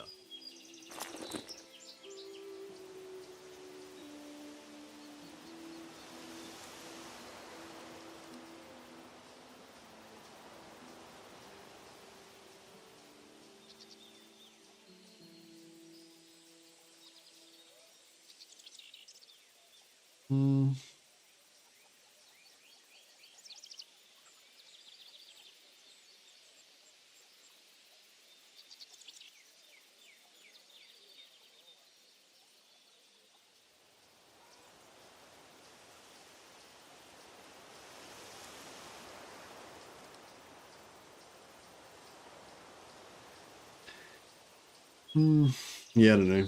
Goodbye, my friend. I might have a quick look in the other shop as well. I feel like we should be able to make our weapons do more damage. Melee weapons do more damage than our thrown, but... I'm busy enough supplying the Spartans. Hurry, what do you want?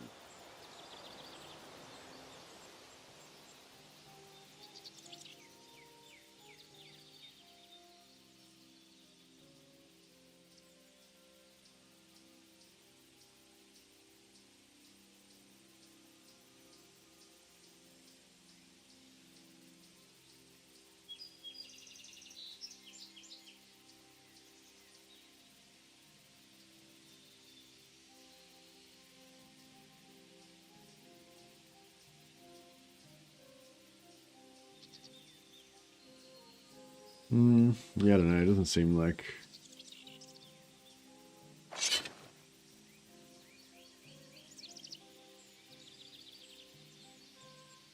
Yeah, I don't know. We'll just keep an eye out for better weapons, I guess.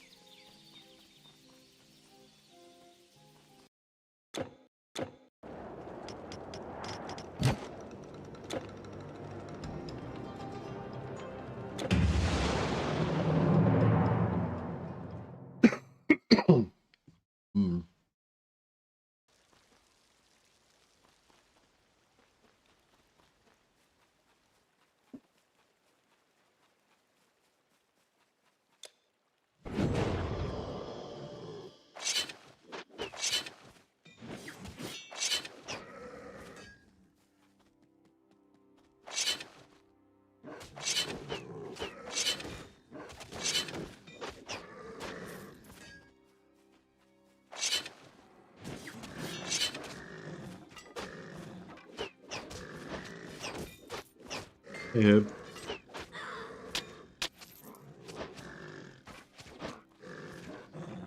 No, I haven't tried PoE2 yet, no. Have you tried it? Somebody else sort of asked the same question yesterday and they hadn't tried it, but they said it looked good.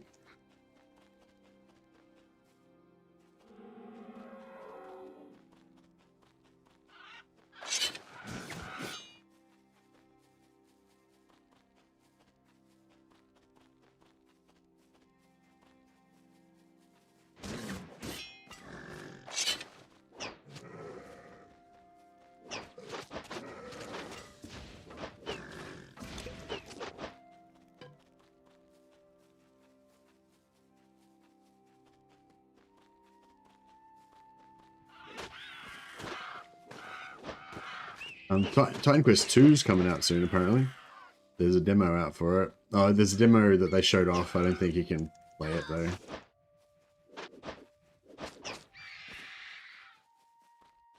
However, it's good, but since it's early access, it's undercooked after Act 3. Oh, okay.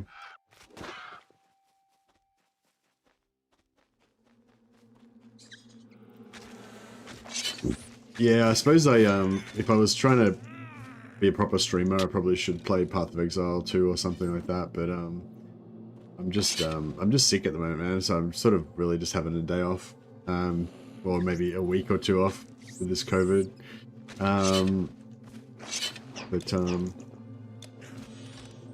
Yeah, so this is kind of like just a non-stream kind of stream, this one. Whenever I'm sick or depressed, I kind of play games like this. Just kind of fun to like, just go into your, just zone into your own little world and do your thing.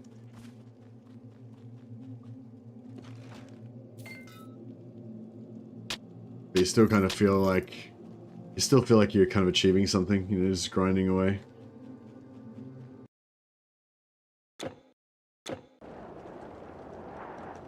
If you like if you like Diablo 2 or Titan Quest, you'll love Path of Exile 2. No worries. Thanks, Herb. Can you tell me any more about why that's the case? So I think the main thing with Path of Exile, the main reason why I like Titan Quest 2, main reason why I'm playing Titan Quest right now instead of Path of Exile, not Path of Exile 2 because I don't know anything about that, but rather than Path of Exile, is just because Path of Exile, like, it's a good game. I love Path of Exile. I've played heaps of Path of Exile, you know, I played the shit out of it back in the day. I had it in early access and beta and all that. And although I haven't played it for years now. But it's like, I don't know, it's just not the same. Like, Path of Exile is like heaps better in have some COVID sick leave pay. Yeah, thanks Pythax. You're my Medicare. You're a streamer Medicare for Mercy. Appreciate it, man. Yeah, like Path of Exile is, I like Path of Exile how you can kind of like science out your own builds, and there's like so much you can do, with it, like it's crazy. But like it doesn't have the same kind of like thematicness of it, you know, like there's like traditional builds, or there's builds that kind of become traditional, I guess, like, you know, usually somebody will make a stream or a video about it and then it'll become all the rage then, and you know, and then other people do like variations on it or whatever. But like the builds, but it's different to this game. In this game it's like, you know, each of the masteries has like a really strong theme, and combining two of those masteries together has its own really strong kind of theme. And it just, I don't know, it's like I don't know, or maybe it's, I don't know what it is actually. Maybe it's like the simplicity of it just makes it better somehow. I don't know. No, it's not better. It's just different. Yeah, it's just, yeah, I don't know. Maybe I'm not explaining it properly, but yeah, there's just something really charming about Titan Quest, you know, that's different. Hey, Static Display, Happy New Year. Hope you are well and all that far off year, and well in that far off year. Hey, Static Display. Oh, is it not New Year's for you guys yet? Yeah, it's the 1st of January where I am.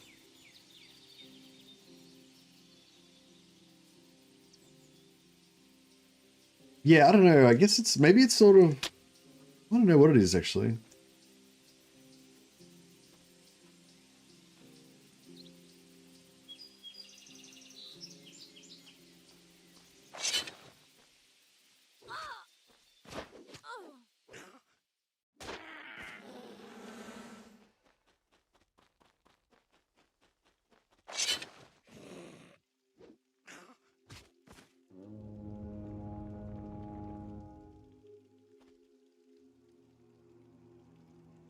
Lost my sound again.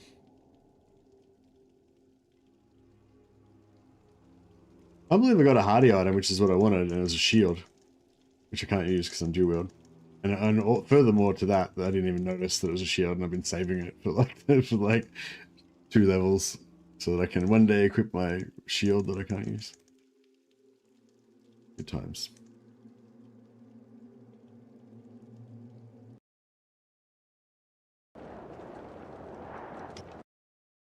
I kind of understand you. It's the ascendancies that give you the class distinction, but you don't feel it like in Diablo 2. Yeah, it's like in like in Diablo 2 when you're like playing a barbarian, you know, you're a barbarian. You know, like I don't know. It's like you can't like, I don't know. I guess I kind of had that a little bit. I used to play an incinerator. I can't remember what class what started off as actually. It might have been incinerator barbarian. But it doesn't really matter what you start off as, but yeah.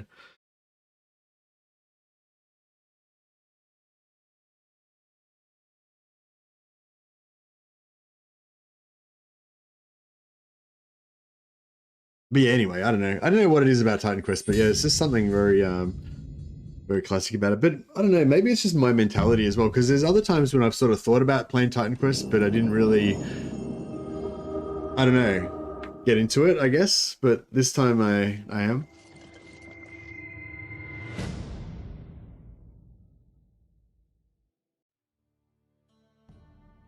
Before the light of the I don't know, maybe it's sort of like, I don't know.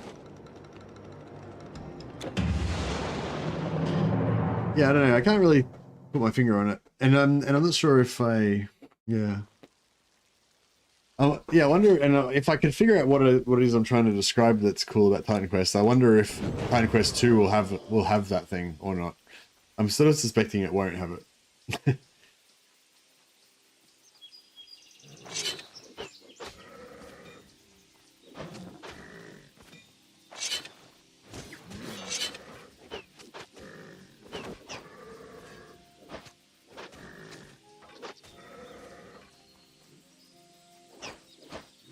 Yeah, I need to just try not to get too excited.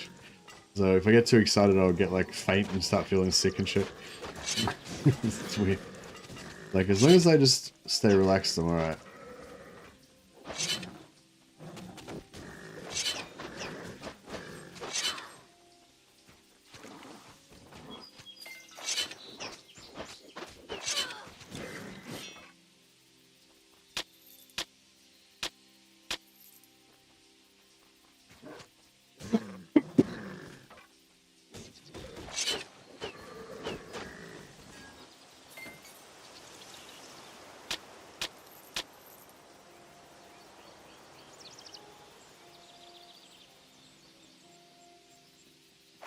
I haven't gotten any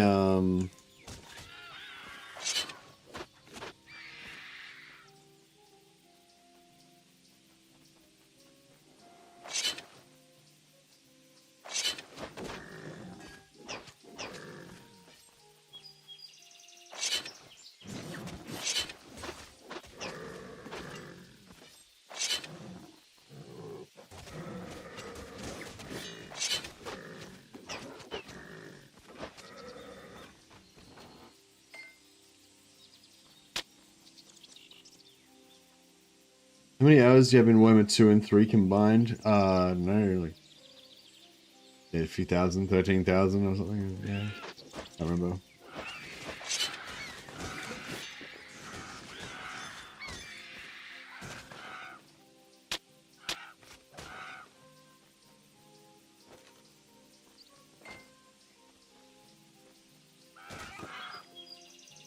Lots.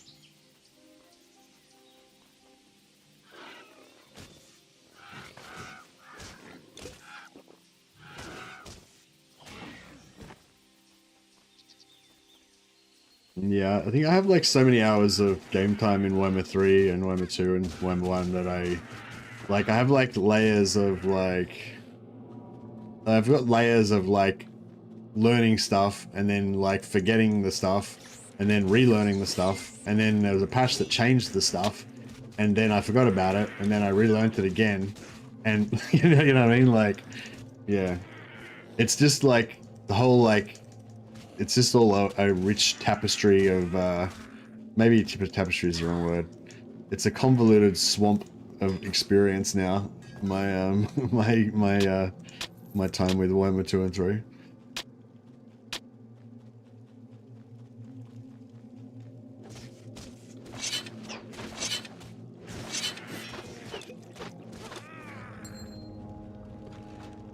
Is Rogue Trader any fun to play? Yeah, Rogue Trader is fun to play. I reached out to the devs to ask them if they'd send me a copy of the DLC, but they never got back to me. But the person that I contacted, You can't carry anymore. they probably don't work there anymore, which happens sometimes.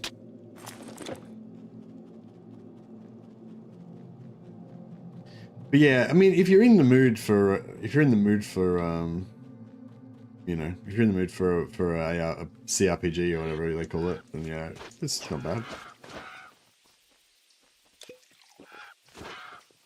I kind of prefer Baldur's Gate because it's a lot more polished and there's a lot, and you know, like less buggy and like more, I'd say probably more complete and just like a higher quality of game in general.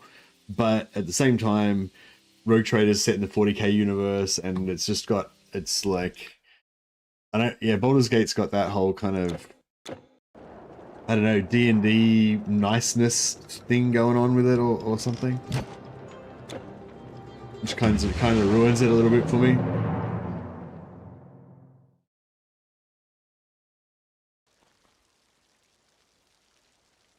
But yeah, no, Rogue Trader is pretty fun. People tell me that like in the later acts, it's a little bit, you know, not as polished or not as full or whatever, not as good. Ever played D&D? Yeah, I used to play D&D a little bit when I was young, but my mates and I were all like 14 and stuff, so we weren't into like advanced role playing or anything. It was more like a, you know, more like an action board game the way we played it, you know.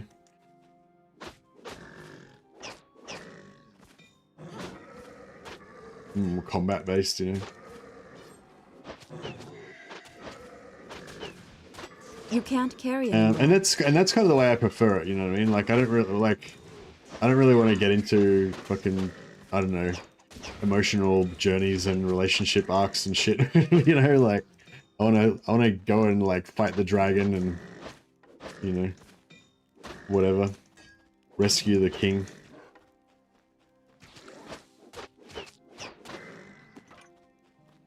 Or, you know, burn the heretic and execute the traitor, as the case may be.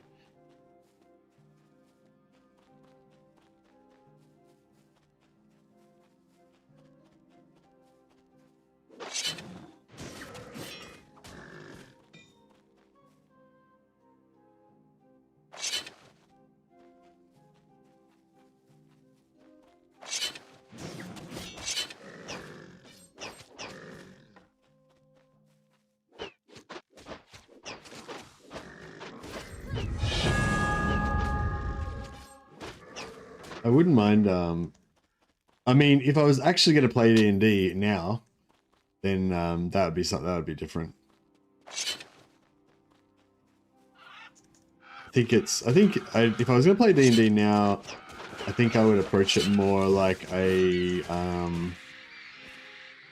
don't know, like when you go to, like, we used to do like games day, like board game days. Your inventory is basically full. we'd have like, we'd grab a few drinks, we'd plus play like fun games, because there'd be a mixture of boys and girls, so it wouldn't be like all like strategy games and stuff, you know, it'd be a mixture of like Pictionary and other board games or whatever that are fun. And there's always that element of like people joking around and stuff as well, and all that, you know, like, whereas like, you know, like when I was younger, I was like very serious about it all, you know, I was like serious about all the rules and all that, you know, whereas now if I was going to play in D&D, I think I'd be a lot more, yeah, like I'd be a lot more not too worried about the outcome of everything, you know what I mean? And more, I'd be more playing it as a social exercise rather than, you know, as a hardcore kind of gamer. But when I'm playing a computer game, on the other hand, you know what I mean? That's not really a social exercise then. Yeah, see how shit my melee is? I need to get some better melee weapons. I'm trapped in thrower hell. No more room. I have to be a thrower because my melee weapons are too shit.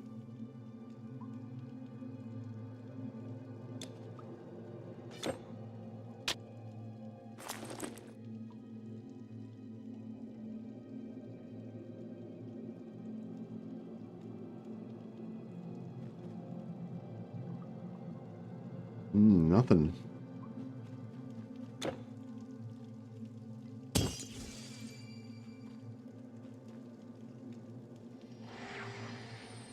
really depends on your group. When I was younger, we were playing, like you said, hack and slash. Nowadays, there's a bit more nuance to it. Yeah, yeah, I think yeah, you have to know, supplying the Spartans. Hurry, what do you want? you have to know your group. Like, if the dungeon master needs to know their group, you know, and know what people want, I guess.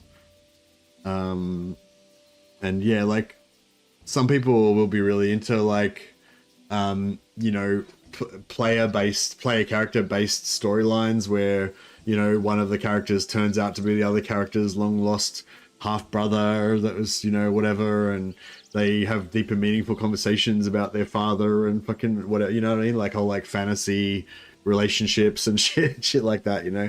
And like, I think like a little bit of that can be okay, but you know, for me, like still, I think I prefer, yeah, like a little bit of that sort of stuff can be good, I think, as a side to the main storyline, like, you know, but like, yeah, I'd rather like the story be something I can get into more like together.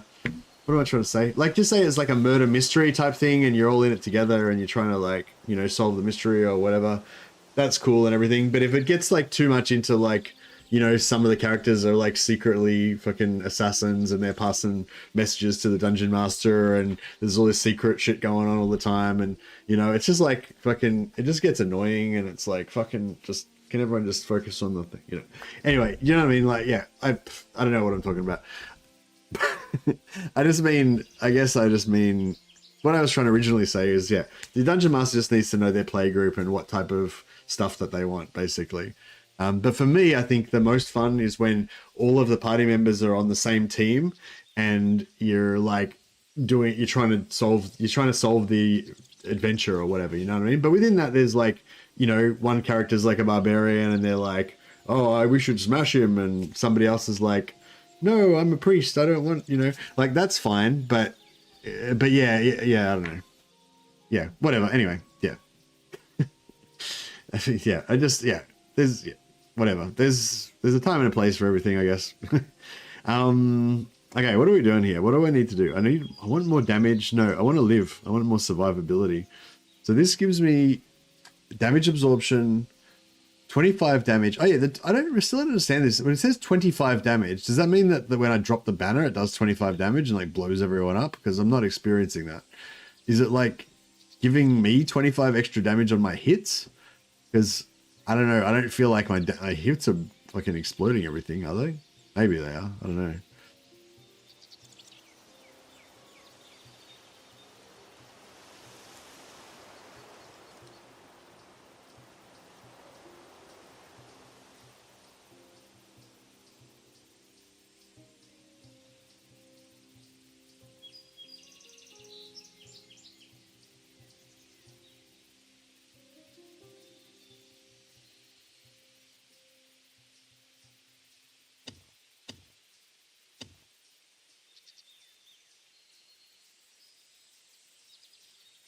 $70 damage.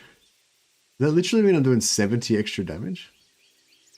I don't know. I feel like I need to experiment with this first and figure out whether it's actually doing anything or not.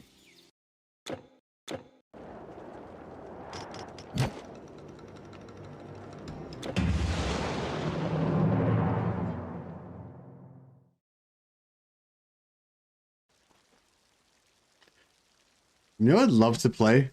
I'd love to play like a campaign version of Space Hulk, where you like you have like a bunch of Space Marines and you have to go through a series of Space Hulk missions, but like, you know, you keep like the Space Marines, like, I don't know, level up or whatever, or get experience, or there's some sort of like continuity between the adventures, you know.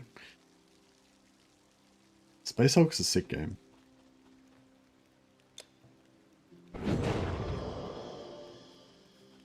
But yeah, I don't know. I can get a bit stuck sometimes. I know like there's other stories, but for me, the only story that matters is there's an important mission. Everyone that goes on the mission will die. Volunteers?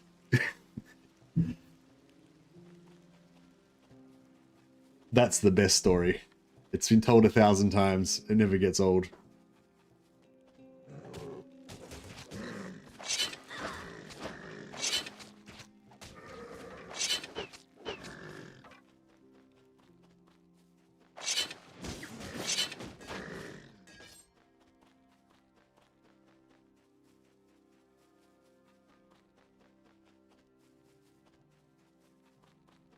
Okay, so if we just melee.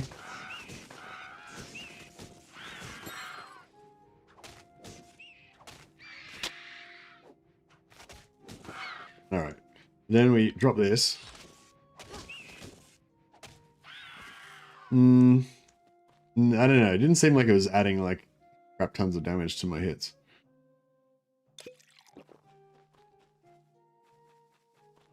I think it's more the defense aspect, eh?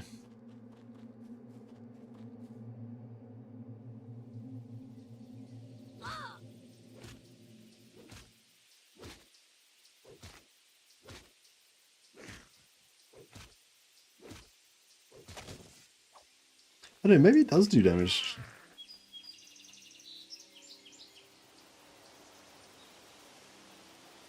Alright, I'll try and drop it, and I'll just see if it does damage.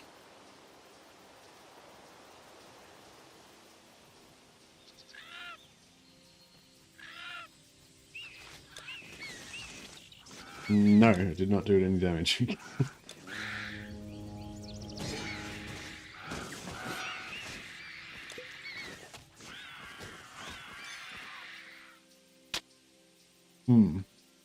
So it must add damage to my attacks, I guess. Confused. I love how they've mastered light speed travel, but the armor is useless and the weapons jam. Hey, Martha. Just finished Act 3. That's fantastic. Well, they haven't. I don't think they've really mastered light speed travel. They've mastered going into other dimensions via like magic, essentially. And then instantaneously traveling, and then traveling through a portal back into our dimension. You know what I mean? Not really like per se light travel, I wouldn't say.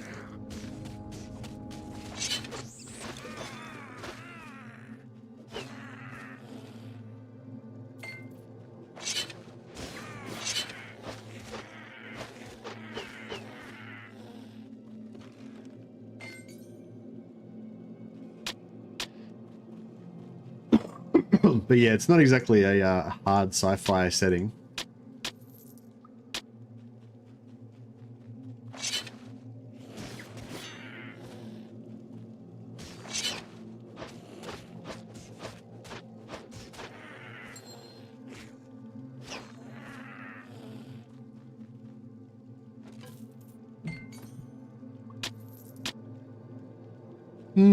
Alright, so you can press A to pick up gold and potions and charms nearby. You don't have to click them. Oh, thanks, Marta. You're awesome. Is there any way to reset the instance without exiting the game?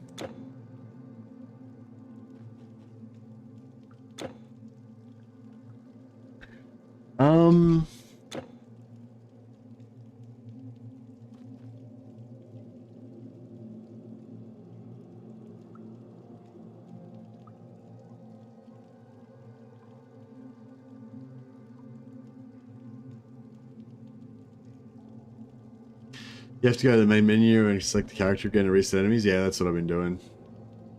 It was be good if there was like F5 or something. You could press F5 or something and it would just do it. I sort of think this is the only thing that's going to really increase my survivability hugely.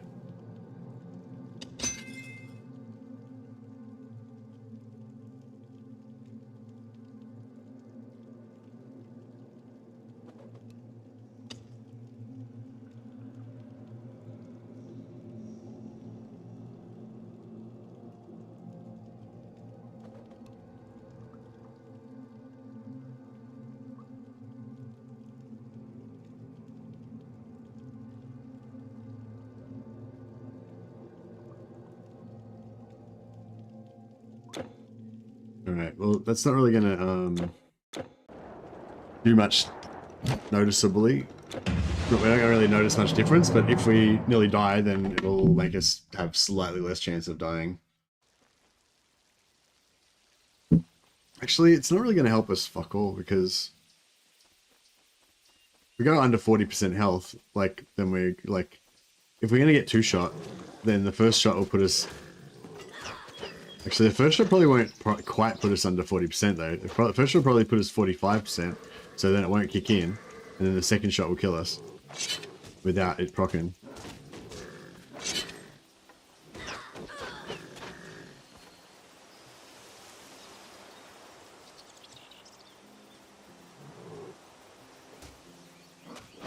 I'm just afraid of the centaur.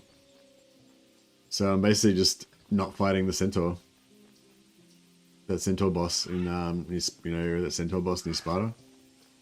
Near oh whatever, near the second wave thing. Second teleporter.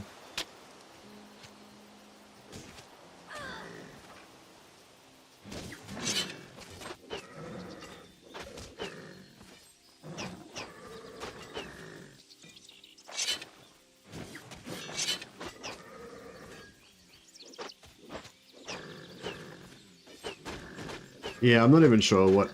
I think if I can get more than 1700 health, then I could probably give it another try. Because I had like 1400 and he nearly... Like, he did over 50% of my health pretty much in one hit. So I was like, shit. I don't think I want to try that again until I've got at least 1700 health. So I'm nearly there. I got 1680. Hey Vasily. Happy New Year's.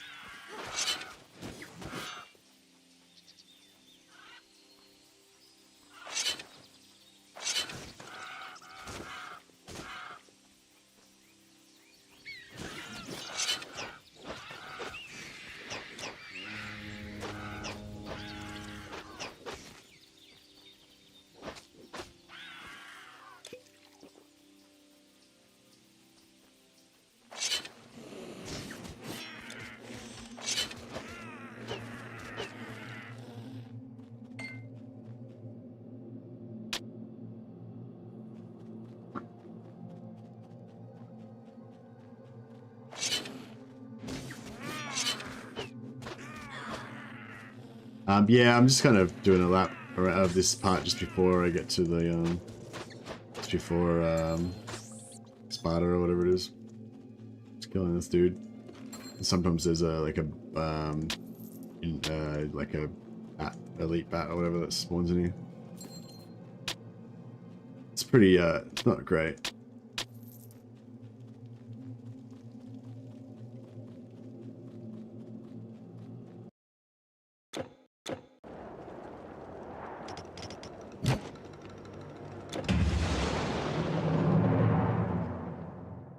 I don't play Curse, but I heard early game you just want plus health on all your gear to not die. Yeah, well that's pretty much what I've got already. I've just got plus health on everything.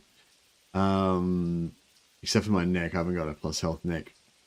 But yeah, I got health on everything else, on both my rings and everything.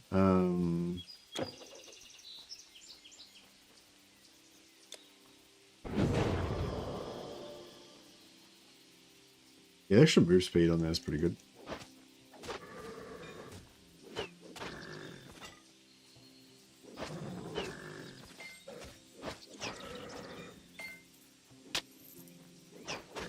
Yeah, that's handy. Thanks, Vada.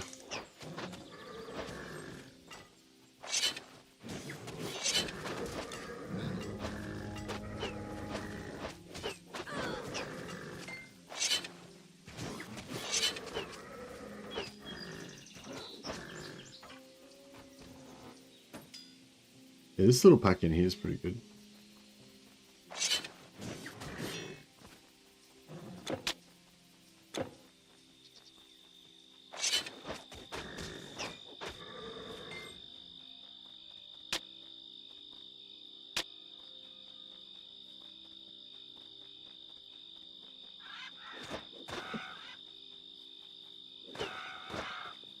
I know, we could try and kill him. We could try him again, I guess. I feel like last time I nearly got fucked.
don't know. Maybe I should give it another try.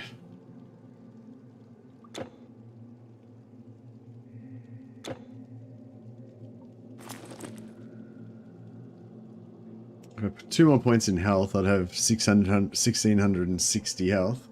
It's nearly 1800. I mean, nearly 17. Good.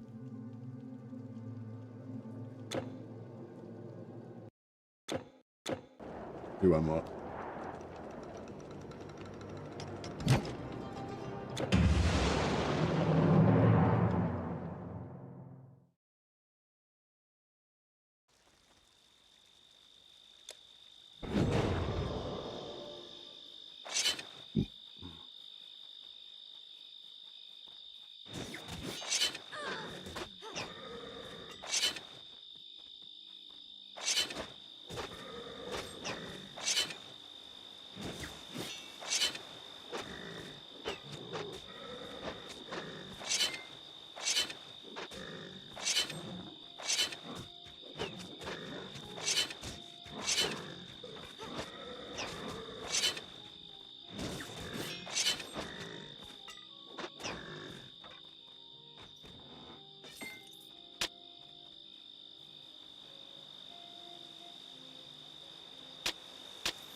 Man, I should have grabbed the Shrine of Experience before I killed all those guys. Oh.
I wonder if that guy actually drops better loot or anything. Need more energy. No, he hasn't really dropped anything good as far as I can tell.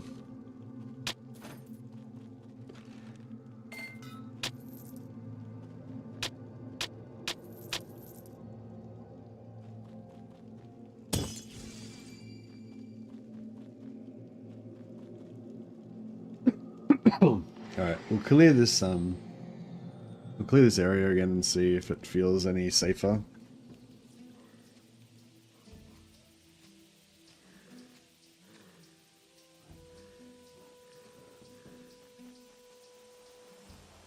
I'm busy enough supplying the Spartans. Hurry, what do you want? Wonder if maybe, maybe more armor would be good too.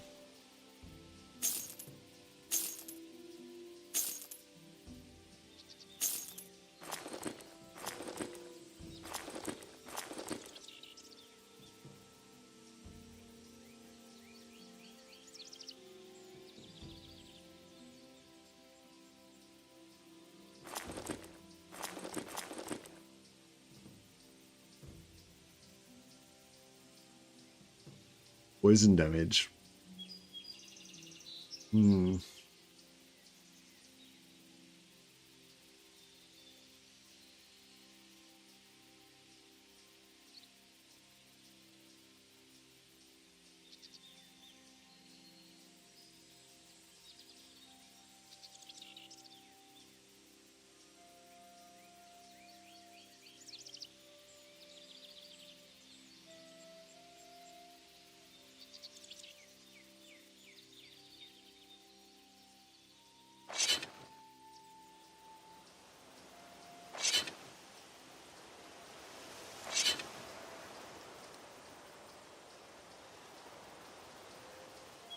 Yeah, my damage doesn't seem great.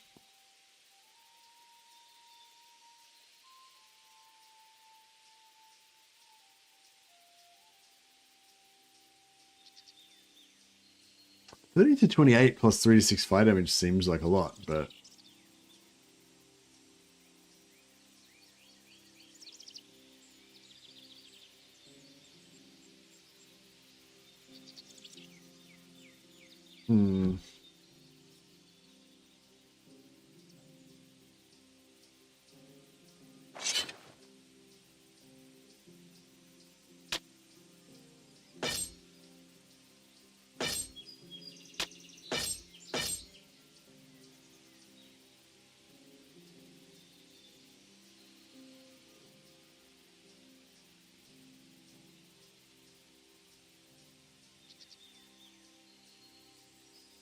Goodbye.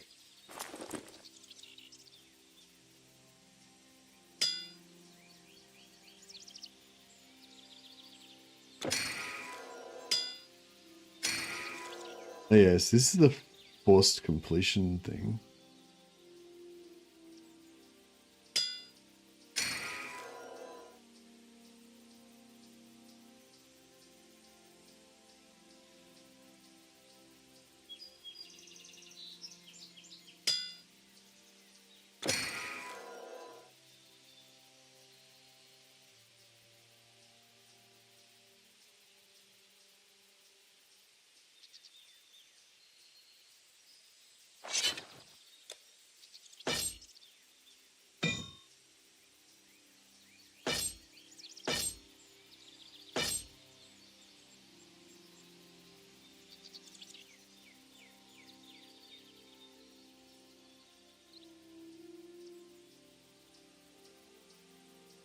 Hey, name. Well, I think like in modern, like in, yeah, I don't know. Sorry, name said, is it me or the difficulty of this game is fucked? Tried Titan Quest once, and for the second half, I constantly got one-shotted and was under-geared, and no one drops anything. Yeah, well, I mean, I'm not an expert in this game, sorry, name, but yeah, I understand that if, like, the people who know it well, they're kind of aware of which bosses one-shot you and stuff, and they farm specific gear to like avoid that. Like some of the bosses, like there's a boss Cerberus, it's like a big dog dude, and he does huge amounts of damage. And there's a drop that you can actually get from this boss right here, the one that I'm too scared to fight, that gives you like minus 40% damage from beasts. It's like a shield, I think, with minus 40% damage from beasts. So if you equip that shield, which is a pretty shit shield, but when you're fighting against Cerberus, who's a beast, you're taking 40% less damage, you know? And if he can like almost one-shot you, then having a shield that reduces that one-shot to like not being able to one-shot you, you know? That's pretty hectic. But it's just knowledge, like, you know, you have to have that knowledge. So yeah, I don't know. I mean, I found Grim Dawn was a bit easier to just play through without really knowing what you're doing or anything.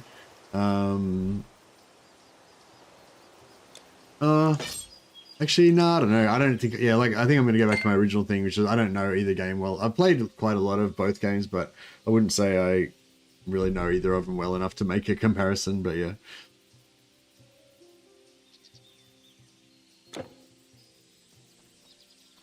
Yes, what do you want?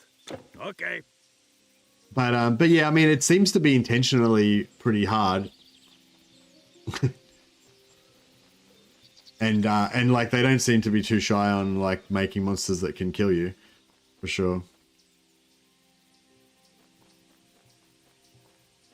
Sounds like classic WoW game design. What's that? Make it super hard at first to get all the hardcore people excited, and then make it super easy so all the casuals can succeed.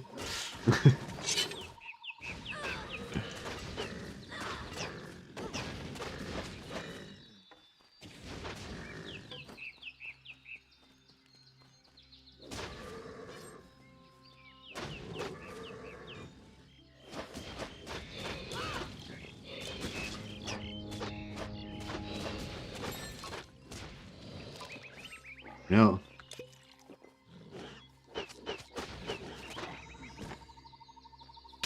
Yeah, I don't feel like I don't feel like I don't feel safe.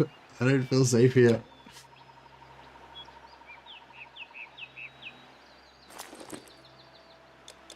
Put like 2 more points in health. I need like lifesteal on my weapons and shit. I've got lifesteal on one of my weapons, but it's not enough.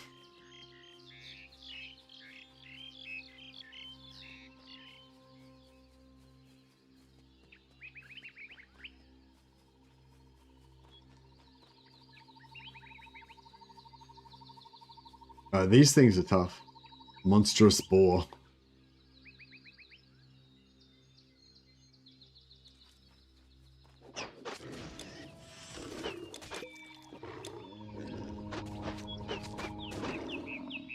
That was a bit better.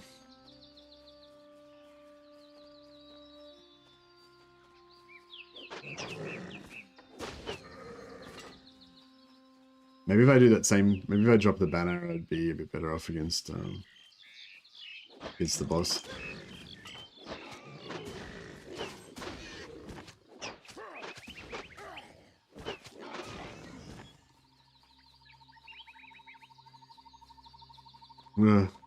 There he is. Oh man, I don't know if I should try and take him on. I feel like I'm gonna get wrecked.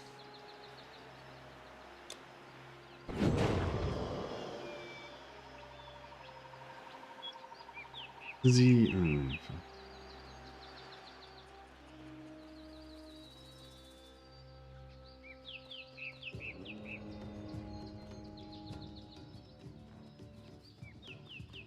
I thought he... Oh. So he summons a bunch of dudes.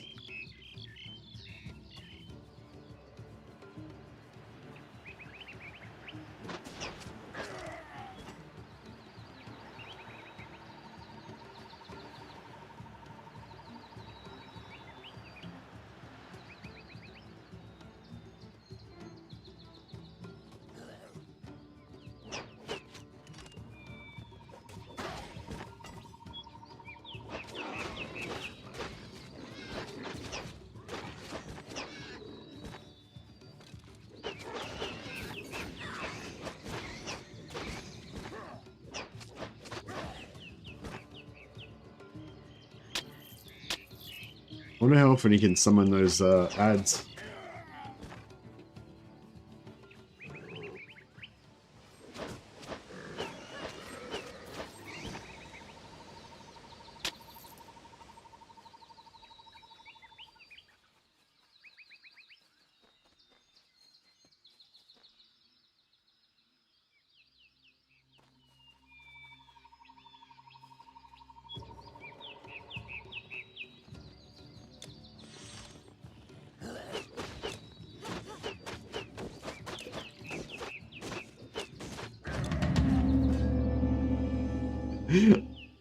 I've been too scared to fight that guy for like the last like 4 hours. I've been just like level up like 4 times just because I was too scared.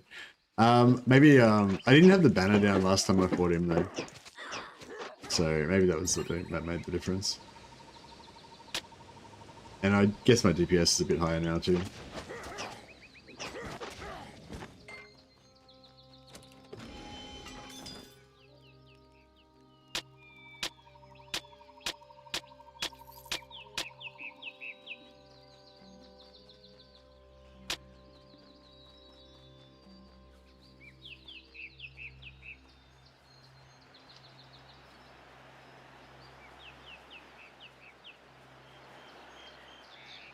So yeah, what I should have been, instead of farming those other shitty mobs that were almost worthless, so that I could fight him without being afraid, I should have been farming him so I could have gotten some good loot. But that's alright. I just yeah, I just got nearly wrecked the first time I fought him, so I was like very cautious.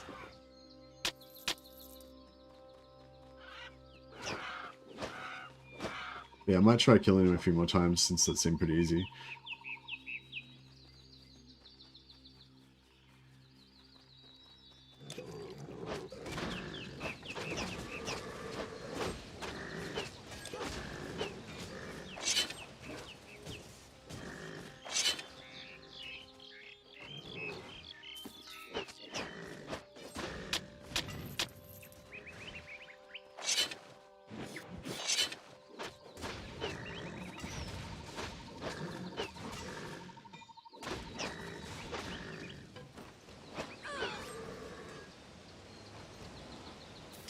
Your inventory is full.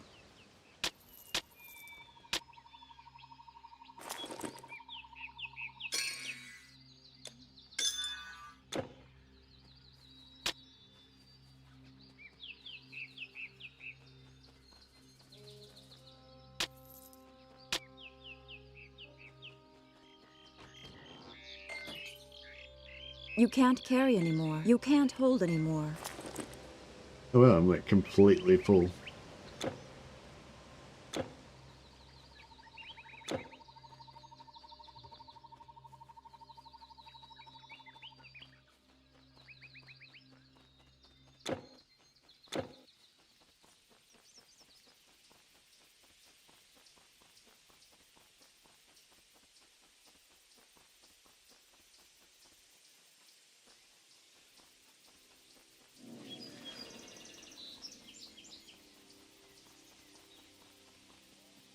What is it this time?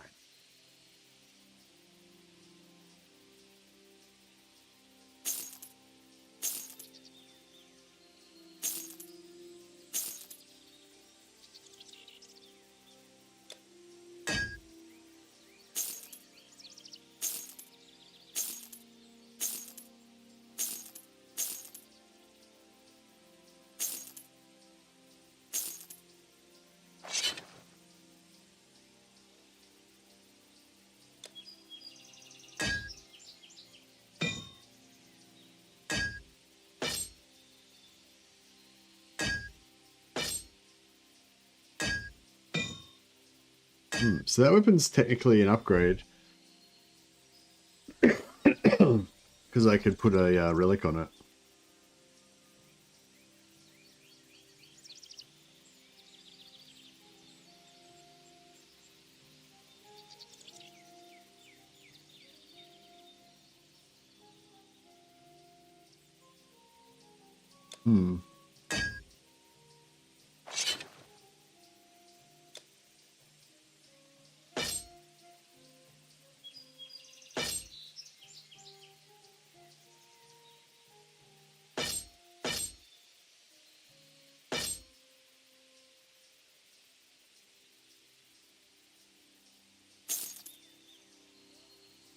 Oh, can I get my is there some way to get my relics back out of the weapons after I put the relic on after I put a relic or whatever on a weapon? Can you like break down the weapon to get it back or something?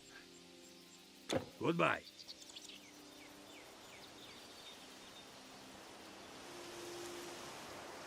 Yes?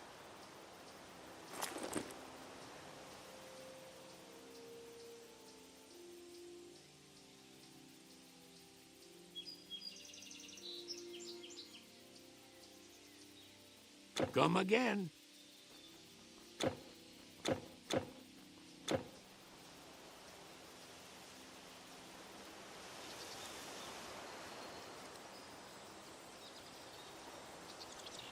All enchanting services right here.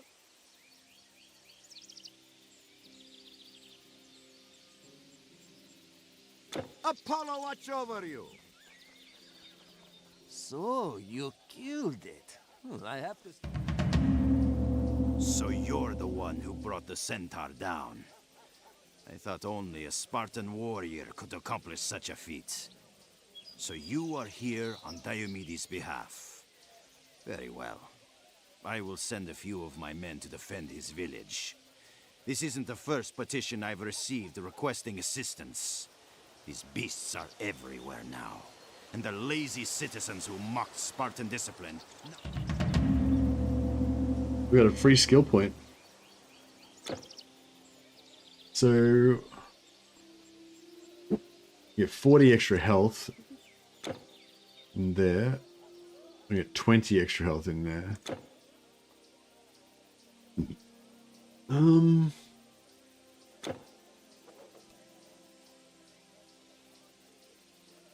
Excuse me.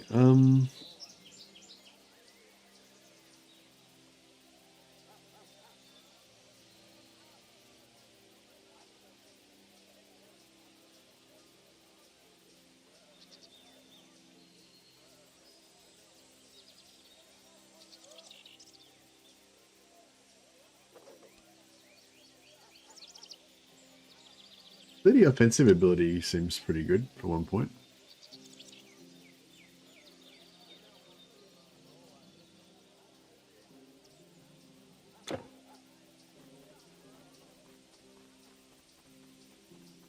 Alright, let's reset it. See if we can kill this guy again.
Okay.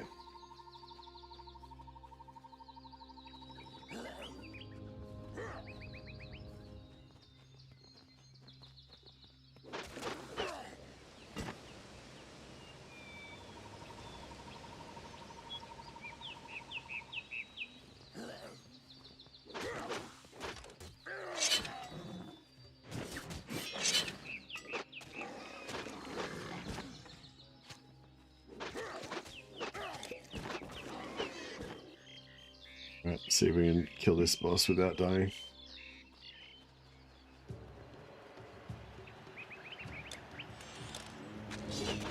Oh shit.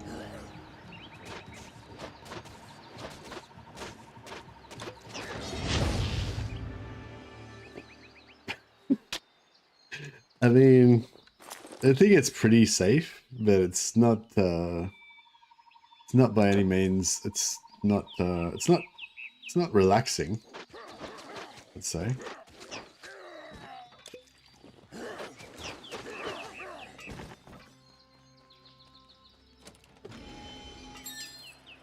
But yeah, I might just farm him until we can get at least one decent weapon.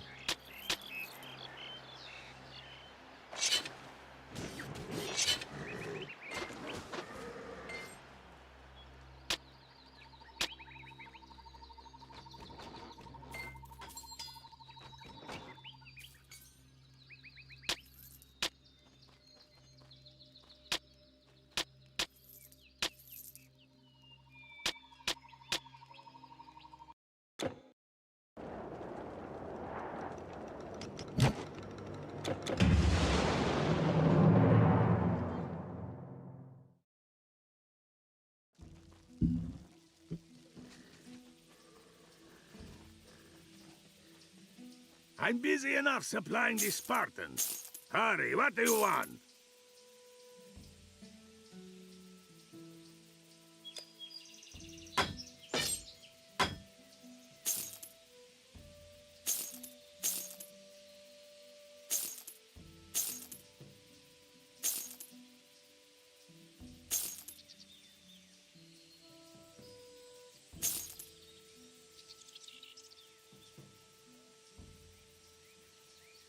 Goodbye. Well, I just store some of this crap.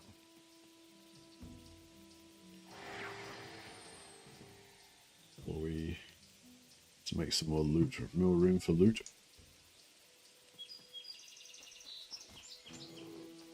I'll hold your things for you.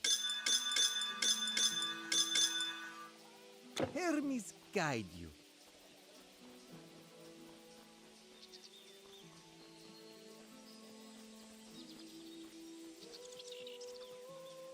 Hail, traveler! Store your things with me!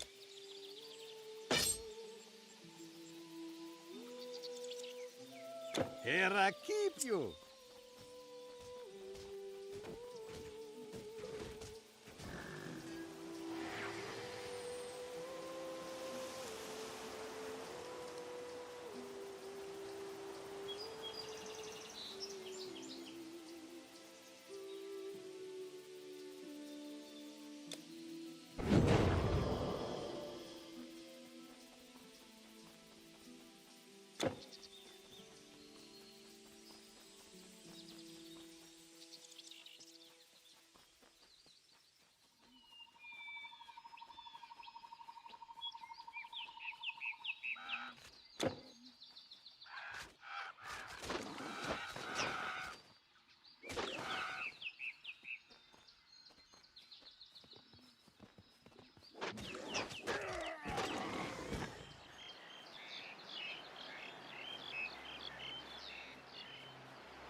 Oh shit.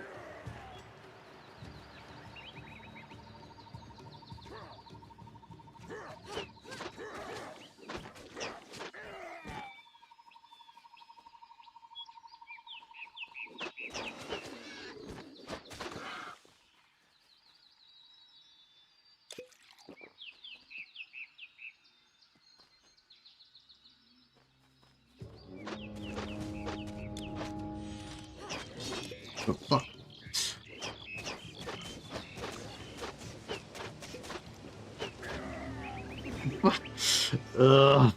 I don't know, man. This is fucking pretty hectic. Like, I feel like if I got unlucky, he could two-shot me.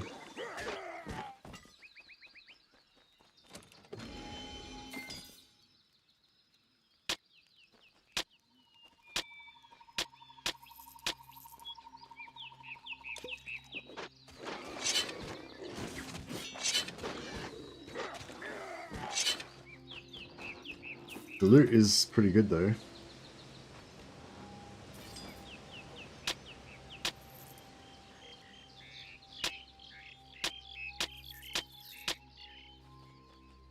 I mean, I probably should go to bed soon anyway, so if we die then I can go to bed. So it'll be perfect. I can go home, I can go to bed and with that satisfied feeling knowing that I just died.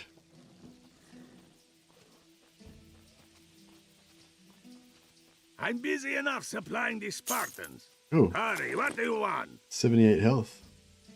And an armor upgrade as well. Pretty good.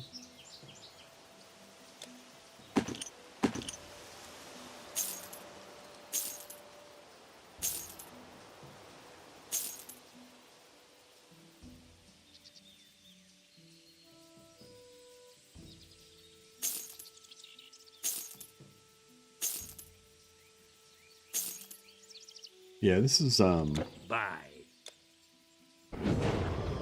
seems like we're gonna be able to get some gear upgrades if we hang around here for a while.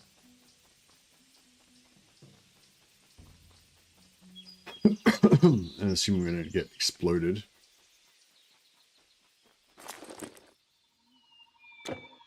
Along the way.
What does that horn do? Is it like a buff that makes him do shit tons of damage or something?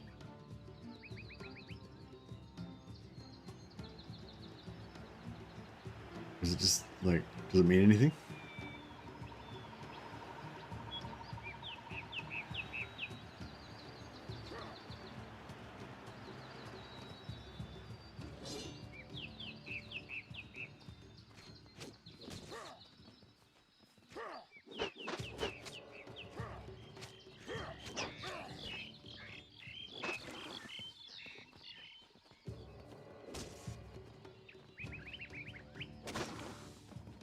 It doesn't seem to do that much damage to me most of the time. You must have like a special attack that does like a stomp or something.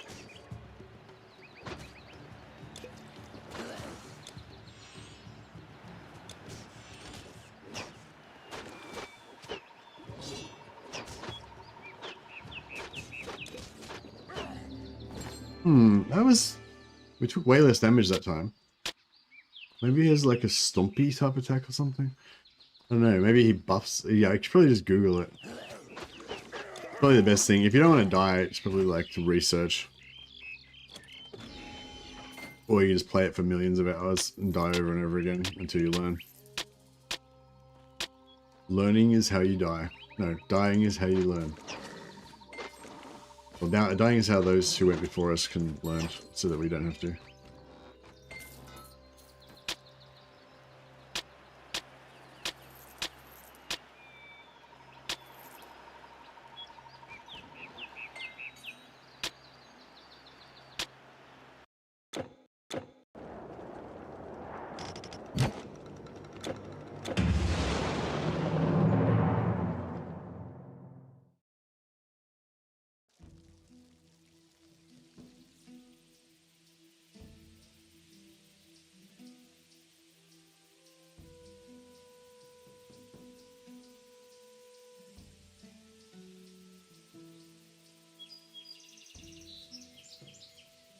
I'm still looking for a necklace. Yeah, I'm still looking for a necklace with health on it. Good day. Hey, 45 health. Better than nothing.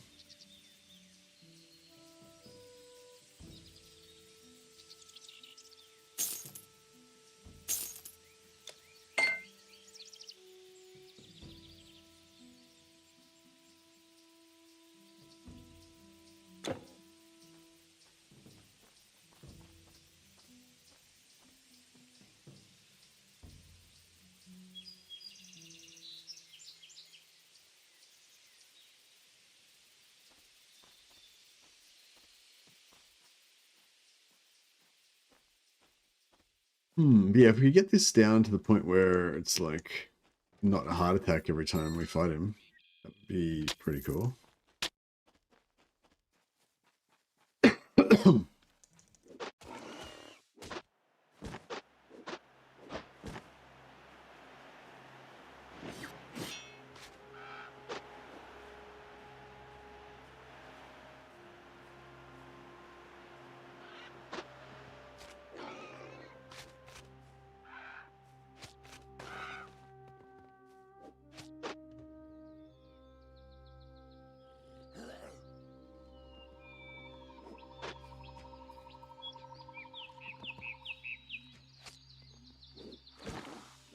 Yeah, the sound's bugged out again.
Yeah, it's weird. I wonder why he's so deadly sometimes and other times he's not.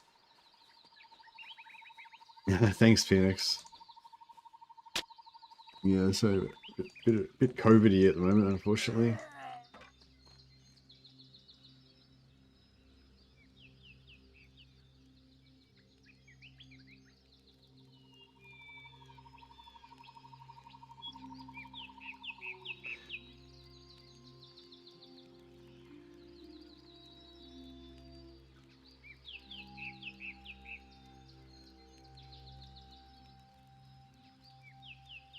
Small torch, eh?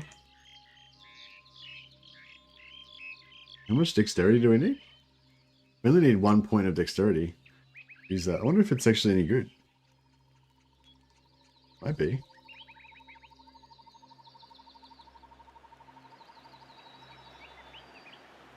He has random gear. Yeah, no, cool. So in this, the mobs that you fight, they actually wear the equipment that they've got. Or at least some of them do. Some of the bosses have gear on them. So sometimes they can, be really powerful if they have really powerful gear on or whatever. But I feel like it's not even like, I mean, it could be just that. Maybe it's just that Eric and Gabriel. But I feel like just sometimes he hits you really hard and sometimes he doesn't.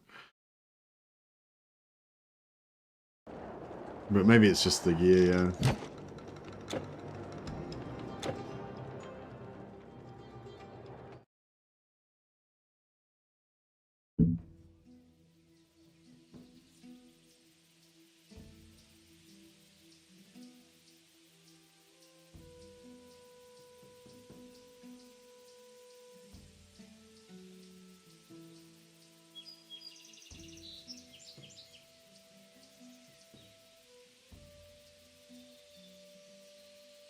Oh, I've got to reset the sound. I'll do it after this. Hey, Phoenix. This game, it's a great game. It's one of those games I have real nostalgia for. I really loved it. Played it a lot. And kind of like those games you fantasize about a lot, and you think of different combinations that you could play and all that kind of stuff. It's definitely one of those type of games for me.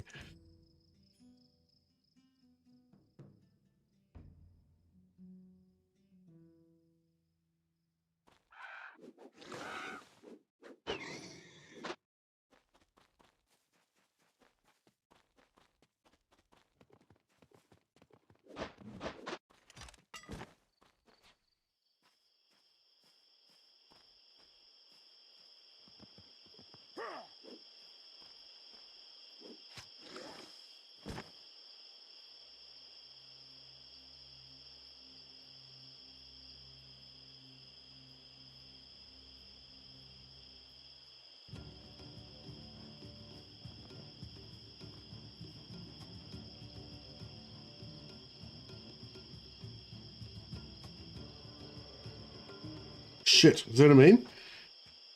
Like, he just hit me for nothing, and then boom, 60% of my health gone in one shot. Like, I don't know, maybe it's to my defense. Maybe it's because he's missing me. Yeah, maybe he's just not very accurate, and I've got really good defense, and he's just missing me all the time. But when he hits, it just fucking hammers me. I don't know. For some reason, yeah, he just occasionally hits me for shit tons of damage. I don't know if that's just his normal amount of damage and just the rest of the time he's missing me or what.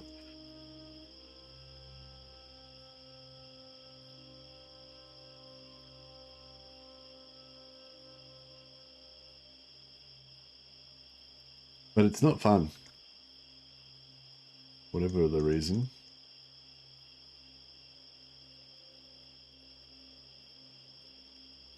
Yeah, we're playing on Curse, so I've got no resistances to anything.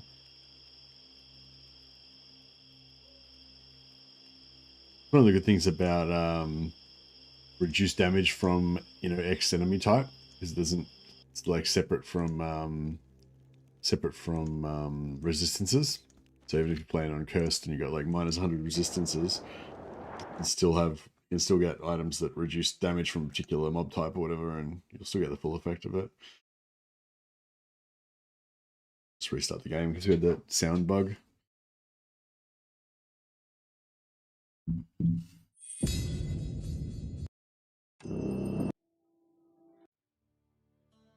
Yeah, I don't know. Before the light of the gods entered the world, there was Yeah, it's quite possible that damage is the difficulty is more spiky in this than in Grim Dawn. I'm not sure. I know there were some monsters in Grim Dawn that you had to be quite aware of, and some bosses that you had to kind of prepare for and have certain resistance types and stuff like that. But yeah, I wouldn't be surprised if it's rougher in this, but yeah, I mean, different games are different. I'm busy enough supplying the Spartans. Hurry, what do you want?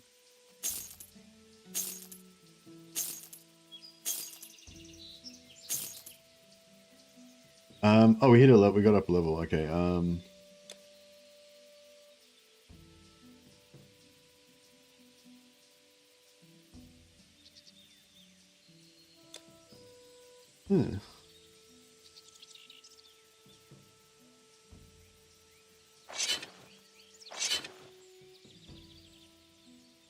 Yeah, I thought we had more. I thought I had more dexterity than that for some reason. I really want to equip this item. Goodbye. 2 dexterity per level. 2 dexterity per level.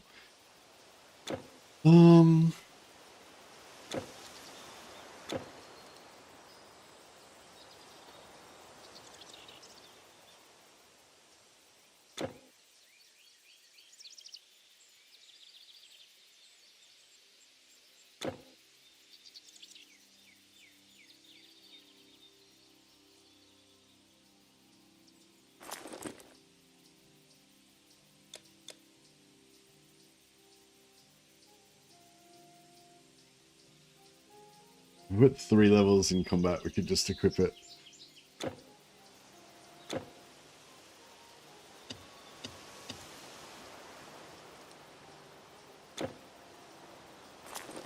Alright, we can do it. That's a thrown weapon. Crazy.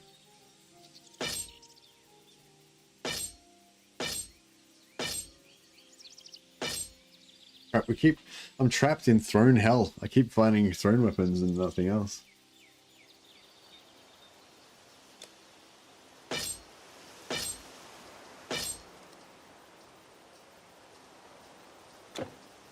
Our Spartan weapons are the best. Chip, thank you for not loitering.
There it is. He like he raised up on his back back legs and then he went boom. I guess you just gotta watch out for it. Plus 50% damage to undead. Shit, that seems pretty good. Man, if we were fighting undead, it seems pretty good anyway.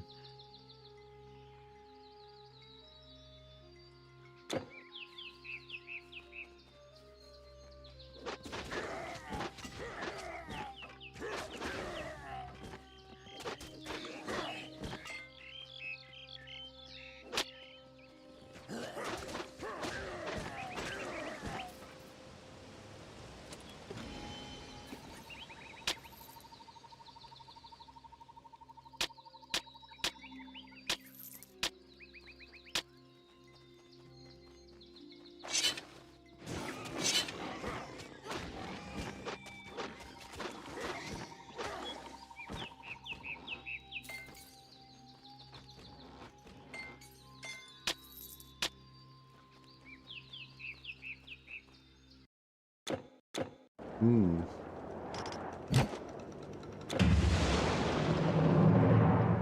We're grinding away, making the money, getting the items, slowly increasing our wealth and power. Good day.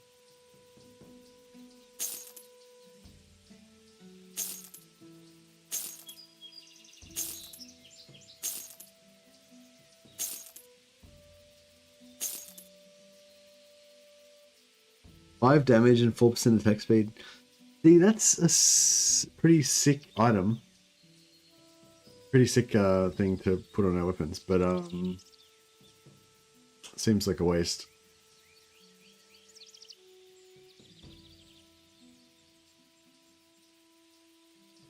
Good day.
Hmm.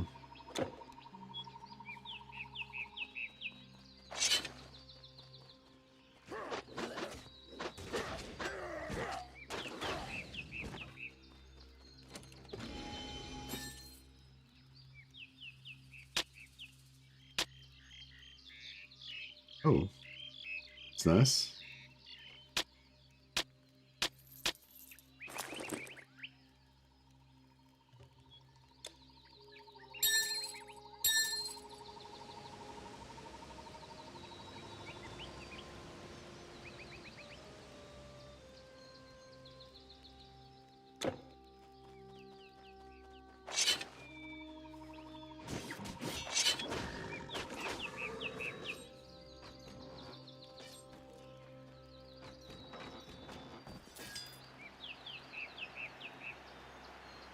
Oh, +1 to all skills in hunting mastery. That'd be good if I was a hunter. But I'm not.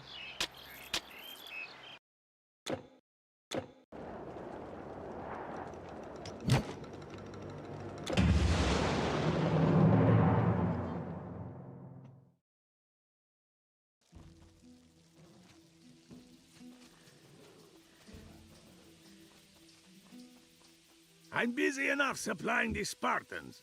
Hurry, what do you want? I don't know if I want to keep this or not. It seems kind of cool, but...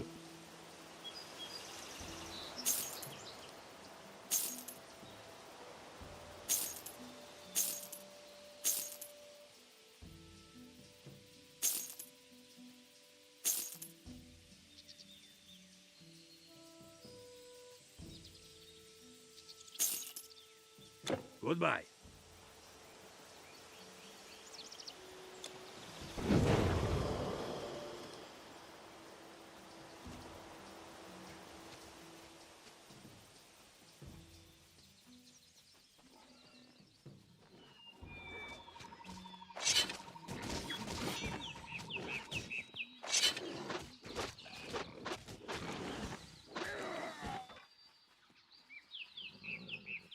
Why are they always attacking the horses?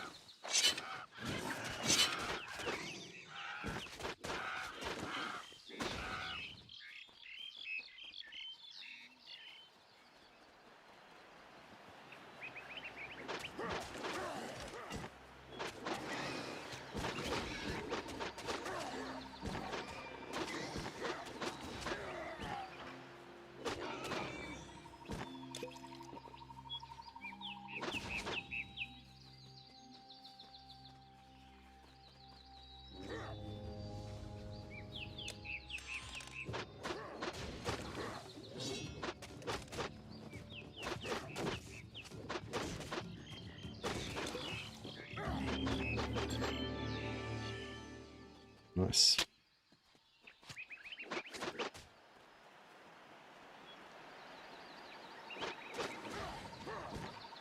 I don't feel like if I was an elemental thrower, I'd be doing like so much more damage.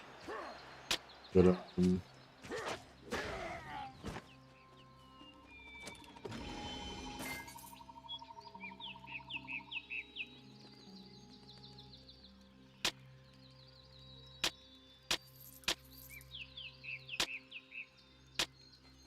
it is what it is.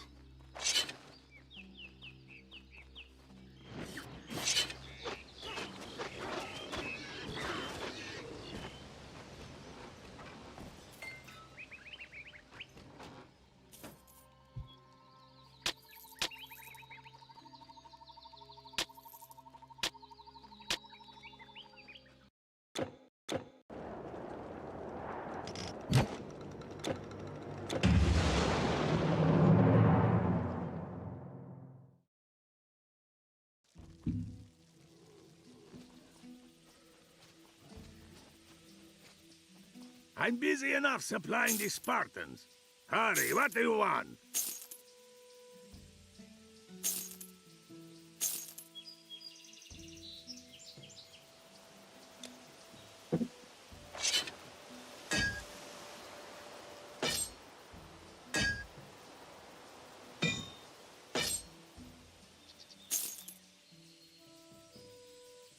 Alright. Well, we've got a very slight increase in melee damage.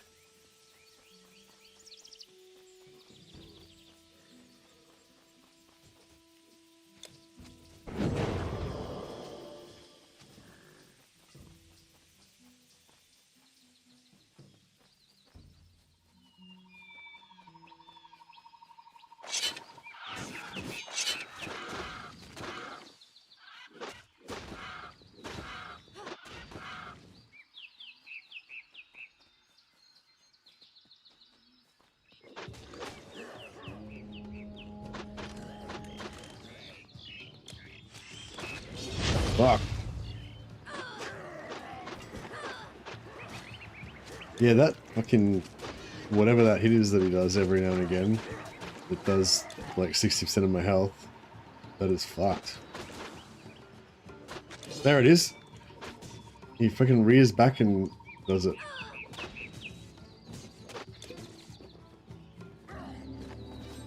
Yeah, it's like a heavy attack he does. I've got to just not be there when it happens. If I keep like kind of dodging in and out, then it doesn't really do it.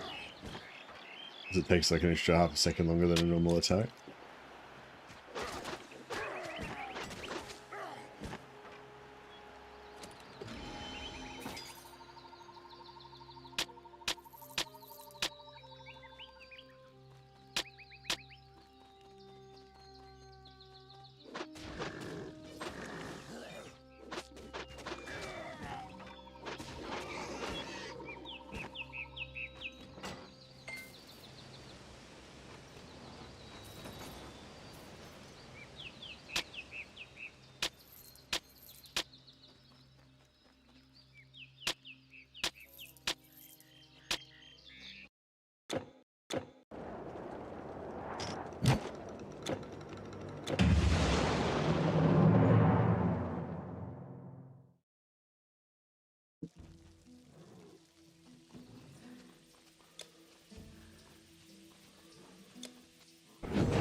Well, it's exciting. It's just, yeah, if he stands still and he does that big hit on you, it's pretty suck. You have no more room.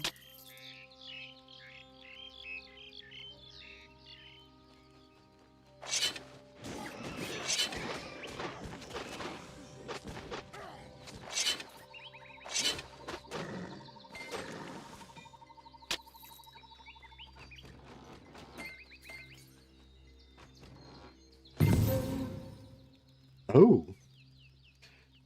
Another thrown weapon. God damn it. Your inventory is I'm full. trapped. I'm trapped in thrown hell.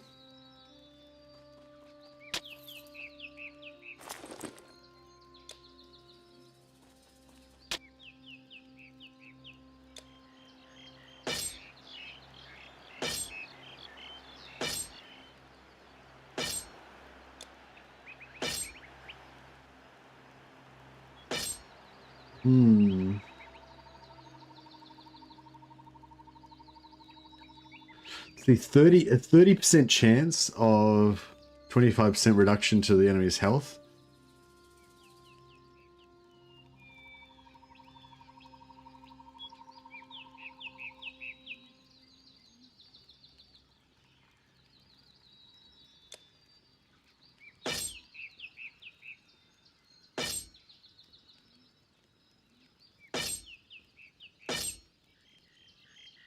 I don't want to use it instead of this just because it's got those cool abilities on it.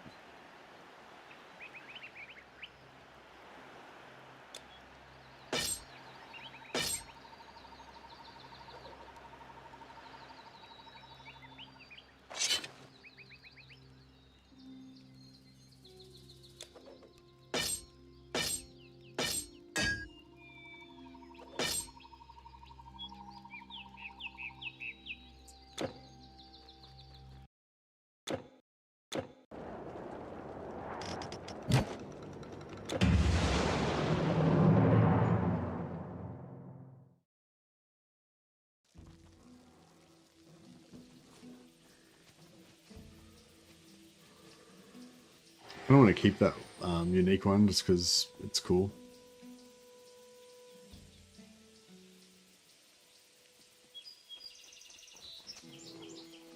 I can ease your load.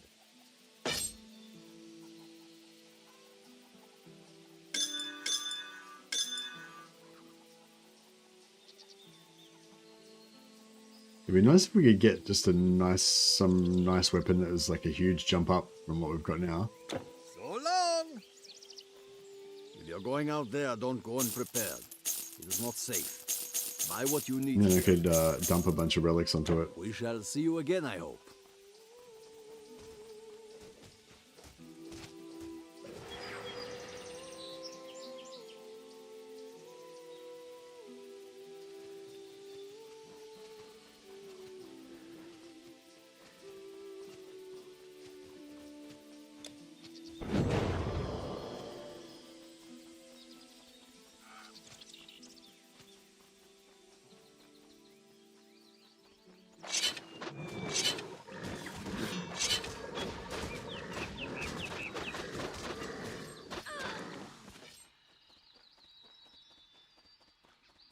Bit of XP.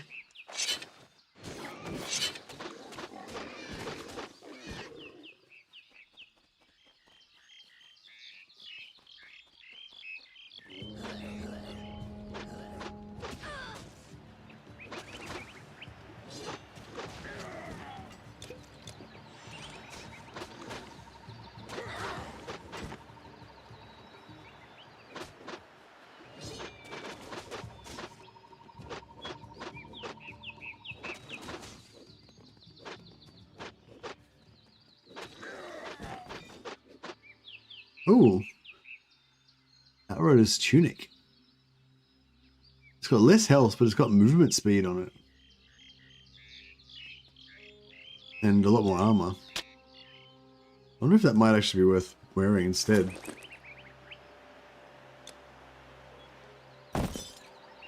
Lose 50 health, which is quite a lot.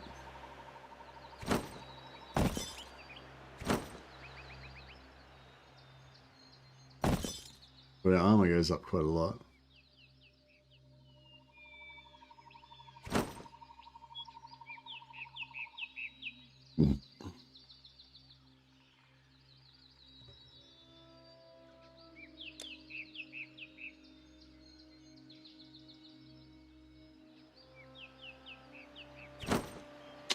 It does have health on it, but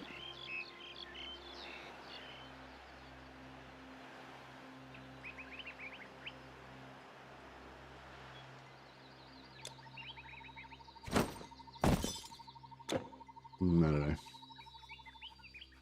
Seems mid.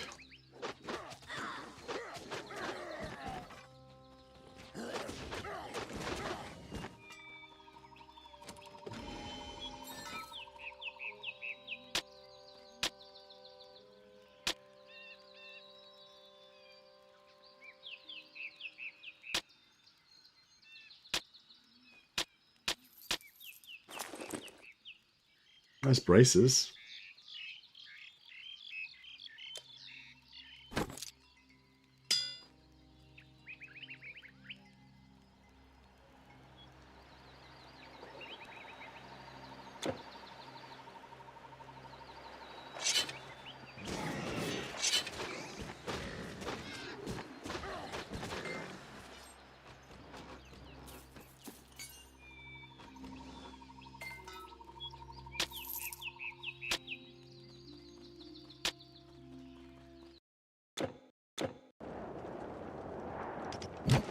We're starting to get some more interesting items.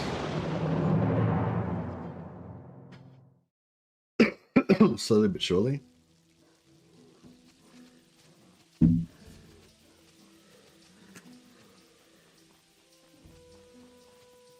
yeah, I'm busy enough supplying the Spartans. the difficulty Ask me what spikes you of bosses that we're likely to encounter is what I'm living in fear of, basically.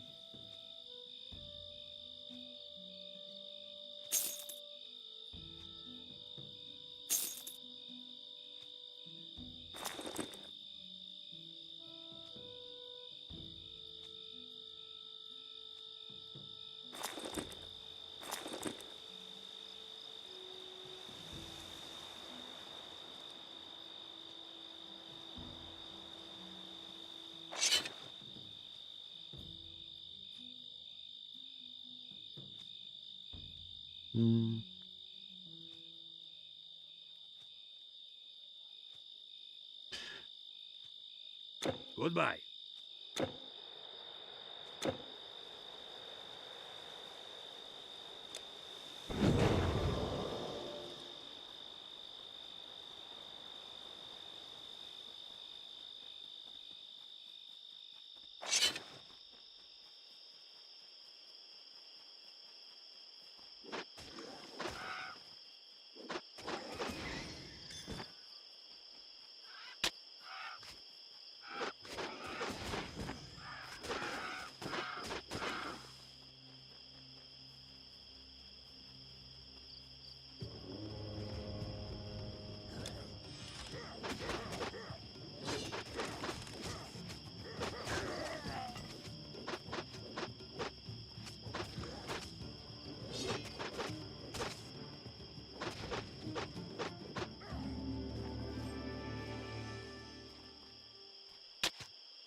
Necromancer's robe.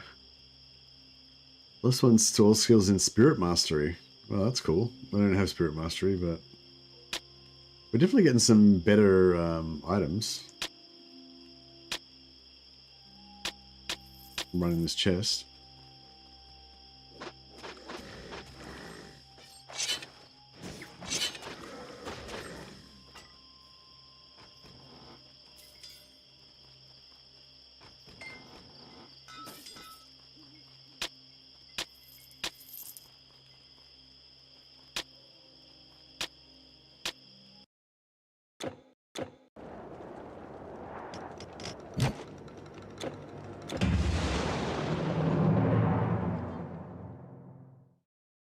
Yeah, this kind of reminds me when I first got into Diablo 3. Just, you know, trying to like play hardcore and trying to find items to get you through to the next level and all that. I'm busy enough supplying the Spartans. Hurry, what do you want?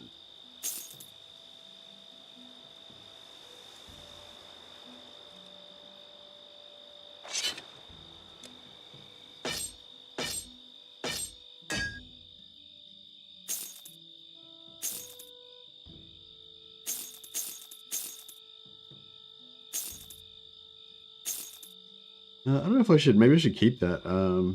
A 35% less damage from undead. Pretty good. If you had like a few different items like that, you could stack them together and make a, you know, invincible to undead gear. Yeah, I was going to give it to one of my other characters, but I might actually keep it.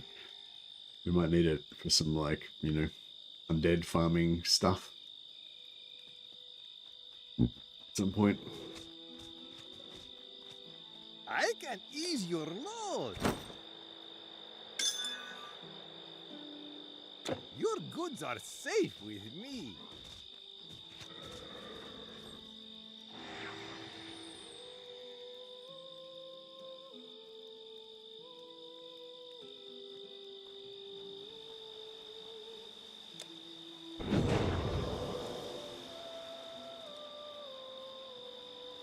Does feel pretty cool playing Cursed for the first time. No, seeing all these things up here. I don't think they actually really do anything, but unless they just stop you from being able to get any resistances, essentially, or make it really hard to get resistances.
Judas of Destruction.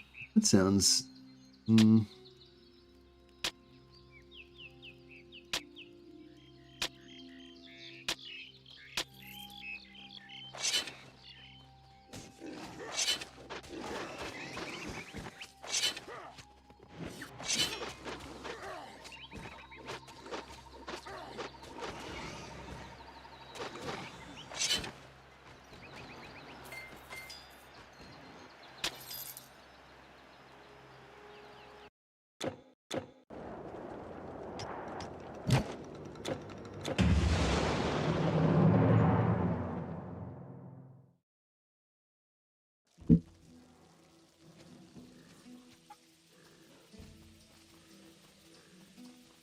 Should probably pay more I'm attention. busy enough supplying the Spartans.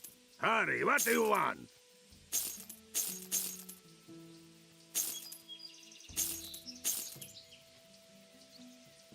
Thank you for not loitering.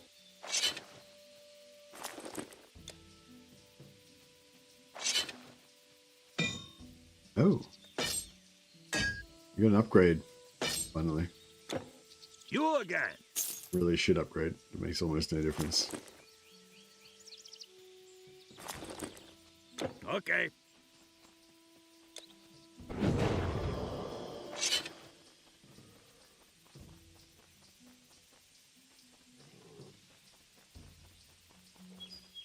Well, I suppose it's an upgrade on top of, yeah, whatever. It's an upgrade. An upgrade's an upgrade. They're getting a tiny bit better each time.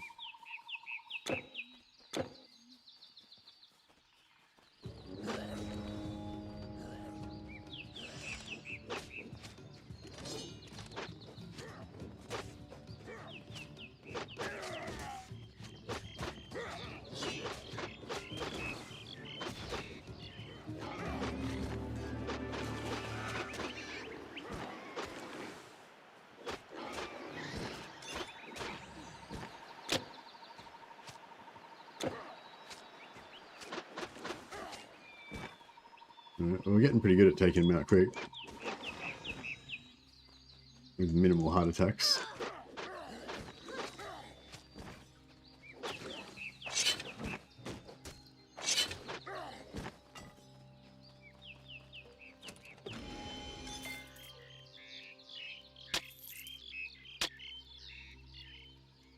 Ooh.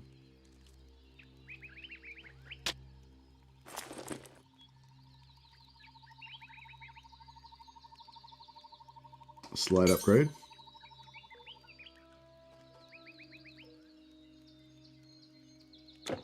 We're up to 1900 health now.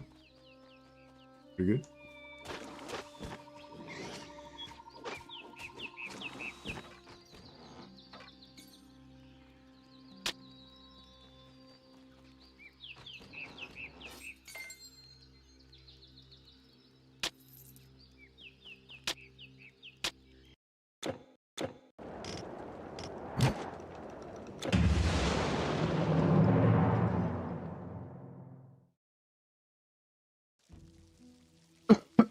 Oh, guys, I might leave you leave you at this point, and I'll continue farming some of this stuff after I feed the cat and stuff, and then yeah, I might have to get some sleep as well.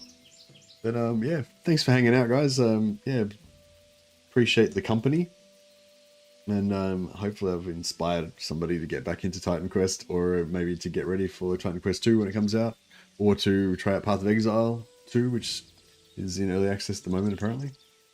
But anyway, but yeah, thanks a lot for hanging out, guys, and yeah, special thanks to Shadow Slope and Pythax, very generous, appreciate you guys. But yeah, thanks for hanging out, everyone. We'll catch you next time. Oh, actually, before you go, if anyone's interested as well, I'll just link this video again to this guy that that inspired me to get back into Titan Quest, kind of just watching his videos. If you guys want to, see some high level Titan Quest right instead of my Titan Questness. See you later, guys.